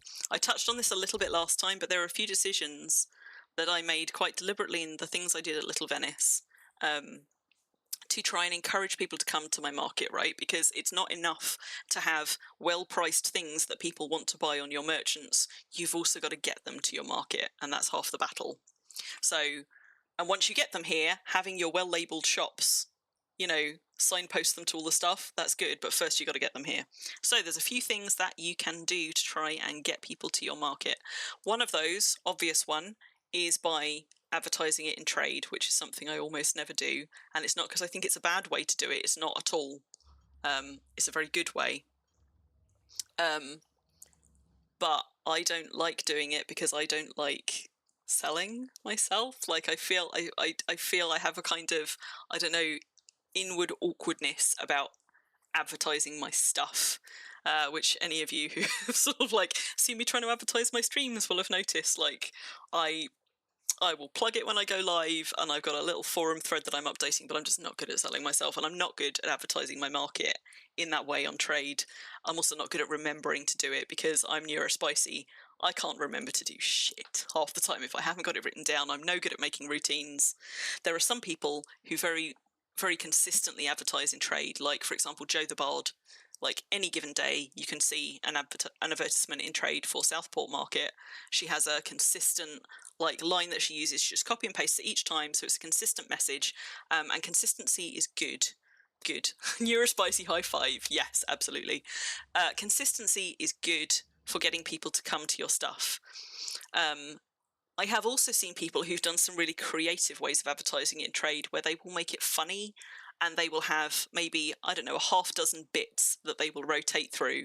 And because they have made people laugh or smile or charmed them or just stop for a minute in trade to read something a bit funny, like that also gets people's notice. And it gets their attention. And there's two psychological tactics at play there, but both of them are good for marketing. The funny one is about novelty, and it's about emotional connection. So my degree, although I work in sustainability, that's been my career for my whole adult life. My degree was in psychology, and a lot of my work in sustainability and my interest in that kind of sector actually came from a background of psychology. So this is one of those things where I do know what I'm talking about, but I'm going to try and not use too many sort of psychology terms. But in terms of sort of the psychology of attraction and interest, those kinds of advertisements in trade, Joe the Bard's one is trading on consistency. So the way that memory works is the more frequently you are exposed to something, the more likely you are to commit it to memory. That's why repetition works. That's why this terrible exam culture that we have works. You learn through repetition, through rote learning. So seeing the same message consistently in trade, sort of, every few days, across months, across years, like that is solidly well known as a market that is there, reliably there. You know exactly what it is, where it is. You'll see it in trade all the time. It's a familiar message. And at the point that it's so familiar that you start to filter it out because the novelty has worn off, you're filtering it out because you've already committed it to memory, probably. So that technique works if you are somebody who is good at remembering to routinely advertise themselves in trade. The way that the other one works, the one that I said about sort of doing something funny or having a few bits that you rotate between around novelty, and in fact, there you go, Joe the Bard has literally just now advertised in trade. The other one that I was talking about, around novelty. So psychologically speaking, we notice things that we don't expect much more readily. So trade, which is generally full of the same kind of stuff, you are more likely to notice in trade when somebody does something you don't expect, which is why novelty pays off. So as long as they are not posting something you don't expect, which is triggering a different thing like suspicion, like if you think they're trying to, I don't know, pull the wool over your eyes or something. But novelty makes people sit up and pay attention, and finding something charming or funny or interesting gives us a positive psychological association with that thing before we've even interacted with it. And that's one of the things that Little Venice is doing in a way. Even though I don't advertise it, I was trying to create a place which was charming and enjoyable to spend time in, to encourage people to both visit when they heard about it or saw it sailing by. Like I wanted people to sail by and be like, oh, I should come back there sometime and have a look. That looks cool. But also that encouraged people to stick around and properly explore it when they did happen to come here. So if people came here for one of my merchants in particular, which people often do, like when they realise I've got a PMK shop, and there aren't many places that have one, there are a few, people will come here just for the PMK shop, but they will stay often for the deed, for the charm, for the experience of shopping here because they find it enjoyable. So there are a lot of shops here which are kind of, you come for the shop but you stay for the deed, hopefully. And that was one of the things that I was trying to do here, which is partly why I have put so much time into decorating this, right? Because on the one hand, if you know anything about me or any of my deeds, you'll know that I like decoration. And some of them are better decorated than others. Some of them are just kind of, shop displays with a little bit of stuff around. But some of them, like, the restaurant and the pub and the gift shop and things are really, really like densely decorated. And that's because, again, it's sort of, when people encounter things like this, like whenever I walk into my shop, there's always someone who's like, oh my God, your pub is really cool. I really like that. And again, I'm kind of capitalizing on partly novelty. Sometimes people haven't seen some of the things that I've done in places, but sometimes people have, and they're just like, that's a really nice example of that. Like my carpentry shop, which is probably one of my poorest shops in terms of trade. It doesn't sell a whole lot of stuff. It doesn't sell stuff very consistently. But it's actually one of the biggest shops in the whole of Little Venice in terms of footprint.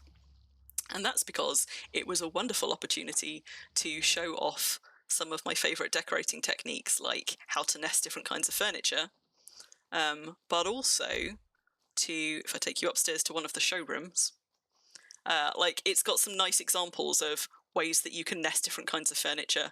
It's got a whole hot tub in the corner, which some people who've never seen a hot tub in Wurm before are like, that's cool, I like that. And it was also an opportunity for me to essentially treat it as a showcase for example, here's all the different ways that cedar wood can look and all the different colours, which frustrates me no end. But I thought it might be useful as a reference point for some people who are trying to furnish a room consistently to come and be like, okay, so if I do it in cedar wood, what do I need to be careful of in terms of like what's different, what's going to change, what looks nice together, which item pieces nest well together. And sometimes people will come here and be like, I've never seen that done before with like wardrobes and bookcases. That's cool. I like that. So again, like this whole floor, there's no merchant on this floor, and this shop sells next to nothing. But generally, people enjoy this shop. They enjoy the decoration. So it's worth more money to me than the merchant actually makes from it in terms of people enjoying the experience and wanting to spend time here.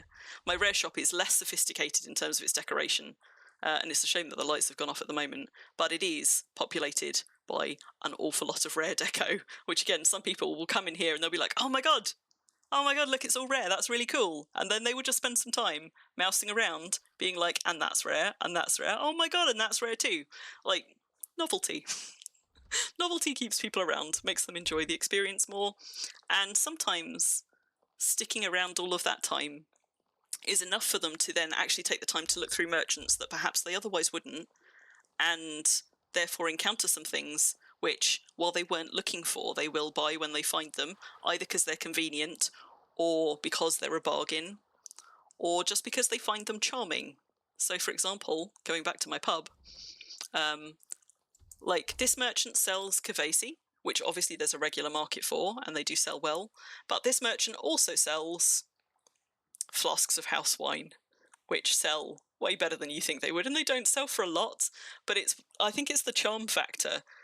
She doesn't actually have at the moment, she's got one at the moment, funnily named one, but usually she's selling a few sealed jars of characterfully named alcohol, and it's not that for the amount of alcohol you get in these, this is like the market value, it's the novelty value of it, right?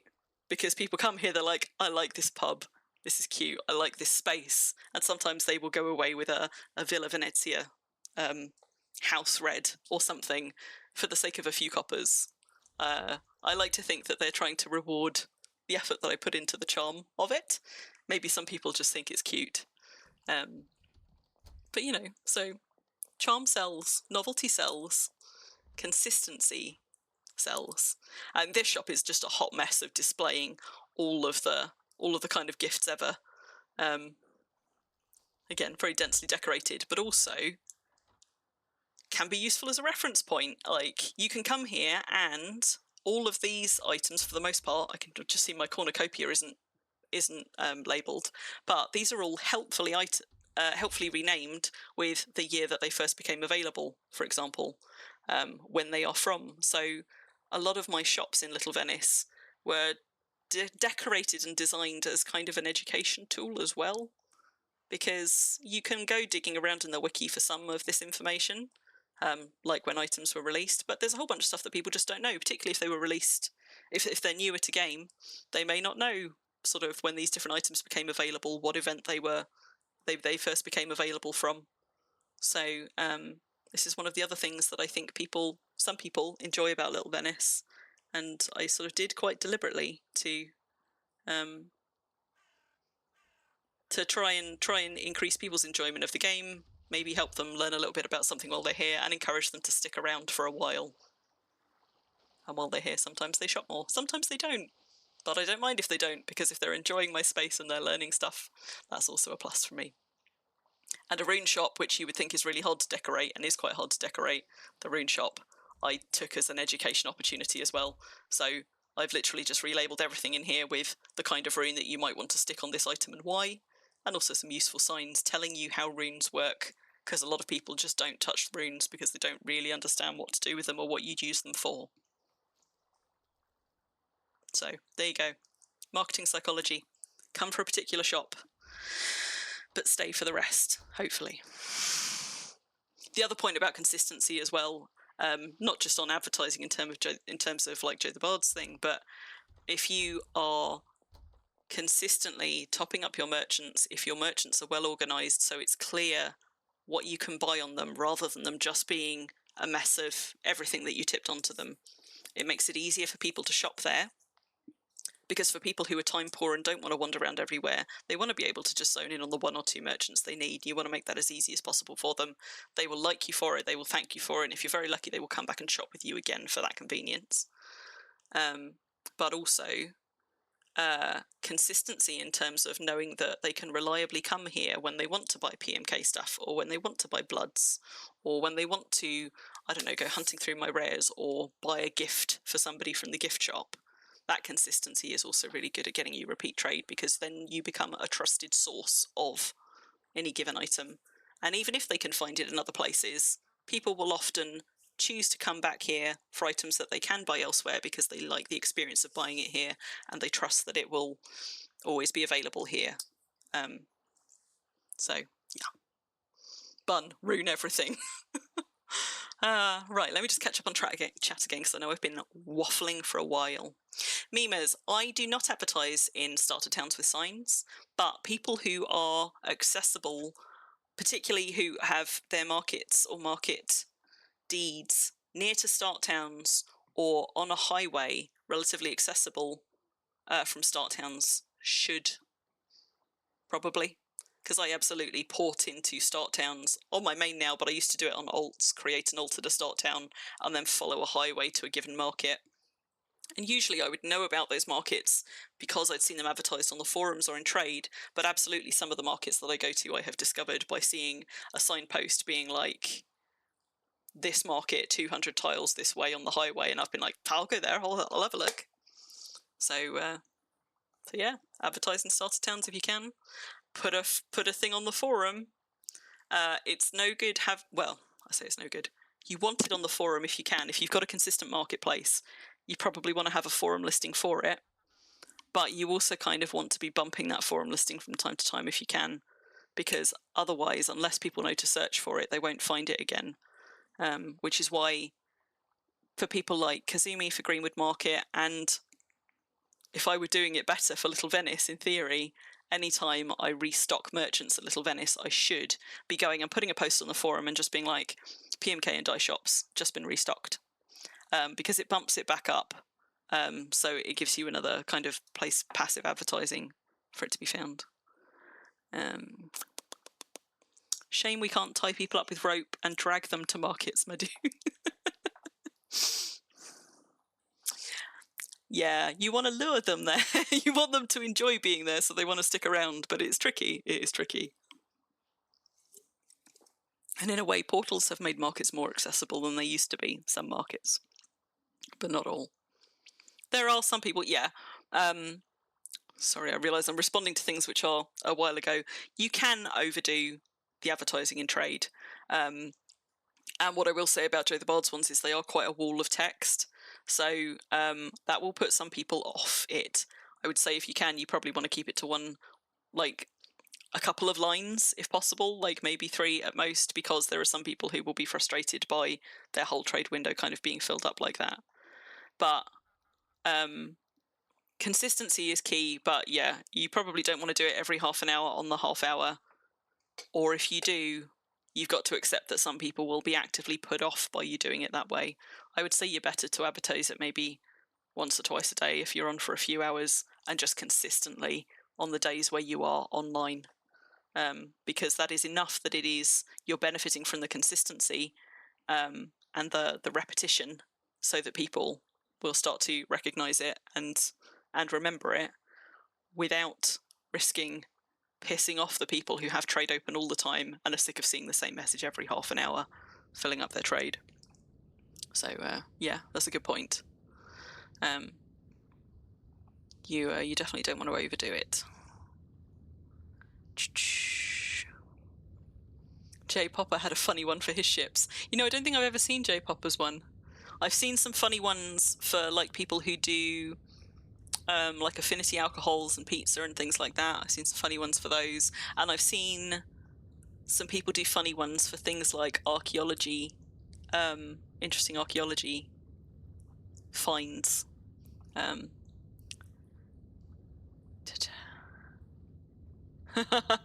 Said he was selling lead anchors. Depending on how much wood and sails you wanted attached to it, various costs. Yeah, that's nice.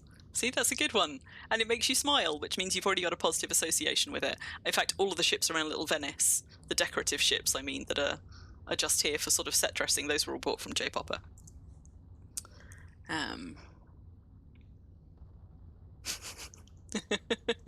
Moomix has an idea. Put a wood scrap name, thanks for the decoration, hints for a copper on the merchant. And a sign, if you like the showroom, feel free to leave a tip.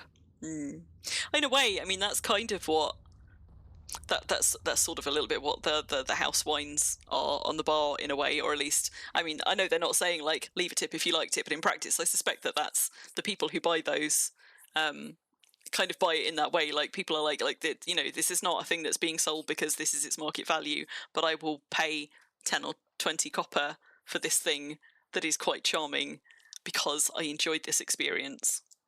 Yeah, and there is some value in that. Inscribed papyrus or something. Ruffle, you've got some of my wine. Bun says ruin everything.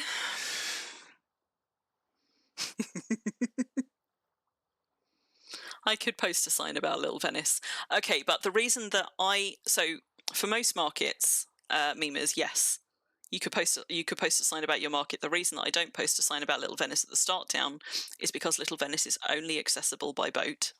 I'm not really trying to persuade anybody to come here following the highway system. I mean, you can't following the highway system, but on foot. So I'm not really selling items for new players, really. I mean, new players have got plenty of other places to buy them. But the position that I picked on the server for this, knowing that I wasn't particularly going to be looking for passing trade because there isn't much around here, instead was deliberately on an axis of places where people tend to cross in boats, going to things like public slaying or travelling across release. So having made it nice and accessible in that way, then at that point, there isn't really a good place for me to signpost it from. But I can almost guarantee that anybody arriving through the portal in the start town is not going to be able to access Little Venice. I mean, some maybe could, like where people have parked boats there, but generally people arriving in the start town will be on foot or going places by road, and you need a boat to get to this, unless you're a very good swimmer. So that tip doesn't work for me, but it would work for most markets. I agree.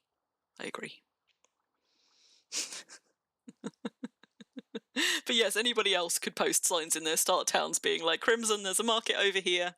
That would probably work on me. Ruffle, you do check forum posts for restock notices. Good to know. I mean, I mostly do it as an opportunity to bump it, but also because I know that there are certain shops which consistently do sell out of stuff, and I've got people who sometimes PM me and be like, I want more of this dye, can you let me know when it's back in stock? So yeah, I know that there are some people who do like and look out for restock notices for that reason. Madoon, posting on the forum is just as scary as posting on the trade channel. I do kind of get that. And like when I said I avoided trade for my first several years of playing, I also avoided the forum for my first several years of playing. And it's not that I actively avoid them now, I'm just not particularly comfortable on either, so it's rare that I will post on either, but I have to say, I feel more secure in my knowledge of the game now that my biggest fear in interacting with them previously, like that I would say something stupid or show up my lack of knowledge or humiliate myself in some way or draw someone's ire by saying the wrong thing. That fear has been somewhat allayed by my comfort and my confidence in the game, but I'm still an introvert and I still don't much like interacting with people except on my terms.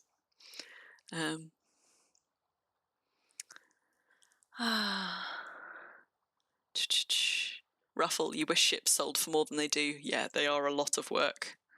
They are a lot of work. But, as Merdine says, Ruffle is getting commissioned to make ships, so some do. You can swim, memers, yeah, but not if you're carrying a bunch of stuff. You wouldn't really want to swim over here, especially if you plan to carry anything back at all. One of the things that we talked about last time, but it's probably worth just reiterating for anybody who didn't catch the first one because it's quick and easy to do, we talked a little bit about convenience in terms of making your shops well labelled and clear and easy to find. Other things for convenience: have your settlement token somewhere sensible if possible, and if your settlement token isn't readily visible from all the places where you've got merchants, stick some signs around telling people how to find it. So on the other walkways and things, there are pointy signs visible from basically any walkway that you are on, any path, any kind of path or paved area outside on this deed that you are on. You should be able to see a sign somewhere pointing you towards the token or towards the stairs that will take you over to the island that has got the token on. Do that because most people are probably not carrying a whole lot of coin, even if they're carrying a bit. You want to make it as easy as possible for them to go and get their cash out. So if your market is big enough that the token can't be seen from across the market, stick signs so that anywhere you stand, ideally, you can see a sign pointing you to the token. And I should have more spirit castles than I have around here. I've actually only got one, but make sure that the one that you have got is nice and clear and visible, because you can nest them into buildings and do really cool things with them, but that also makes them harder to spot. So instead of like cool nesting, you actually want it to stand out. You probably want it in a different material than the building it's standing in front of. Maybe you even want a sign pointing to it. If you can rename it, if you made it yourself, rename it with the cast that's on it. If you sell larger items, or even if you don't, but you can afford to, stick a rune on it so that it can fit larger items in. Really what I ought to do is I ought to have a couple of these on every island in Little Venice. I just haven't got round to it. But people appreciate convenience. So make sure that the ones that you do have are well signposted, nice and visible, and easy to find.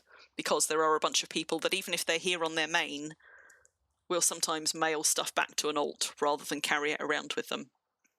And there are absolutely people who, as we've said, me included, who rather than visiting markets on their main, will just post an alt at any market they particularly like, and then log that tune in when they want to go shopping there, and mail stuff back to themselves instead of coming and visiting in person. So that's again where a well signposted, easy to find mailbox, and more mailboxes if you can afford to have more of them enchanted and or runed, will come in handy. So that was a little bit about marketing psychology, and about convenience. Oh, another thing about advertising. You may well have encountered this. It is frustrating renaming coins, because coins are one of the only things that you can't rename a stack. But, see, this is unusual. Unusually, these silvers aren't named, but you'll find that most, no, maybe not most, many, particularly the larger units of coinage in the game, so most golds, if you've ever been lucky enough to take a whole gold out of the bank, but in particular things like 5 silver coins and 20 silver coins, and occasionally some 1 silver coins, will often have been renamed by people. Sometimes they are renamed for things that are not very nice, and those probably get renamed and circulated back out of the game from time to time. But a lot of shops, there you go, see, so we got some not so nice ones, but a lot of shops and markets will use these to advertise. And I would argue that this one is not a good advertisement, because it doesn't tell you where it is, what server it's on, or whether it's a market. I don't know if that's a market. I don't know if that's an alliance. From looking at that, I've no idea. This one, however, well done Bun and Myra, or whichever one of your alliance did this one, is a good one, because it tells you that it's a market, and it tells you which server it's on. If you've ever found a Little Venice coin in a that you've taken out of a bank, the Little Venice one will generally say, I haven't got one on me, but it literally usually says like Little Venice Market, and the coordinates and the server that it is on. So when I put that back into a bank or on a merchant or whatever else, coins come out of your bank already named. I don't quite know how this system works. I've never, for example, got coin out of the king's coffers with a name on it. I think those are generated by the game out of a pool. But coins that you put into the bank will absolutely pop out somewhere else to someone else with the thing that you renamed it still on it. So if you can be bothered to every so often, probably only when you get maybe larger ones like 5 silver or 20 silver or whatever, to just do a little bit of renaming. You'll have to do it one at a time, not at a stack. Just rename a few coins, and then when you throw them back into the system, somebody else will get them somewhere down the line. Not a reliable method of advertising, but I always think it's sweet when I find coins named in that way. Unfortunately, it doesn't tell you how long ago they were named that way if that market is still active, but I have absolutely discovered sort of some markets or been reminded of some markets by finding, when I take coins out of the bank, finding ones named for that market and being like, oh, I should go back there, that was a good place. Or I remember hearing about that, I really, really should go and sail over and have a look. You like to name them image of a sheep or image of a cow. So mini advertising tip there. The other thing that I will say is if you make a charming place that people enjoy and want to spend time in, they are more likely to want to come back and spend time here again because they had a good experience, but they are also more likely to tell other people about it. And if any of you have ever been unfortunate enough to have to do any kind of sales or marketing work, you will know that word of mouth is about the best advertising you can possibly get, because we trust other people's opinions. We trust the assessment of our peers over and above any kind of advertising direct from the source. So if you make a place that people like, that they find convenient to use, where they found good stuff, they are more likely to recommend it to other people or tell other people about it or come and visit it on their streams or whatever. And that kind of advertising is the best advertising you can possibly get.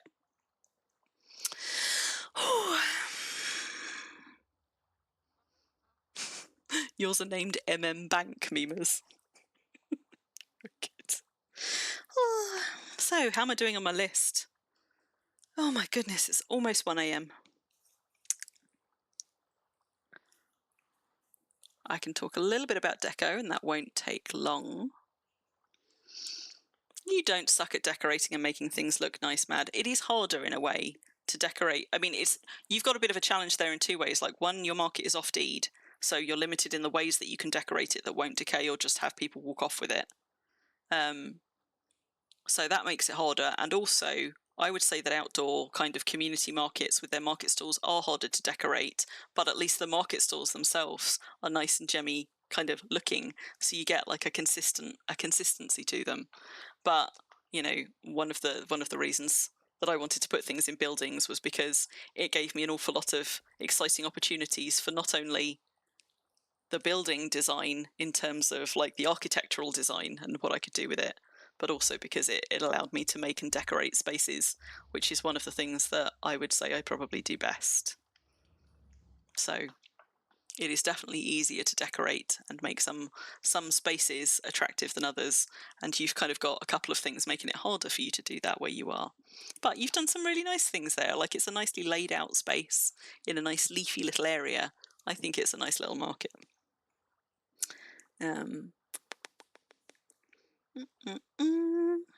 Oh, another small practicality point, but as you'll have seen when I'm looking at my contracts, if you have more than one or two merchants, rename them. You'll thank yourself. These ones have not yet been placed, but there's no automatic renaming of contracts. So if you're managing several, for goodness sake, rename them. And if you're somebody like me who has, well, you've got to give your merchants a name, any name, whatever. So if you're calling your merchants anything other than what they sell, like you will find like merchant PMK items, for example, and that's their name. If you're calling them anything other than what you sell, rename your contract with both the name of the merchant and the thing that they sell. Just make your life that much easier when you're going hunting through, particularly if you're doing any kind of remote management of your pricing, or remote checking in or whatever. Just saves you a load of headaches, because without these renamed, they would all look like this. There would be no way to tell at a glance which of these merchants were active and which of them were placed in the world and which of them were still contracts. No way of finding at a glance which of my merchants I want to look at. Rename your contracts.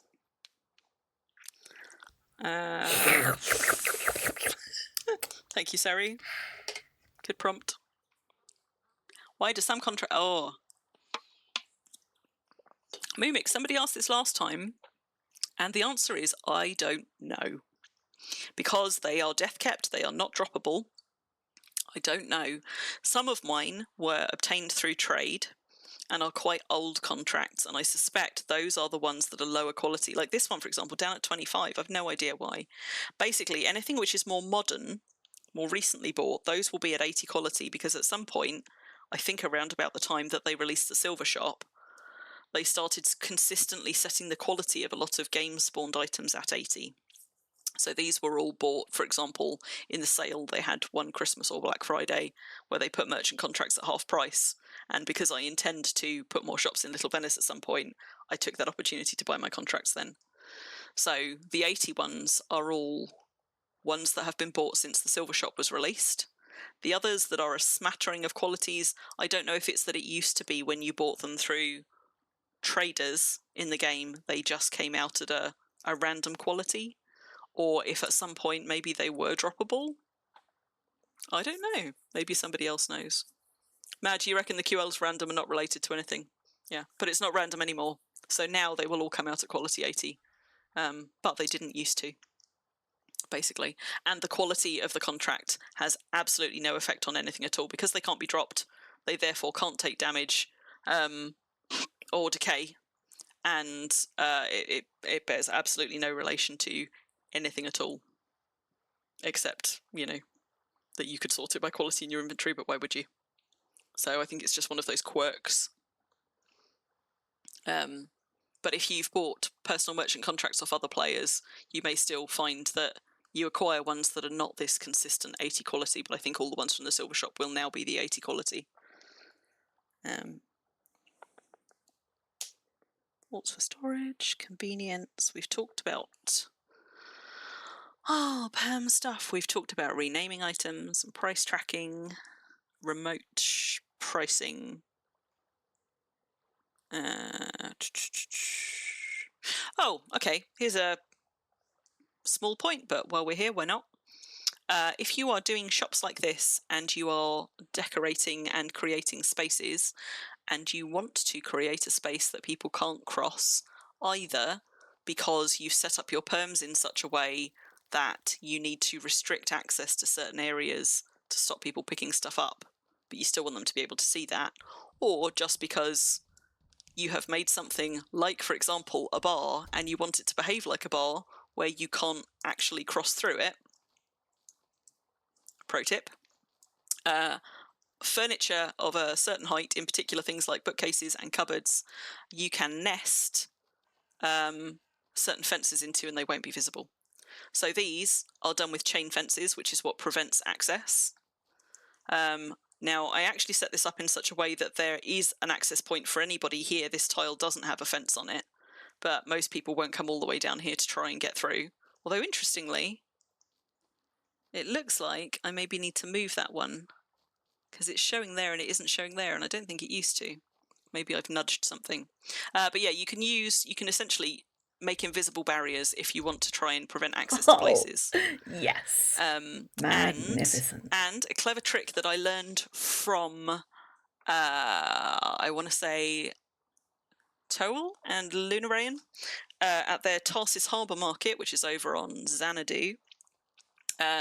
Because they've got a space like this where you can't cross anywhere. And when I went in their shop, I spent a hot minute looking around their shop being like, how do they get behind the counter to decorate and repair their decorations? And we'll come to repair in a minute.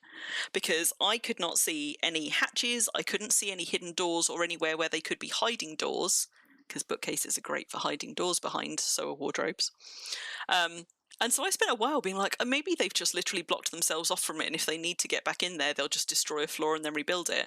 But I got a chance to ask Toil about it, and he told me something that I had not considered, which is they have got, as their gate that they can cross through, a oh my god, what's it called? What's it called? What's it called? Right.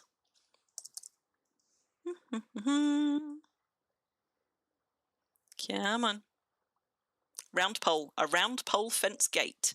And the reason why that works for this is because a round pole fence gate is the only gate where the opening bit of it is not the whole tile wide. So all other gates, if you put them in here, as soon as anybody who can cross them gets through, a big one would swing open, which isn't a problem if they don't have perms. Like, I could have put a gate here that nobody but me could cross, and therefore nobody but me would see.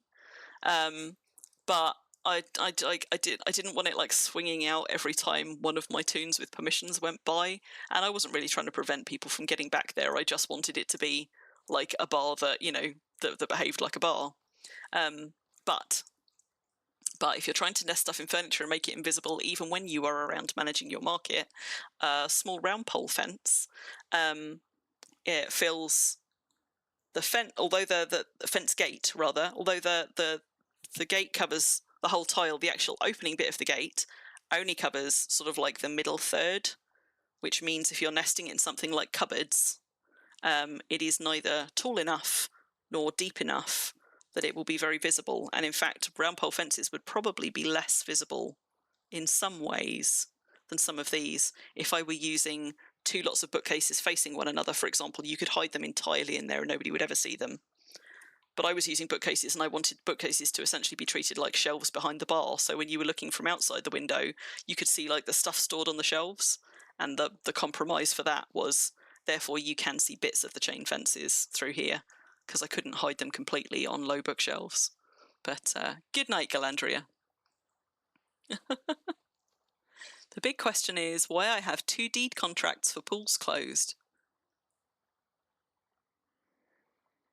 How do you have 2 deed contracts for pools closed, Madoon? That should not be possible. Can you, out of interest, can you manage it from both of those settlement contracts, or does only one of them work? Yeah, the round pole fence gate isn't visible at all. Well, yeah, but it would be visible from this side. So these are a little bit visible, particularly here on the shelves, but the round pole fence gate, although it has a much thinner profile, looking at it from side on, it would have slats all the way across these shelves.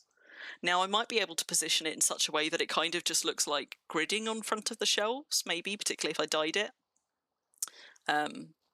But yeah, at the point that I made this, it hadn't even occurred to me to use round pole fence gates. Both your contracts work for managing things. Mm.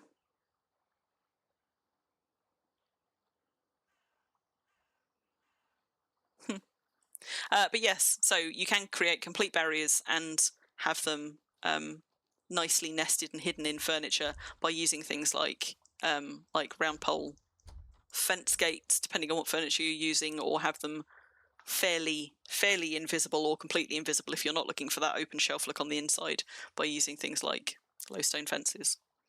But also, don't underestimate the if you're trying to make sort of living spaces but hide your storage spaces in those, don't underestimate the sort of the value of doors hidden behind things like bookcases and bookshelves.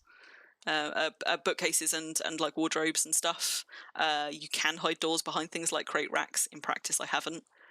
Actually, in Little Venice, what I decided to do was, rather than trying to hide the storage and the sort of the spaces that were not shop floor spaces, I instead decided to lean into the making it more characterful thing, and instead I kitted out the living quarters for the merchants who lived in the shops. So instead, at Little Venice, rather than kind of blocking off access, there are a few places blocked off that I didn't decorate, but instead of blocking off access to the spaces that were not shops and not for the public, instead I made kind of like little loft apartments and things for the merchants that lived in them, Like, there's nothing up here shop-wise, but it's just a little living space, like, for the dudes in the shop downstairs, which also pleased me. But, you know, you can absolutely sort of hide doors out of the way or have doors perfectly visible and just lock them and not allow people access by setting their permissions on the door instead of on the whole building. And this one likewise has got an upper floor, which is again a sort of a showroom. There's one of every single wood type in the game in this room. But like, there's not selling anything up here. It's just giving you a display. And then the upper floor again is just a little reading nook, because why not? So yeah, another kind of mini point. Ooh, spiral staircases make me dizzy. I think Stargrace has the same with the merchant contract, like where they've got a bugged version. They got a dual one. Yeah. I think Beres gave you both copies. Yeah, I mean, so Madoon's deed, in fairness, is about as old as the server. We think that it was probably a day one deed, but if not, it was probably day two. Like, it was very, very early deed and has never fallen. So I don't know if there was a glitch there at some point. That's kind of cool, though. I think, if I'm lucky... Oh, the last thing that is on my list to talk about, which again is going to be quite a quick one, the downside of beautifully decorated deeds with a whole lot of stuff in them.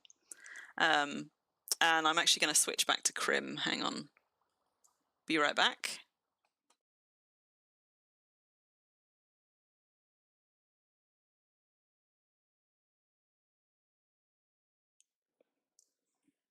Right, back on Crim. The downside of beautifully decorated markets or deeds or anything else is, in order to get this kind of densely decorated space, you're going to spend a lot of time repairing, or you're going to spend a lot of time redecorating.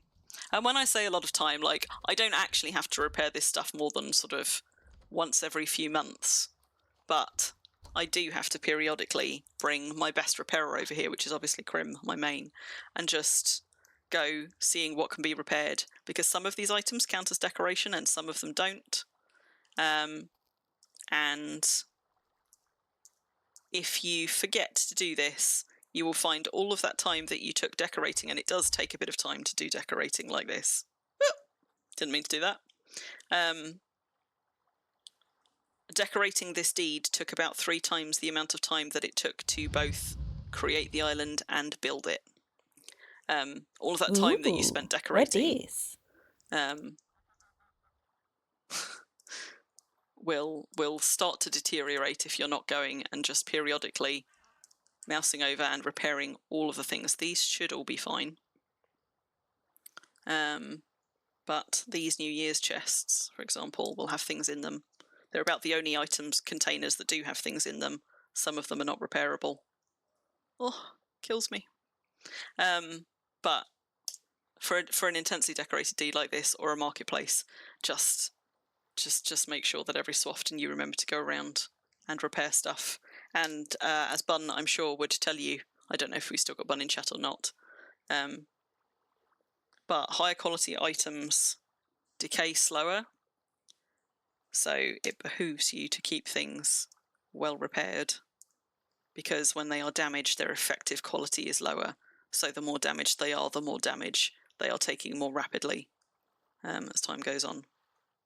So, but on the other hand, a very, very intensely decorated deed is, you know, a good way to slowly grind repair skill. And generally what I will do, rather than doing it in bits and pieces like this, is every few months I will bring Crim over here and I will turn her sleep bonus on, and I will drink some affinity alcohol for repair, and I will just slowly make my way through repairing everything that might be eligible for repair in every shop until I have done the whole deed and appeased my anxiety for another few months. But just a point worth noting, like, really nicely decorated deeds are wonderful. I would love for more people to do them. I really enjoy them. Obviously, I enjoy doing it, but they do come with a repair burden, I am afraid.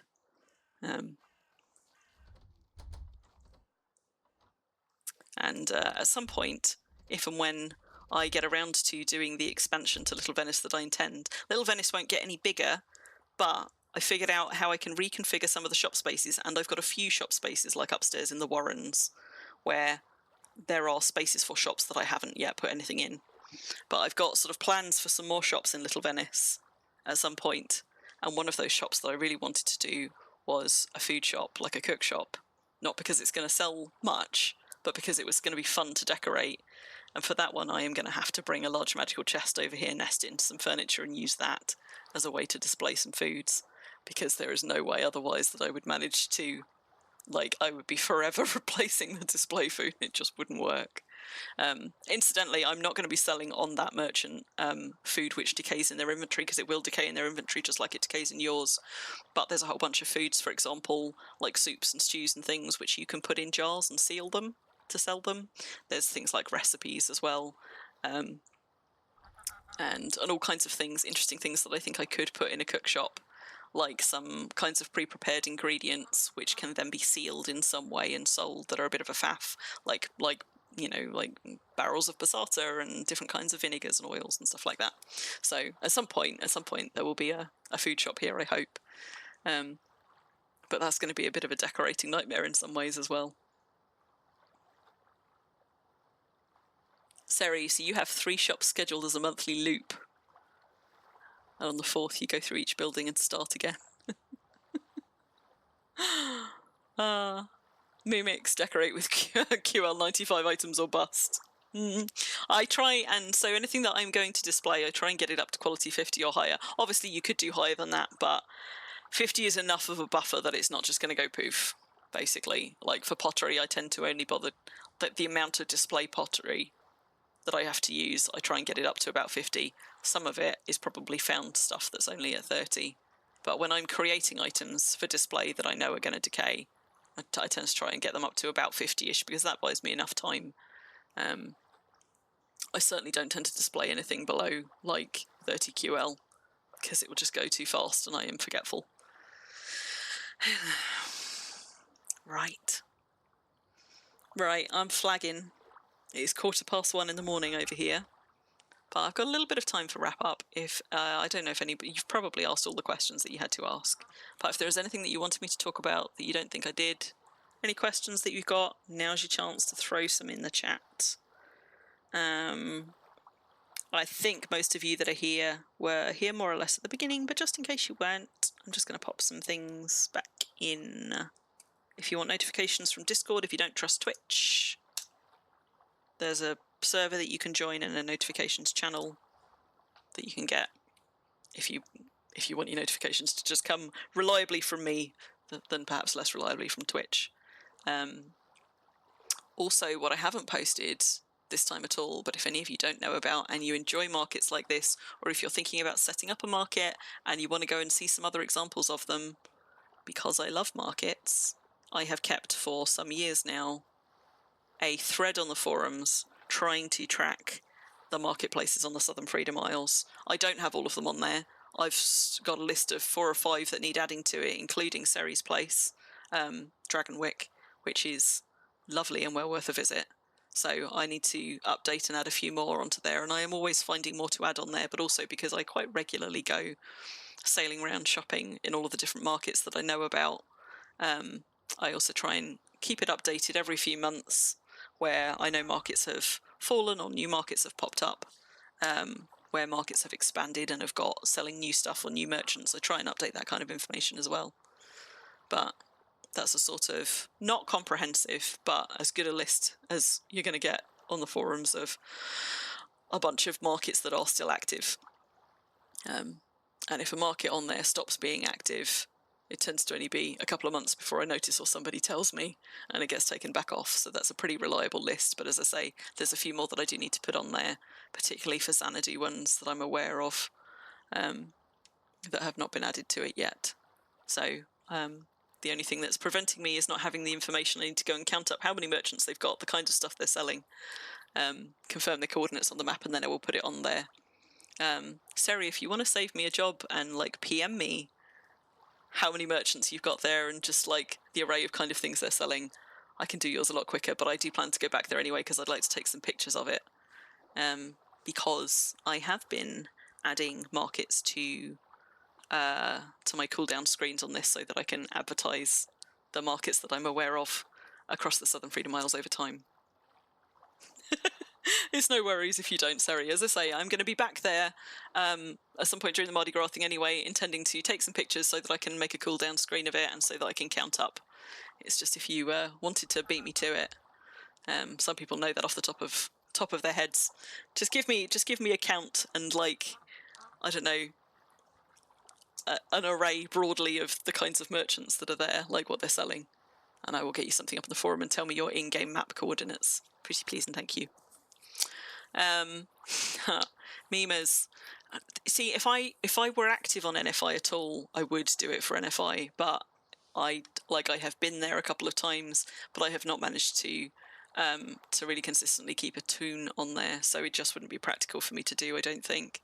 But it would be lovely if somebody on the Northern Freedom Isles who was as invested in markets as I am did one for the Northern Freedom Isles, because I don't think there is a thread like that for NFI. And if there was a thread like that for NFI, I might be more tempted on the occasions when I go over there to actually go exploring other people's markets, even though I'm not based on that server. But yeah, it wouldn't be practical for me to do, alas. Sorry, you've got toes too. Yeah. Yeah. But I think, like, it would be really nice if somebody on NFI would do similar.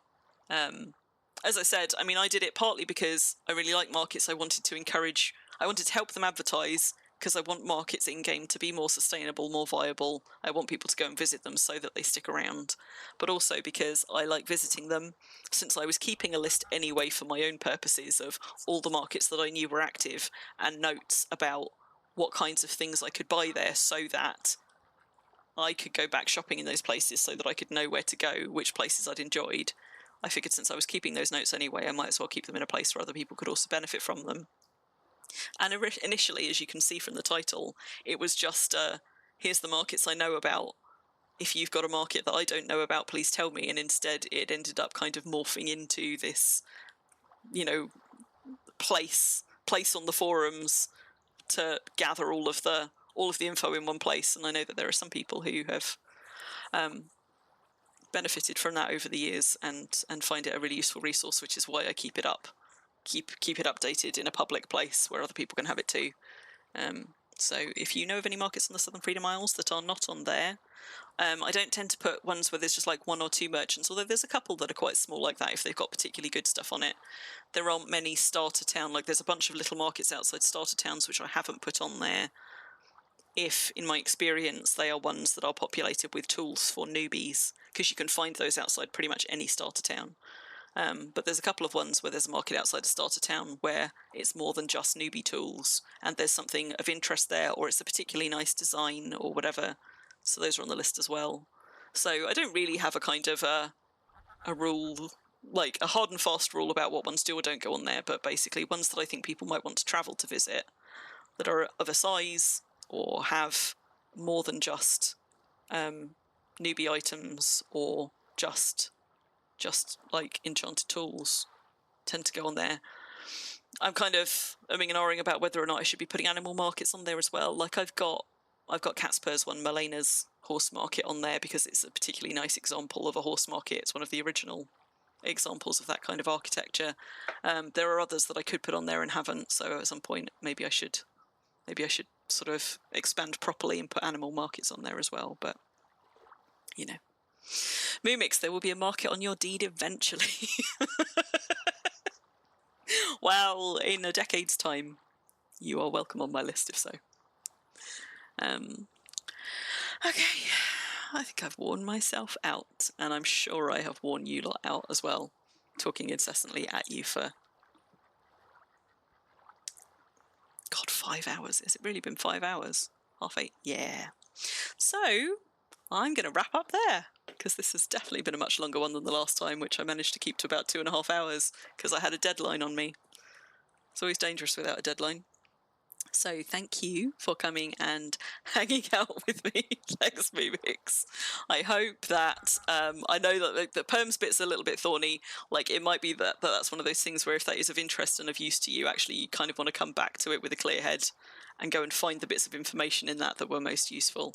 But hopefully there's been some things in here that, I don't know, maybe that you didn't know or that have given you food for thought or just made you want to go out hunting and exploring to find more markets again. I've been advertising other people's. Oh! I had a news screen and I forgot all about it. It's Valentine's. I mentioned it at the beginning. If you don't know already, go to the Silver Shop if you're a premium character. You can get your thing for free. I was going to go. Actually, that reminds me. I did. Am I back on Crim? I brought an item to display in my gift shop and have solidly forgotten it the whole time I'm here. I'm just going to go and put this down. So I've got one to display. Where are you going to go? I wish you could set these so that they stay open. Because I don't think they will be open for other people coming to visit. But, oh well, it's there now. But yes, so I am slowly working my way through all of the markets that I know about as my cooldown screens. I've been going and taking nice screenies of them, as nice as I can. Some are easier to screeny than others to try and signpost them. But since we are at Little Venice for the second time today and it's been a little while, you will forgive me for today's cooldown screen actually being a Little Venice one. So if you want to come and visit and have a look around just to see what I did here, have a look at some of the things that I was talking about or experience the ambience and the charm that I tried to imbue in this place. That's the coordinates for Little Venice. You can come and have a look at it. And from the next stream onwards, we will be back to our usual rotation of other people's markets. Sent me the details in a forum PM. Thank you, Seri. I will get the thread updated and then go and get a picture when I'm by for Mardi Gras. So I will be around doing something next weekend, possibly with Ruffle, maybe, if she's available, but if not, possibly something else. We might be going back to Indie. Depends on Ruffle's availability. You read Little Piggies. And the weekend after that, I will be going and visiting the Mardi Gras in Pelong. That Seri and her friends are running over on Xanadu, possibly with Calvert, or possibly we might both stream on separate nights, or we might come and stream together or something, I don't know. So I will be doing that in 2 weeks' time, but I'll put announcements up on the Discord for those in good time. And I might be doing a little stream of Not Wurm at some point on a weeknight this week. If anybody wants to come and keep me company, streaming something where I don't already have a community in place, because I've been getting an urge to go back and play one of my childhood games, which was very, very important to me, which is Final Fantasy VII. So I might do a bit of Not Wurm streaming at some point this week. If you see me go live on a weeknight and you want to come and just hang out and cheer me on, please do. You will get to see absolutely unadulterated, nerdy, neurospicy glee, because I did a little test film of it just to see how it worked for streaming, and it was so ridiculous. I showed it to Myra and to Bun and to Ruffle and to Calvert, sort of like to my mod team, because it was just like a few minutes of me solidly bouncing in my chair, unable to sit still, quivering with excitement, and occasionally accidentally singing along to stuff too. But yes, and 2 Impelongs coming up soon. I will be at both of them, and I hope to see some of you there. Good night, folks. Take care, and I will see you around.